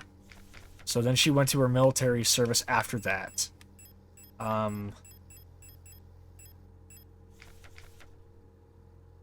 Ariane's notes. Running out of ochre paint. Elster laughed when I told her. Now I have to mix it myself. I haven't read a whole bunch of these manuals. I feel like they gave me enough to read for the rest of my life. They could have given us more films to watch instead. Half of them are war films, which Elster doesn't like. Yeah, she doesn't like them because she's not supposed to see them. Elster doesn't like war films because she's not supposed to see them, because that sets off her fucking thingy that makes her personality go burr, just like fucking dancing and listening to music and painting. Which are all things you weren't supposed to be doing. He's been exposed to subversive literature for a long time. Copies of banned Imperial serials can be seen in the Radio Outpost flashback when you picked up the Plate of Eternity. You're correct. I feel like all of this will coalesce in mere minutes. I know you guys are feeling kind of cock-blocked because it seems like I'm right at the entrance to a final boss, but I want to make sure that I have all the context I need before I start getting everything, you know, pieced together. Congratulations, comrade. Fully acclimatized in life on this ship. So I'm seeing evidence that she was in fact, because when I wake up, she is in fact on the ship with me, which means that she was selected for Penrose. The Dreamer says the Red Eye birthing a new world from their dream for eternity. The Red Eye meaning the Eye of Jupiter. And each time the Dreamer goes to sleep, meaning each time Elster goes to sleep, the dream gets more and more fucked up. Which is exactly what is happening to me right now. But why is she having dreams about Sierpinski 23 if she was really in the Penrose program? She's having dreams of being on Sierpinski 23.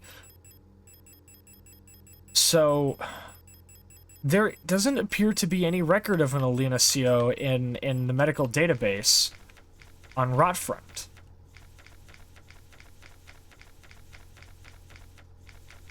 There's no record of her.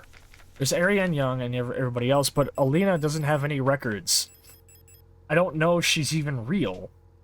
Maybe she was somebody who was sent to Sierpinski 23 while Ariane was in fact accepted for the Penrose program, but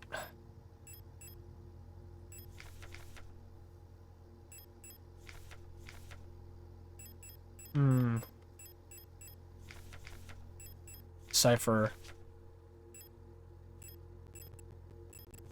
Replica unit.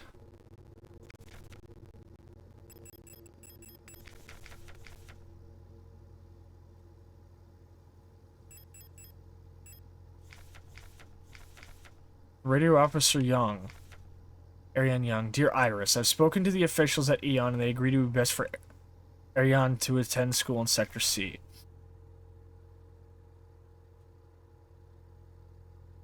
That Sector C school being Rotfront, right?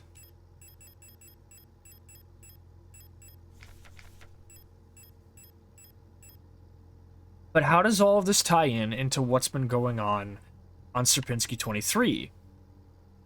On Lang, where everything is going to complete shit, and people... The white-haired girl. The white-haired girl. The fucking note that what's-his-name wrote, talking about how... Give me a sec. Where is it? Falk's diary. I don't know how long I can go on. The red eye beyond the gate showed me, touched me, and poisoned me. Would this be the red eye of Jupiter? Or am I... It feels weird because the whole in-game like document talking about people equating like some sort of like false symbolism with the red eye of Jupiter feels like it's mocking me. It feels like it is the game's way of outright telling me that attempting to equate what is happening here with the red eye of Jupiter is like English teachering it and not actually what it is me reading too much into it. It feels like the game is actively mocking me for interpreting it like this. Another person's memory. I'm no longer fully myself anymore, but I've not fully become... The game's way of mocking you for equating things is literally the red eye document. Yeah, exactly. So this person says they're having experiences, right? Have formed dreams and recollections penetrating my brain, tainting my every action. The white-haired girl. Why would she curse me like this? Which seems to imply almost that the dreams, or the state of me waking up and seeing Ariane are the actual dreams. And this would be reality. But that doesn't make any fucking sense because nothing that's happening here feels like reality. But somebody else is having the exact same instance of having somebody else's memories somebody else's memories. But that still doesn't make any fucking sense, because there's no way that Elster could possibly be on Sierpinski 23, because there are no records of anybody, of any Elster unit being on Sierpinski 23. An Elster unit is assigned to work on the fucking shuttles, like where Ariane would be sent if she was in fact picked up by the Penrose program. So, the idea of a Sierpinski 23 and the hunt for Alina being reality, and the states of lucidity on the shuttle with Ariane being the dream, these don't feasibly line up in any logical state. That doesn't make any fucking sense. But I have a document from somebody here stating that dreams involving somebody else, where they see somebody who's the white-haired girl, are in fact the dreams, and that they are some sort of weird hallucination. There's a point where reality becomes the dream. When that moment happens, exactly in the scope of the game is redacted. Yeah, Silent Hill 2 shit, for real. We have a Calibri's note. Keep an eye on Adler. There was nothing in his diary. When I probed his mind, there were memories of an Elster unit working at Sierpinski. There's no record of that model of replica ever being deployed here. In order for... See, exactly. A single unit for some survey work in the mine was briefly considered, but no new orders were made due to the commander's sickness. We go into Adler's diary. Fascinated by a peculiar piece of furniture. Here we go. Another memory of my Gestalt white. A young woman, her hair white as snow, conducting some sort of test. I had a deck of cards with astronomical symbols on them, and I asked her to guess the planet of the card I was holding. Tarot cards. I was playing with that mechanical lockbox again. Here's a moment of him, presumably with Ariane, with tarot cards. A memory, a dream of a memory. Another dream of him being somebody else, possibly, while experiencing some sort of memory with Ariane, fucking around with tarot cards, which are presumably the type of thing that Ariane seemed to at least be somewhat interested in, because one of her paintings had a tarot card embedded in it here.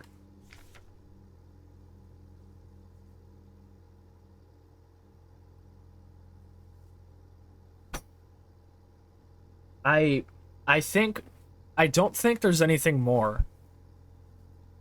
Falk and Colibri classified docs give insight into bioresonance as well. Bioresonance is something that I am aware of because I've read it, but understanding it seems a little bit outside of my scope. Before I push onwards then, let me take a look into this then, because you've brought up something that I've overlooked. I've drastically overlooked. Okay, so let's see. The replica production. Most replicas, which are pretty much everybody except for a Gestalt. Gestalts being people like Ariane and Alina. Those are both Gestalts. Elster is a replicant, or a replica. Much like Adler, much like Falk, much like Colibri and Miner, and much like everybody else. The replica process is duplicating the neural pattern from a Gestalt host to a replica brain. So my brain is made of the pattern of a Gestalt.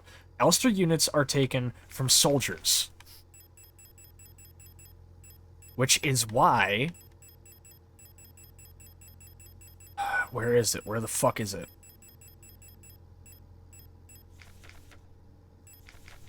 That's a Colibri unit. That's not what I'm looking for. Here we go. Which is why Elster units were chosen for the Penrose program for the adaptability. Their neural pattern was a soldier of Venetan origin, so their needs are basic. Avoid talking to the unit about the war. Avoid researching of Gestalt memories. Do not show or give the Elster unit photographs, especially of soldiers during the war. Do not show the Elster unit movies or let it listen to music. Do not try to befriend the Elster unit. What we're seeing here on Sierpinski 23 could not possibly be any memories of the Gestalt, because she was a soldier on Minetta or Vineta, not stationed on Sierpinski 23 on Lang. She was a Minettan soldier or Venetan soldier, so that wouldn't make any sense. But because of this, she is not supposed to be exposed to any of the media that a girl who grew up constantly going to a bookstore for and being exposed to all sorts of subversive media that she was outright told she was not allowed to consume, both in high school, working on a radio outpost, and presumably while in the Penrose program, she did in fact get accepted to it, would spend most of her time exposing all of this media to her replica partner, who she was not supposed to do that to, not just because it was subversive, but because it would resurface Gestalt memories. This is the longest time I've ever just opened up fucking documents and actually read all of this shit. And it's right before the final boss, too. I'm blue-balling you guys something fierce. Bioresonance technology. So that's how a replica brain is made. By doing whatever. So, let's see. Creating a replica purely with microprocessors or whatever. Bioresonance. Beamforming and induced gravity would be possible without bioresonance technology. But when do I first start to read about bioresonance? Isn't it because of Colibri units? That good difference between just reading and comprehension? Yeah. Like, I've been so focused on the gameplay and figuring out puzzles and always trying to specifically focus on things that would be puzzle solutions, that actually finding anything that might be in service of understanding the story has been a little bit beyond me. Colibri. Bioresonance Specialist. A marvel of modern technology. Colibri and Falk Docs are your first exposure to bioresonance. A marvel of modern technology, the Colibri is the most capable bioresonance unit ever produced. Every Protector Führungskommando's Falk unit is aided by a cadre of Colibri unit adjutants, which can amplify her bioresonant signals, as well as produce their own. Despite their diminutive build, Colibris are one of the most effective Protector units, able to directly influence the minds of replicas and gestalts, extract information non-verbally, and communicate amongst themselves in the full bandwidth of senses. The Colibri's bioresonance is the closest recreation of a true hive mind. The Falk. Falca. Protector Führungskommando's commander, the head of each Eon Facilities Protector Force, is powerful prototype bioresonant Falk unit. An authority that may never be questioned, a Falk unit serves not just as a commander to the Protectors, but as a nearly godlike being. A perception that is underlined by her tall build and resemblance to our nation's leader, the great revolutionary and her daughter. Aided by a powerful prototype bioresonance module, which not only allows her to bend the will of weaker minds and fathom their intentions and emotions, but also grants her the ability to manipulate objects from a distance. So if somebody like this was having weird dreams and hallucinations of somebody that she hadn't met, some girl with white hair. Let me read their classified replica known issues documents then. Star and STCR. And Storch units. Not you. Yules and Auras. No. Adler. Here we go, Colibri. Previous experience with this replica model has given us insight into irregularities in the behavior that stem from the original neural pattern used for this unit. The sensitive nature, yada yada. Great care should be given to Colibri as their neural patterns are very unstable and their bioresonance module makes them very susceptible from influence from others. Often subconsciously create an emotional feedback loop, imitating and then broadcasting the emotions to those around them. Trained to recognize and disengage, unstable units can spiral into persona degradation. Due to their connection, neural pattern development varies less than other modules. Their cadre acts as a safety net. A well-stocked library.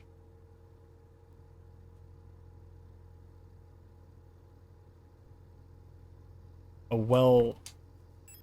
well-stocked library. Colibri units want access to a library. And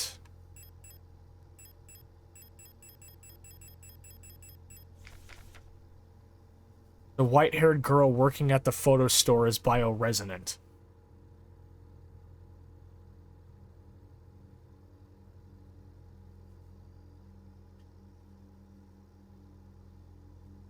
Wait a minute. Wait a minute. Wait a fucking second. Now, hold up, hold up, hold up.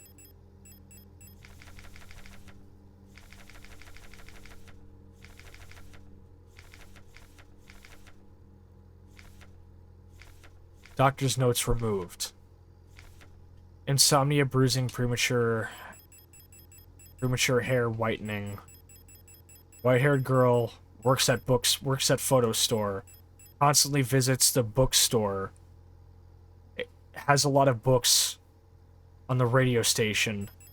Is bioresonant. Sniffs out an Imperial spy. Dwap says, thanks for the stream. I've got work early, so I'm going to sleep. See you tomorrow. Thank you so much, Dwap. It's been wonderful having you on here. I hope you have a wonderful sleep. There's pieces of this puzzle I'm not picking up. There's pieces missing and I'm not picking it up, but I'm getting a basic understanding of it finally. Am I meant to imply that Ariane is either... Am I meant to imply that Calibri units are... Because remember, there were the first time I met a Calibri unit, it was in a room with a painting. Remember? It was in a room with a painting. The first time I met a Calibri unit, it was in a room with a painting. And am I meant to assume that Calibri units are replicas from a brain scan of Ariane? But that wouldn't make any sense, but where's the scrawled note about the thing?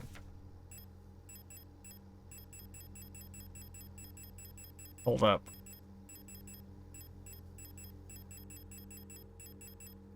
Where is it?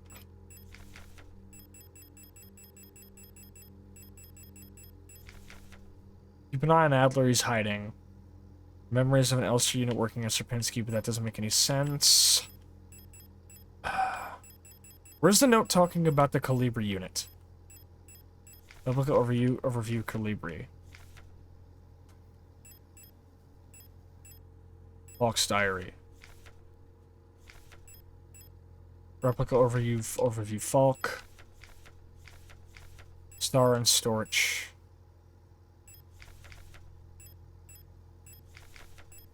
Hold up. Where is the fucking unit? Or the post? Boyan will burn. Jesus. The rule of 6. Keep records? No. This is note. I don't know where Issa fits into all of this either. That's another piece of the missing puzzle. Issa's appearances in my dreams appears to imply that unlike Adler and Falk and all the other units, who appear to strictly be Sierpinski 23 characters, Issa has appeared in all of these. She's a weird bolt that fell out of the machine, and I'm not sure I understand where she fits into this. It's interesting. And who's Iris? I have some theories, but I need to do a run or two first. Frequencies. It skips all the way to the fucking bottom again every time I leave. Together. Okay, I need to go back. The Empress's hand. Hey, isn't the Empress another tarot card? On the first day, yeah, the Empress is another tarot card. So is the Dreamer. So's the Dreamer. That's another tarot card.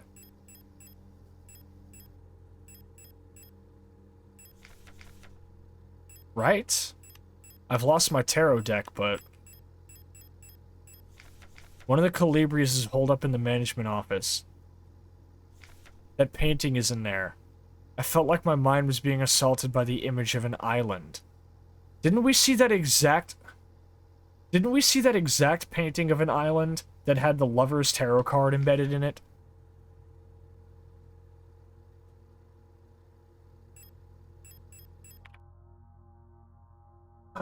Okay. Alright. There's a lot of information here to process. There's a lot of information here to process, and I'm still not making full sense of all of it. But I do think I'm coming to somewhat of an understanding. We have somewhat of a timeline here. We have a possible branch, and due to the nature of reality being somewhat abstract in this game, it could go either way. We have Ariane. Young... Wait, no, hold on a second. No, something's not fucking right. The fucking theory that I had about Ariane possibly either being the brain scan of a Calibri or a Calibri unit herself doesn't make any sense. Because when she was still at the bookstore, or working there, and before she was sent off to military service after high school, because during high school, she was working at the bookstore, or after class, or in between high school and military service, she was working at the bookstore. And before she left for military service, she took a photo of somebody else who looked exactly like her because they both had brown hair. So that meant that at that point in time, she still had brown hair, meaning the note about her being the white-haired girl that has bioresonance or is able to sniff out the Imperial spy doesn't make any sense chronologically. Something isn't fucking adding up here. And I don't know why I'm expecting to understand all of this when I haven't even gone through the fucking door and found the last piece. So I think I'm gonna go do that. I think I'm gonna arm myself the fuck up, and I'm gonna get ready. I don't need to save again because all I've done is sit around reading documents for the past 20 minutes. But I'm armed to the teeth. I got the pistol. Pistol, I got one. I got a fucking rifle. I got an SMG. I got health items to spare. My nudge was less for linking characters and just pointing out what bioresonance does. True, I think I just kind of took it and ran with it. But I suppose we'll find out, won't we? I don't need no flashlight. Okay, popping 2 of these gives me full health. I'm going to bring something else with me. I don't think packing extra clips for the SMG is going to be worth it. But I'm going to make a separate save here anyway. Pepe Sylvia, I got Elena Cio, I got boxes full of Elena.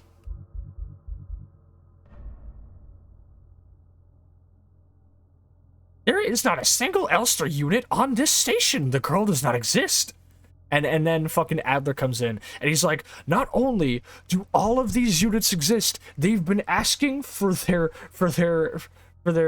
rations for weeks. We are actually going to be fired. This is the end. Leave forever? Yeah, let's do it. Oh, it's dark. Should I bring a flashlight? No, I don't need no flashlight. Remember to leave some space in your school bag. For books? Is that supposed to be a cryptic hint that I need space for another item in here?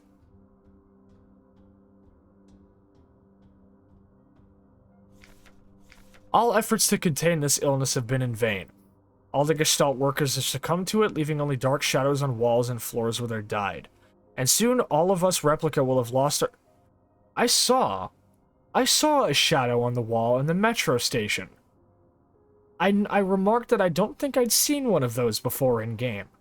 Or if I had, maybe I just wasn't paying attention to it. But I did recently notice one of them. All of us Replica will have lost our senses and turned to writhing masses of flesh. I now believe it was not an infectious disease nor some form of poison or radiation. It was a slow corruption of reality itself. As I've relived the same cycle over and over, each time details change, things are twisted, added, removed. How long until it all turns to nothing but noise? A red dream. A crashed ship, a strange gate, a hole in the ground. An island beyond reach. Memories from others' lives. Dreams of suffering and loneliness. A promise. A search for someone lost. I saw her in the red emptiness waiting for me. We had made a promise as the memories of a stranger rushed into my mind. I felt the borders of myself blur. Now I can no longer tell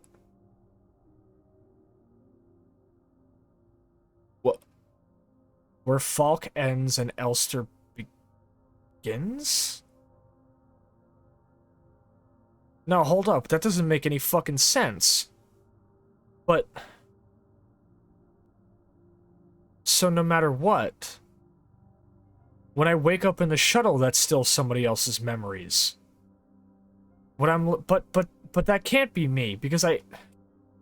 No, something doesn't add up. This isn't me in denial, this is me literally just not understanding. You must turn back, there's nothing for you there. You've tried so many times and you've failed every time. Don't you see that you're ruining everything? This is your final warning? I've never really been one for warnings. Clock's memory. We are dancing to that song they start the broadcast with. We fell asleep watching that movie we'd seen before so many times. If only I could take us back to that time when we were happy. These memories are mine now. But Falk also had memories of a woman with white hair. But... And there's the island. There's the paintings of the island. There they are.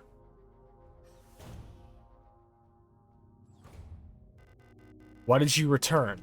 There's nothing for you here. She'll never dance with us again, no matter what we do. She doesn't even want us anymore.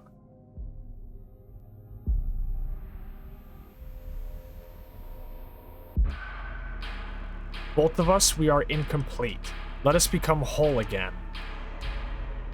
I don't think so. I don't fucking think so.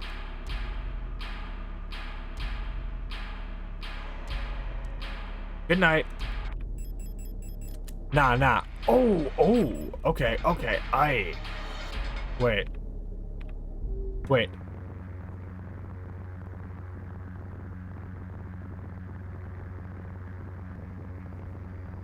Do any radio channels feature any other sounds?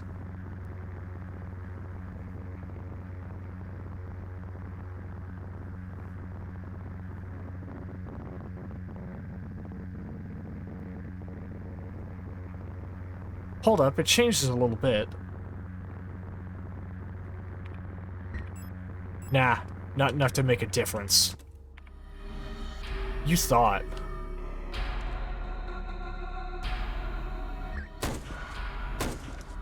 Chew on this shit.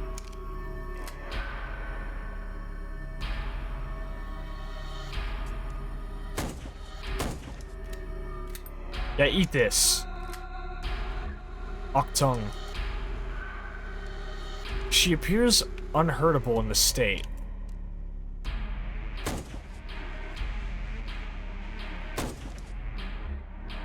Am I out of ammo? I'm out of ammo already. Alright.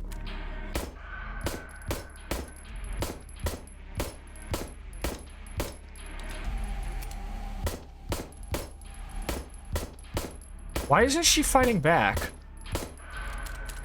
No, actually, why isn't she fighting back?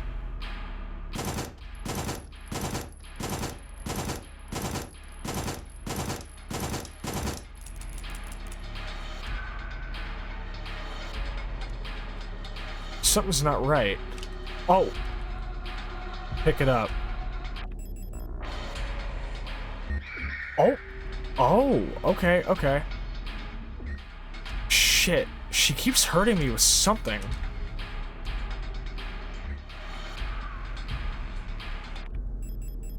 Alright, hold up. Aye, блядь. I don't know what any of these messages mean.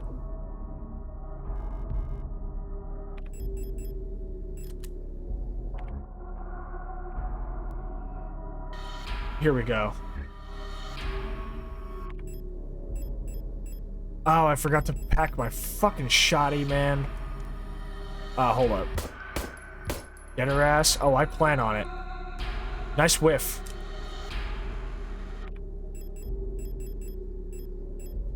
Can I not dump anything here? Oh, now I can.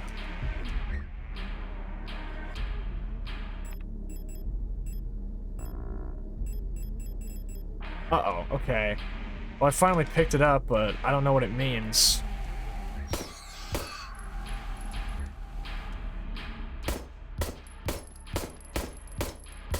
Come on, take it. Okay, so I have to grab the spear and run at her. Alright, I guess I got a handgun this shit. Ouch! Not when she keeps fucking doing that, though. Alright. Burn the shotty ammo, I can't use it. Disturb means die, which I imagine is a polite suggestion on her part. Yeah, something like that.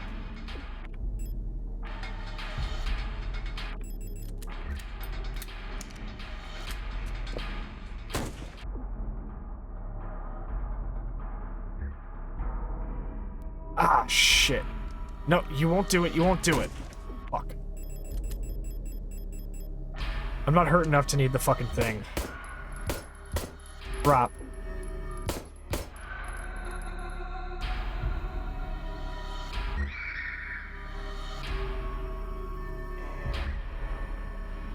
I hate that wave attack. Yeah, me too, but it's alright. I'll live. Now, she's got shields like a star unit. Honestly, I really like the intuitive nature of your crosshair turning to an X if an attack is literally not, like, not only not feasible, but, like, it won't do anything. I've been neglecting the strafe mechanics this whole time. Perhaps it's time for me to actually learn it, huh? Oh. Love that you said thank you when you used that spear. It did? Oh, this is a problem. I'm out of... Oh, shit. Perfect timing. Spokojno no suka.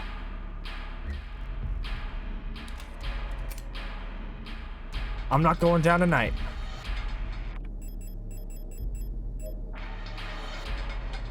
Ah, I can't see shit. Is this just 2?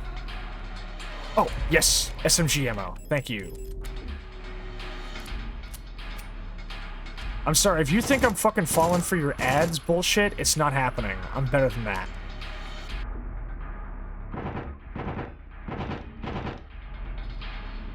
Fuck off the edge of my dick. Shit. Okay, what happened to my other... Oh, I must have burnt it. Oh, shit. Ouch! Alright, pop this.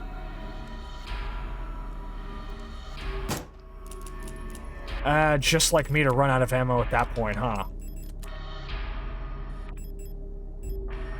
Did I not pick up the shoddy ammo?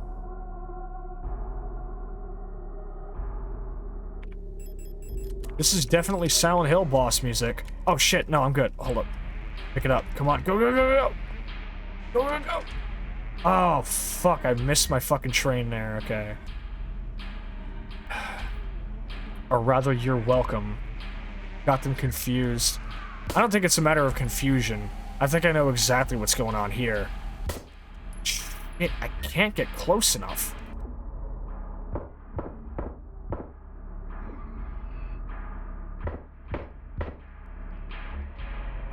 If it's a fight you want, it's a fight you fucking get.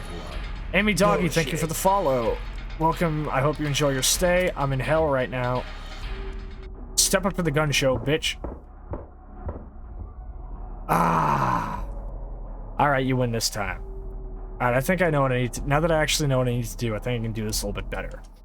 I don't think I need to pack as much ammo into the fight with me, considering considering it seems to give me a decent amount of ammo on sight. So, I think packing as much heat as I thought I needed wasn't actually that necessary. Let's try this one over again, shall we? Okay. Auto-injectors, definitely keep those.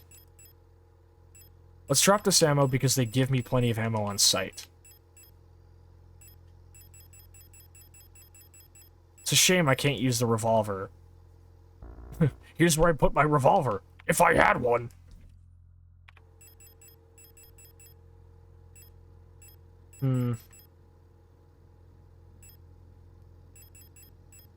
Which one of these am I gonna pack? Rifle ammo.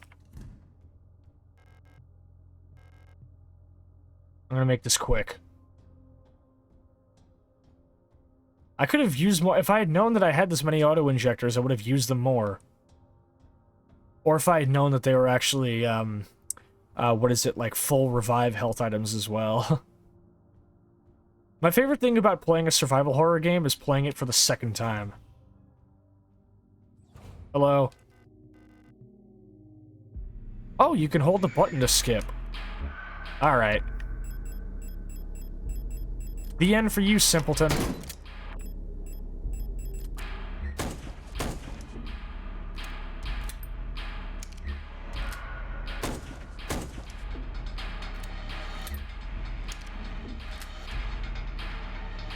Can you fucking...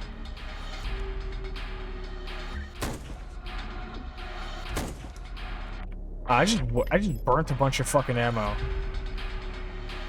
There we go. That's better. Alright, as long as I'm packing the spear, I should be okay.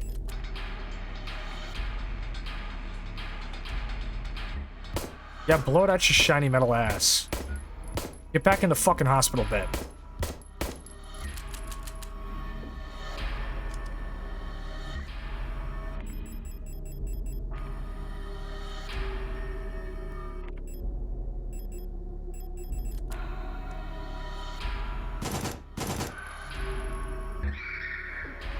This is a little bit better. This is a little bit more manageable. As long as I'm packing a spear into the fight.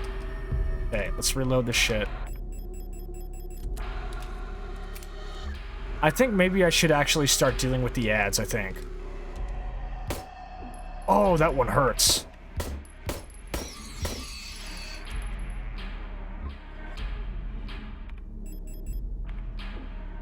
Fuck you with a shovel.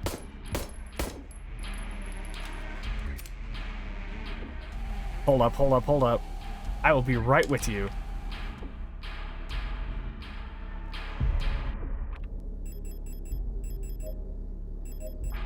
Okay, here we go. Now pick this up.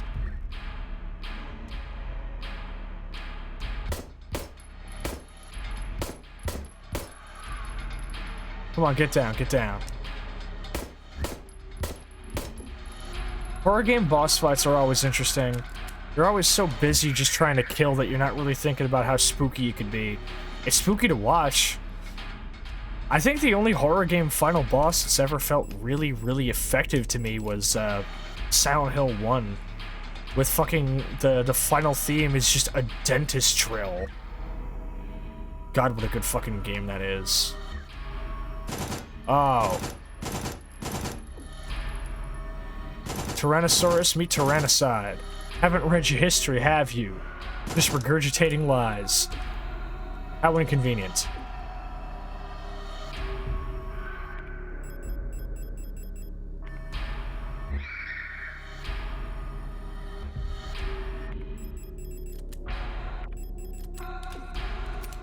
All right, let's clap some of these ads, so I can get some much needed breathing room. Oh, oh shit. Oh, wow, she actually hurts them with her attacks, too.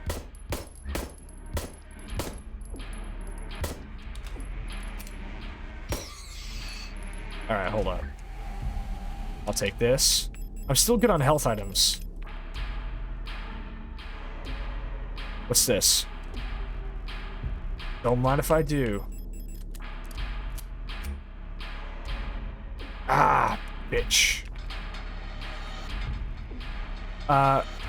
Bitte means please on its own. German is rusty. It is well okay. Oh, my screen is getting really fucked up. I can't see shit.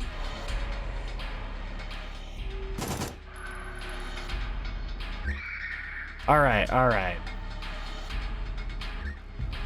I'm definitely... I may run out of ammo. Ray Jumbo, thank you for the follow. I may run out of ammo, but I'm still gonna outlast you.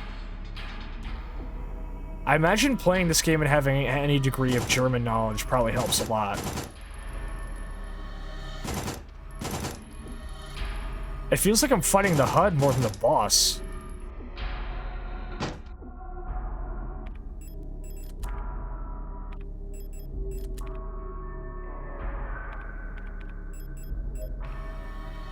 Aha! The end for you. That's it. We did it. We did it. Alright. Violent scene missing. Ah, taking one out of Yoko Taro's book, I see.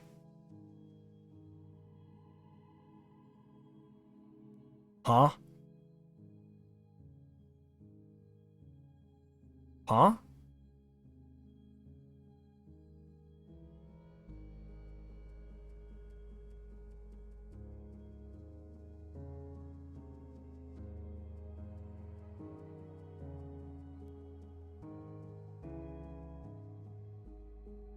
Elster 512. That's my cereal.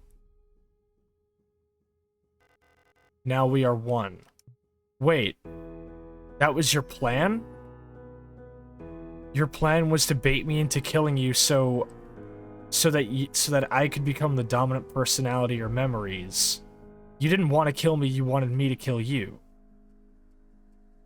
Once again,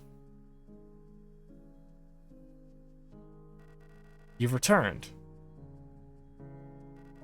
Are you really willing to go through with this once more? You've seen what happens. This world can't take much more. This may be our last chance. What do you mean by that? If you go back, it'll all fall apart. I can't let that happen. You selfish monster.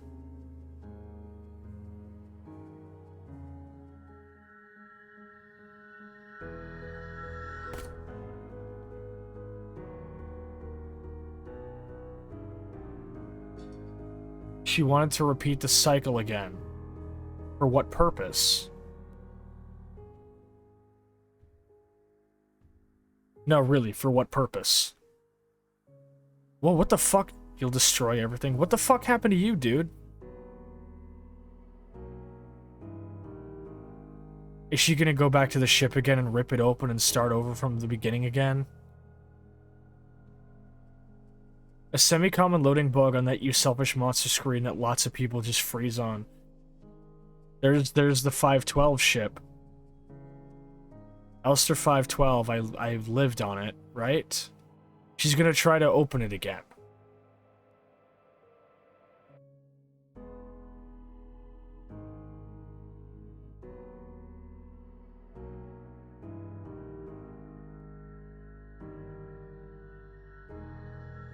Is she actually going to be able to, or is it gonna tear her arm off again? Oh. Okay. Alright. I think I see what's happening. Penrose briefing phase 2. Hold up.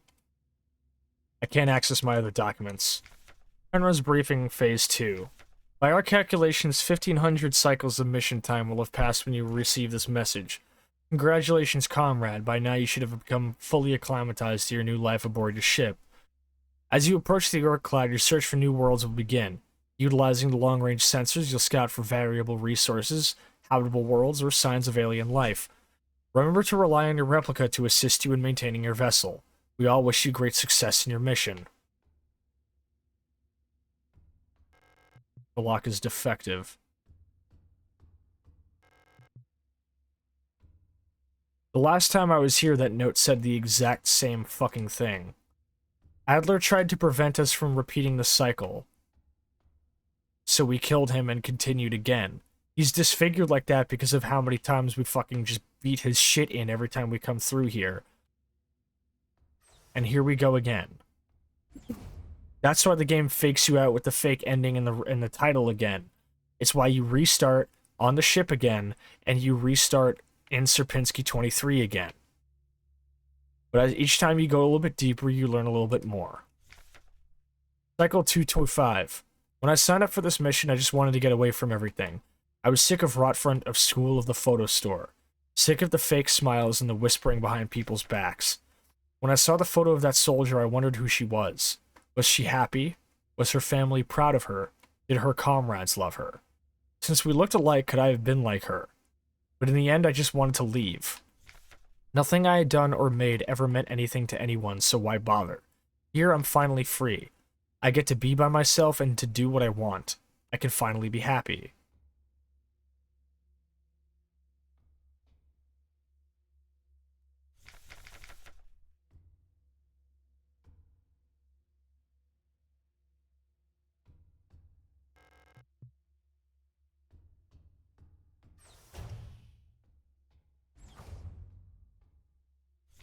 Penrose briefing phase 3. Congratulations, comrade. You survived 3,000 cycles, reaching the final phase of the Penrose program. With the end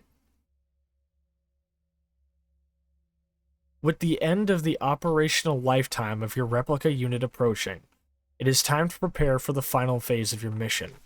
If you have not found a suitable world for landing by this point, accept that you will not. Find solace in the thought that others might be successful where you failed. As you are probably aware, your ship's spare parts and rations will soon be depleted. Life support systems and reactor shielding will soon begin to fail, and radiation may begin to leak from the cooling system. We recommend you do not attempt to prolong your suffering by reusing old filters or rationing supplies. Instead, make peace with your fate. We suggest that you ask your replica, while it is still functional, to spare you a slow and agonizing death, or that you take permanent rest in a cryogenic pod. Remember, you will die having served your nation by partaking in a glorious demonstration of our power. It's a lot of blood on this operating table. That's a lot of paintings. Another unfinished painting. There was never enough time? But...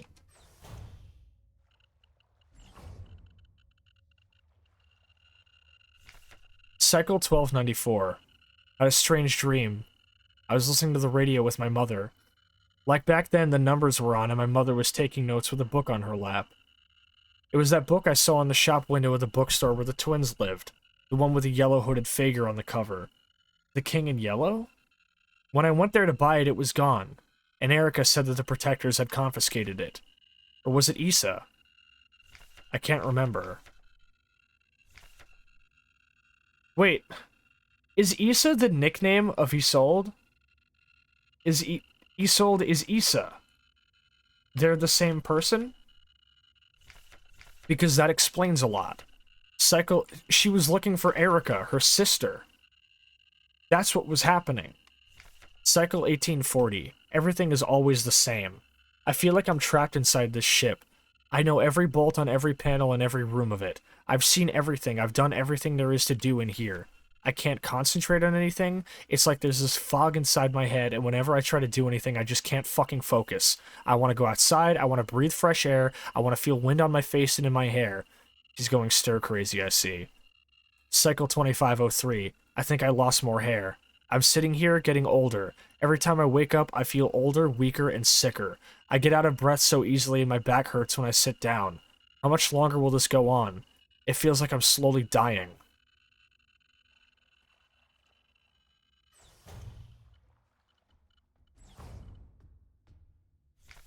Cycle 5000-something-9. I'm tired of it all. Every time I go to sleep, I wonder if I'll wake up again. I'm scared that it'll be the last time I say goodnight to her. Did I say it right? Will she be okay? What if one of us just won't wake up tomorrow? Cycle 540-something. I don't want to die. I don't want to live anymore either. Everything is just so exhausting.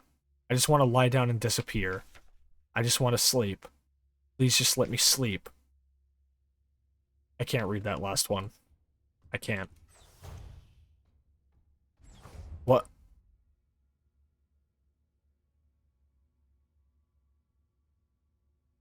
That's...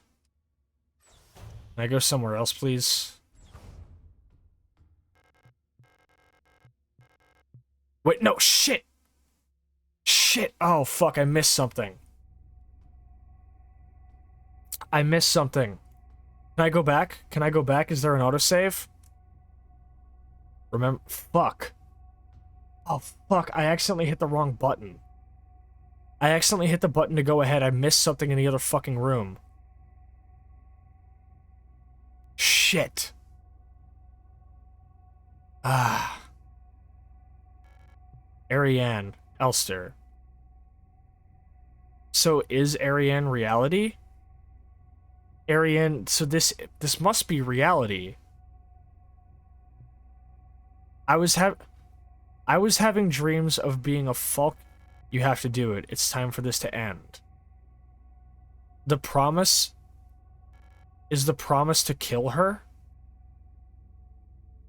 Or is it to die together? Did she really have some type of, like, early hair turning white thing, or was she just getting old? Interacting with Elster Red, I couldn't keep my promise. In the end, I fell ill too. It had to end this way.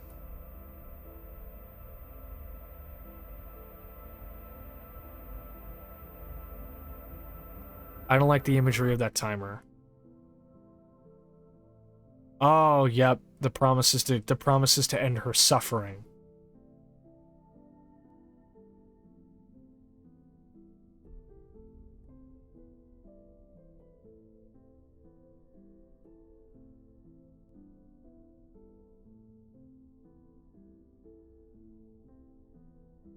Okay, so she actually did have a premature hair whitening thing then. I guess I misinterpreted how long it had been on the ship, and I thought maybe Elster was sort of, I guess, putting that into her own memories in weird ways.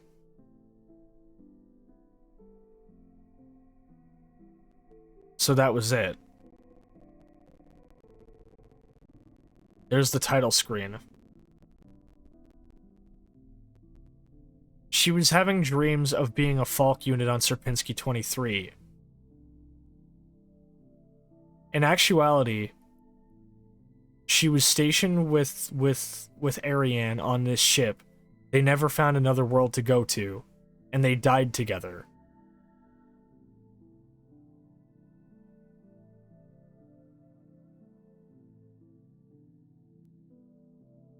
There's still pieces I feel like I'm not missing. Or I feel like I'm not seeing. Things I'm not quite getting a handle on. I feel like a second playthrough or some type of explanation will be best. I guess will be most necessary for me here.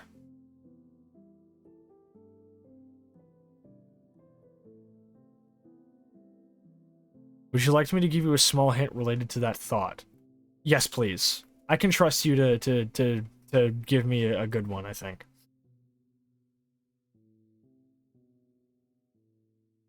But the whole thing of the cycle, was that simply just her going to sleep so she wouldn't have to see Ariane, like, falling apart like that? Because the cycle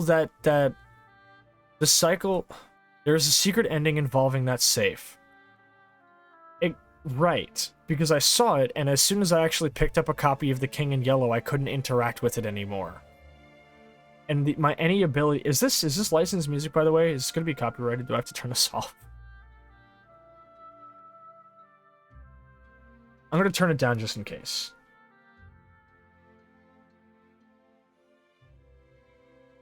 We're going to quit the effort of a secret ending with absolution. I didn't get muted for the game specifically. Okay, so we're clear.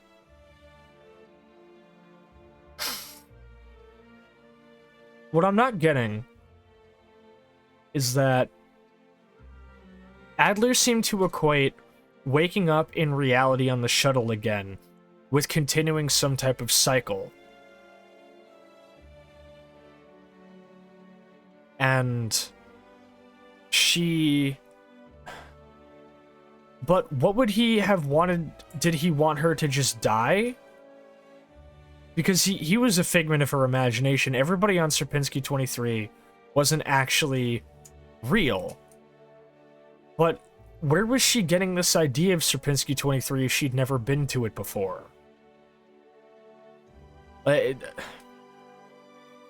It's a really unfortunate, like, story. I'm not sure. There is more than one Elster unit. A hive mind situation is one of the common themes of this game in relation to other replicas. That is true. That is true.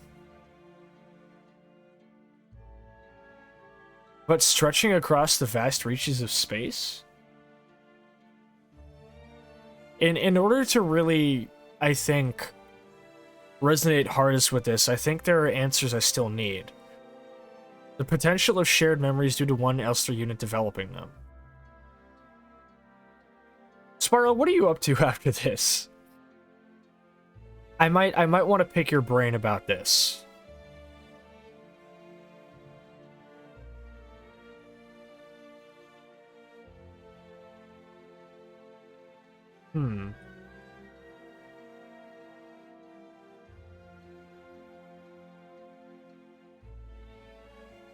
I gotta do a thingy, but if you're gonna be up for a minute, I could call you or something. I wouldn't be opposed to this. As soon as I get out of the stream.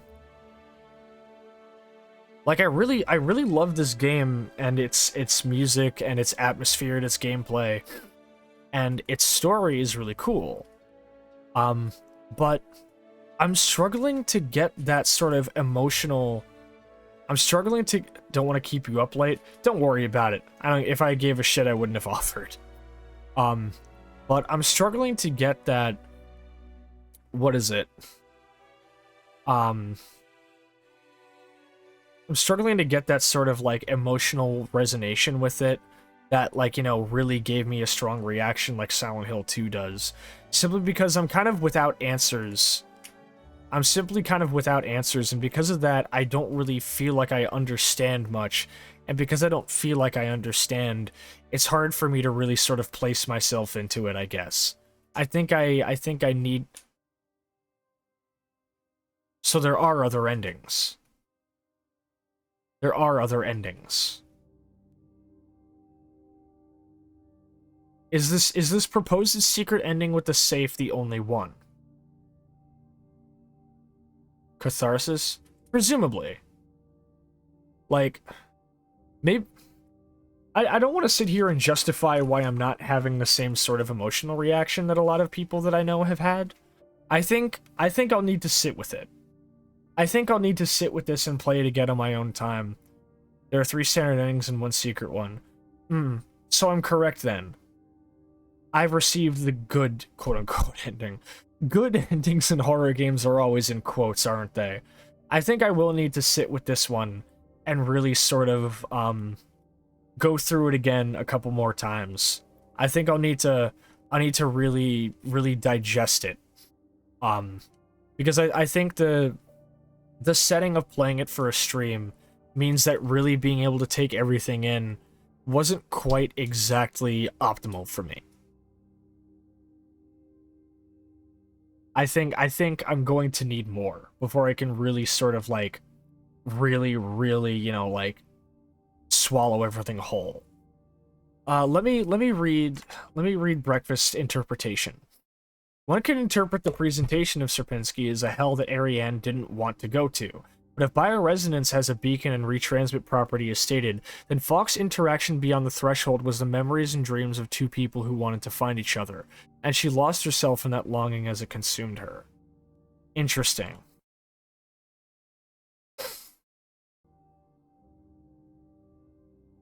Let's continue.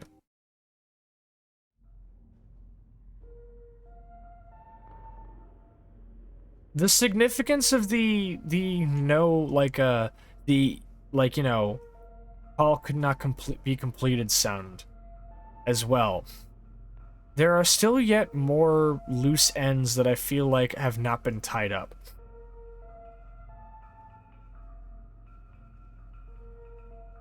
I wonder if watching a video of the other endings would suffice, but I feel like this game deserves more. Why does the menu say continue?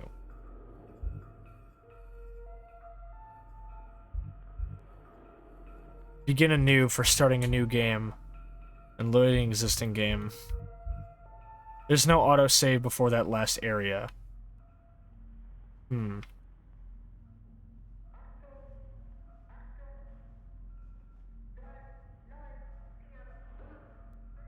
I hate to feel so conflicted at the end of this. I hate to come out of something so wonderful feeling a little bit conflicted, I guess. And I feel more disappointed with myself for not really understanding. Because I love what I've played. And I felt the same way. Where's the disconnect?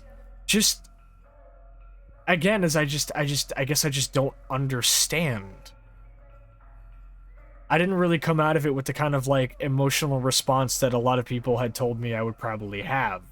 And I presume a big part of that was probably just because I was streaming it, so I wasn't really picking up on a lot of things. Or because a lot of survival horror titles that have more emotional stories kind of require you to... They require, like, you know, a few more plays, or they require a little bit more investment in terms of understanding what's going on. And I think because of the nature of how I've been playing it, maybe I wasn't able to open up myself to this game quite like it demands me to. Or perhaps I'm reading too much into it, because Spiral says it feels the same way. So I'm not certain. let's change the subject. I think I know where I want to go with this. So let me put this controller down and just take a deep breath. So I think my final words, or at least how I really feel on Signalis, having just completed my first full playthrough blind, is I was not expecting the arm shrink. Oh yeah, no, the controller is its own bespoke sort of rigged item. It's a little bit silly wacky. But yeah, so to get to it, I think this game is really something special. It's very unsettling atmosphere that I know I keep comparing it to existing games and it's kind of the boss baby problem, but I do compare things I love to other things I love as a means of reverence rather than disregarding.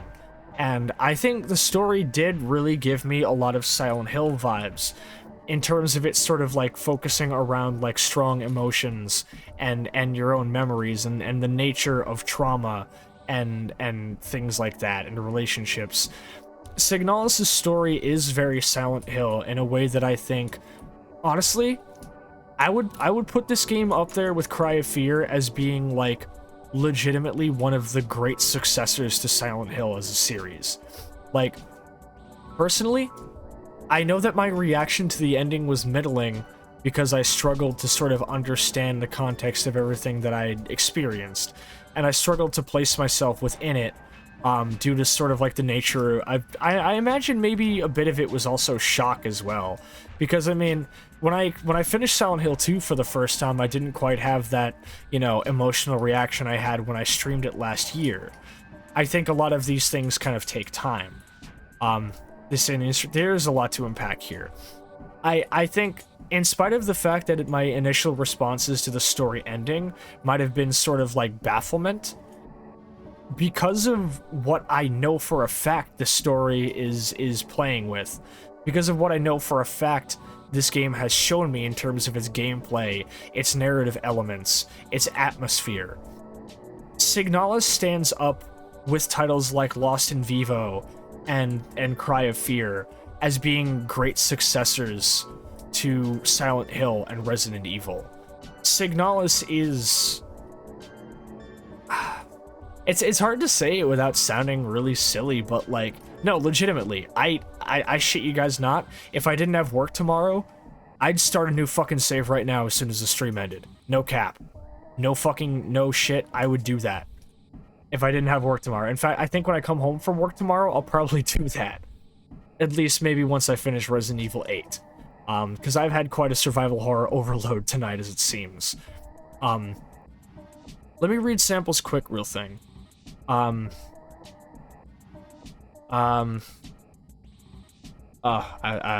see. As per the creator regarding its inspirations, I don't know how to quantify such an identity. A central question of Signalis is, what is the worth of a replica, a copy of a copy? What does it mean to exist primarily in reference to something else? I think that's up to each player to decide for themselves. Does the strength of art lie in how well it pretends to exist in a vacuum? Ah, I see. Behold, ship of Theseus.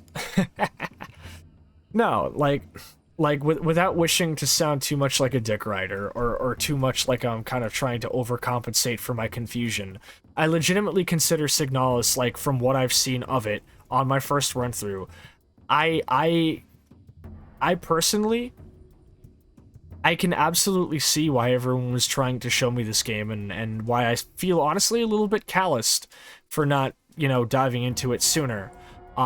And yet, because of what I can tell this game is really working with, because of what I can tell from what it has, you know, working, or what it has going on in it, I am also still thankful that I waited until I really felt like it was my time to play it, rather than just diving into it when I felt pressured enough. And I think that ultimately, I am very appreciative of all the viewers and friends and fans and everyone else who graciously gave me the recommendation to play this game. And I appreciate their patience as I waited until I felt like it was really a good time, until I felt like I really was ready for something like this. And I genuinely think I do really love this game. I love what it was working with.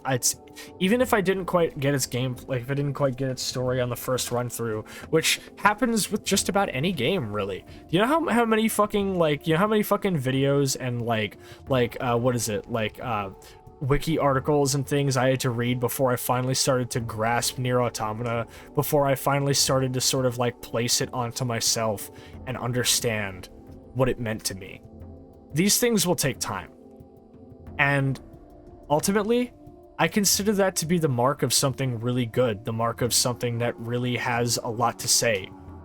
When I finish it, and I don't just say, yep, that was pretty good, on to the next thing. Instead, I look at it and I say, this is going to require more time. This is going to require me to really, really sit down and be more vulnerable with it than I can be on stream, or than I can be with friends, or whatever, you know? It's going to require me to really, really give a lot in order to take. And I think that's the mark of a piece of media that is really, really thought-provoking, that has a lot of love and thought put into it. The fact that I came out of it saying to myself, yeah, I don't really get it, but I want to get it, you know? That's, I think, where it comes from. I don't get it yet, but I want to. And I know for a fact that I will.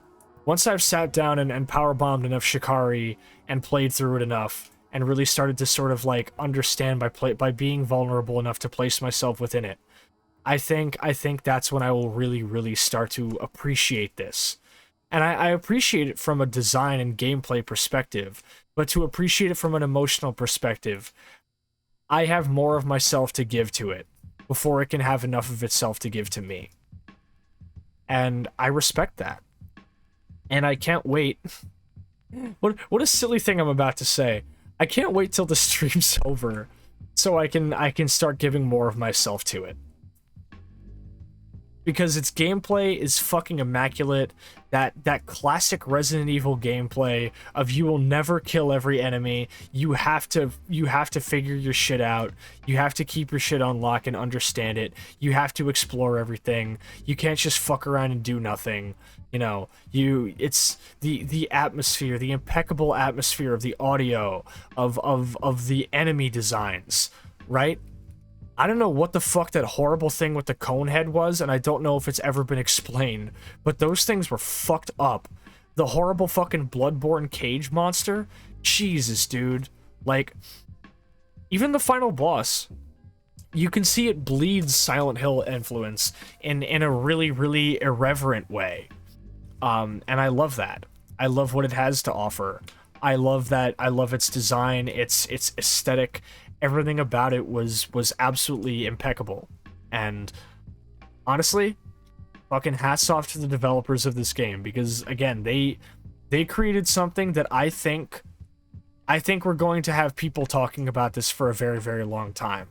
I know I'm going to be talking about this for a very long time. Nick says, I've seen two people I trust the opinions of play it now, so I feel like I got the broad strokes. Now I just gotta do my own work on this.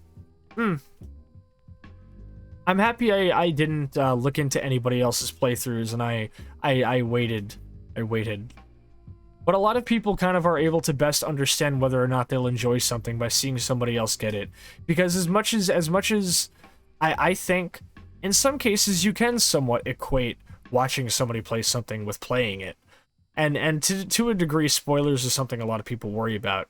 But sometimes, even if you are spoiled on the events of something happening, the events of what can happen in a story, being there to witness them happen in the story will still have plenty of effect on you.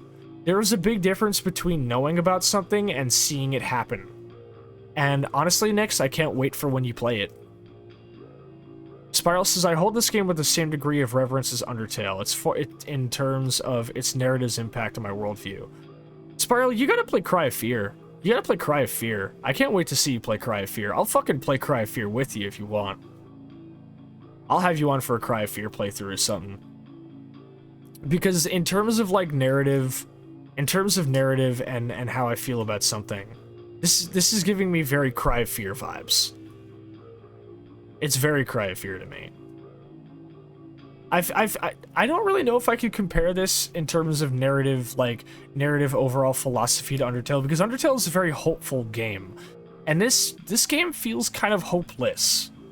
Maybe a big part of why I'm struggling to sort of connect with it could have something to do with, yes, Lost in Vivo is amazing. When I first got Lost in Vivo, I bought it the same night as Call of Cthulhu 2018.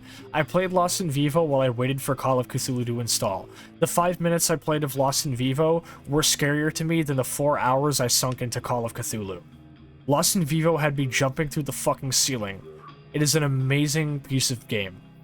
I'm not comparing it to Undertale, I'm comparing its ability to affect my worldview on a personal level. That is a good point. That is a good point. But it still brings me to my point of I wonder how much of my inability to sort of like place myself onto the slate that is Signalis. I'm wondering how much of it could be tied to how much my worldview has changed. How much my worldview has changed recently. I wonder if I was still hopeless and super depressed last year like I was when I played Silent Hill, if I was still, you know, walking out into the streets at nighttime and just kind of like, you know, really, really not looking forward to the next day. I wonder if I had played this during that mindset, how different my outlook and how I relate to the game's sort of narrative would have been.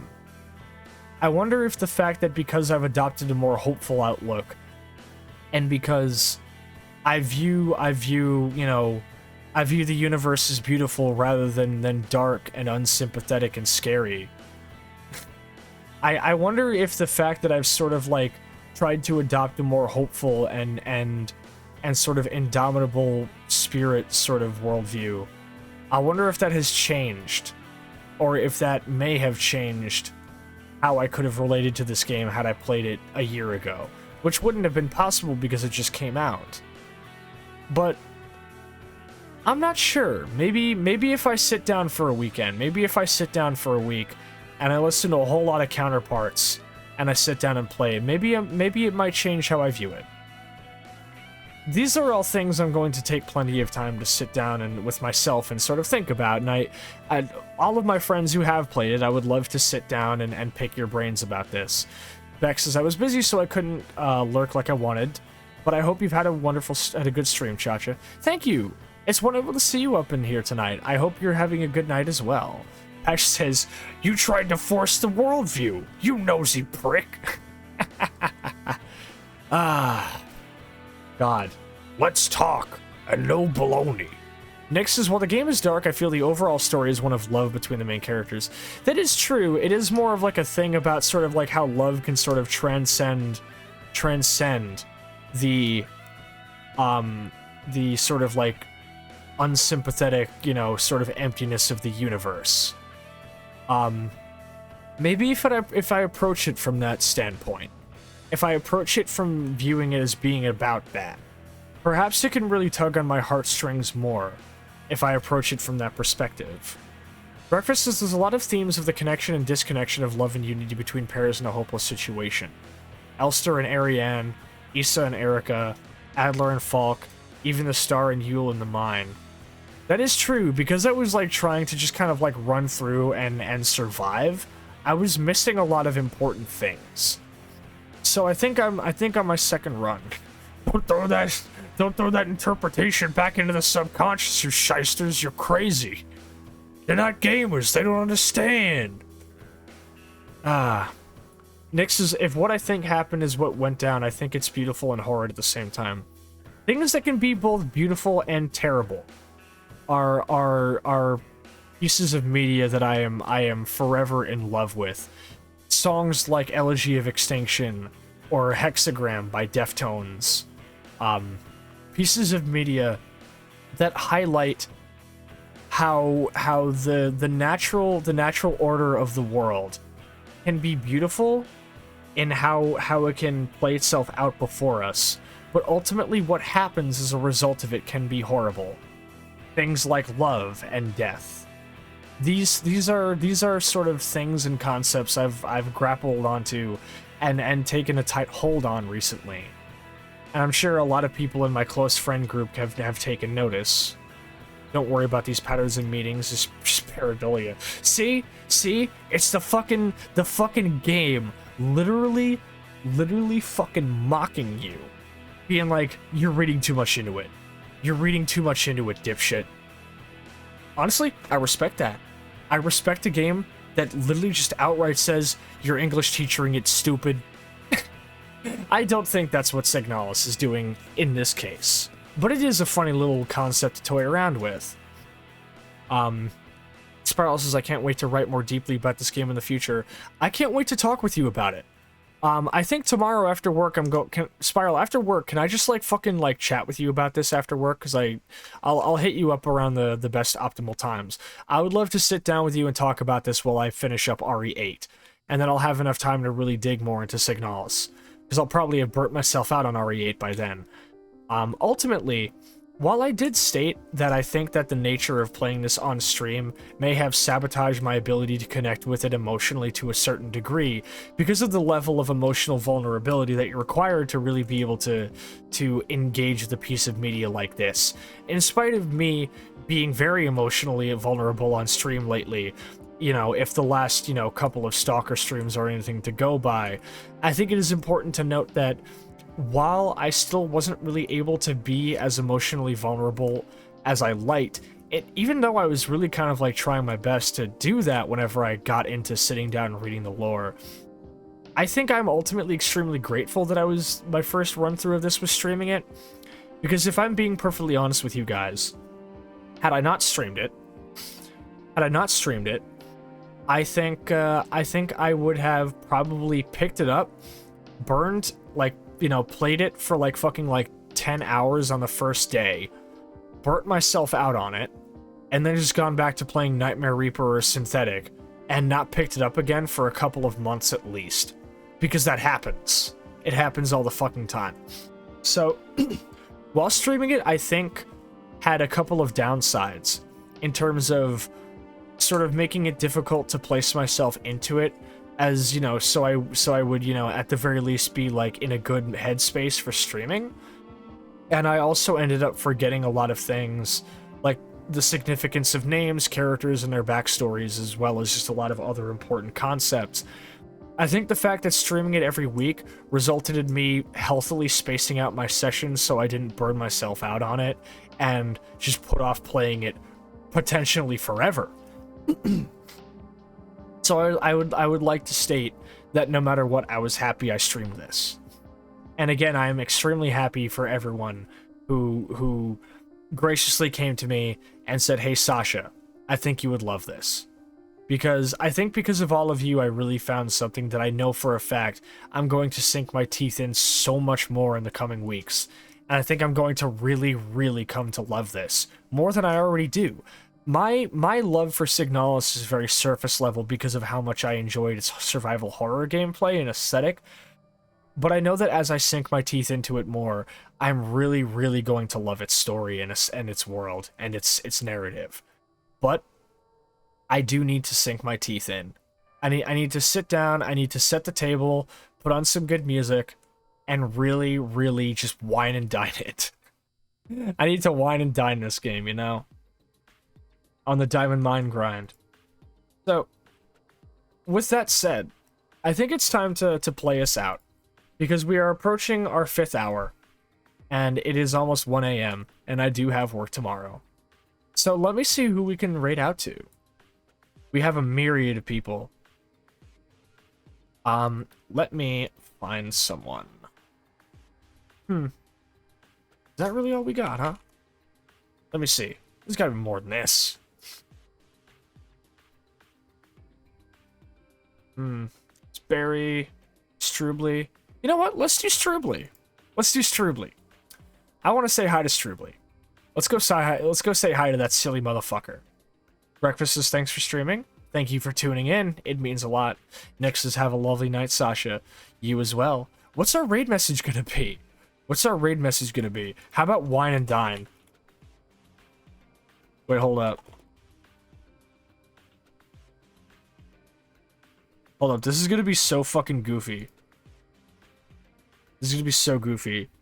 Wine and dying. Can we do that? Listen, alright, wine's on my mind because I've been playing Resident Evil 8. Don't look at me weird. Don't look at me like that. I thought it was funny. Regardless, I think that's a raid message I think I'm happy with. With that said, who's ready to head on down to the end screen and play us out for the night? That sound good? Oh, Spiral. If you're still in chat, are you still on for Harut? Just let me know when you can. In the meantime, let's head on down to the end screen.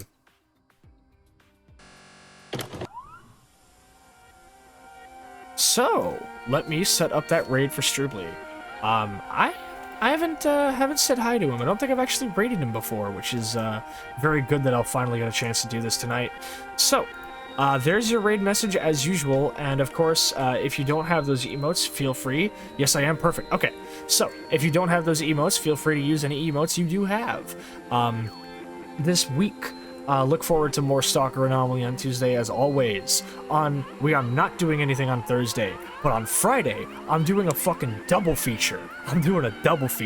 So, one of my favorite hardcore bands, one of the first modern hardcore bands I really got into back in high school, Incendiary, are coming out with their first album in 6 years. It's called Change the Way You Think About Pain, and I'm going to be listening to that live on stream with my homie Sock Drawer. We are also going to be listening to that brand new NASCAR Aloe EP called Hey Asshole. So it's a fucking stupid angry music double feature with a really good friend of mine, and I can't wait for that one.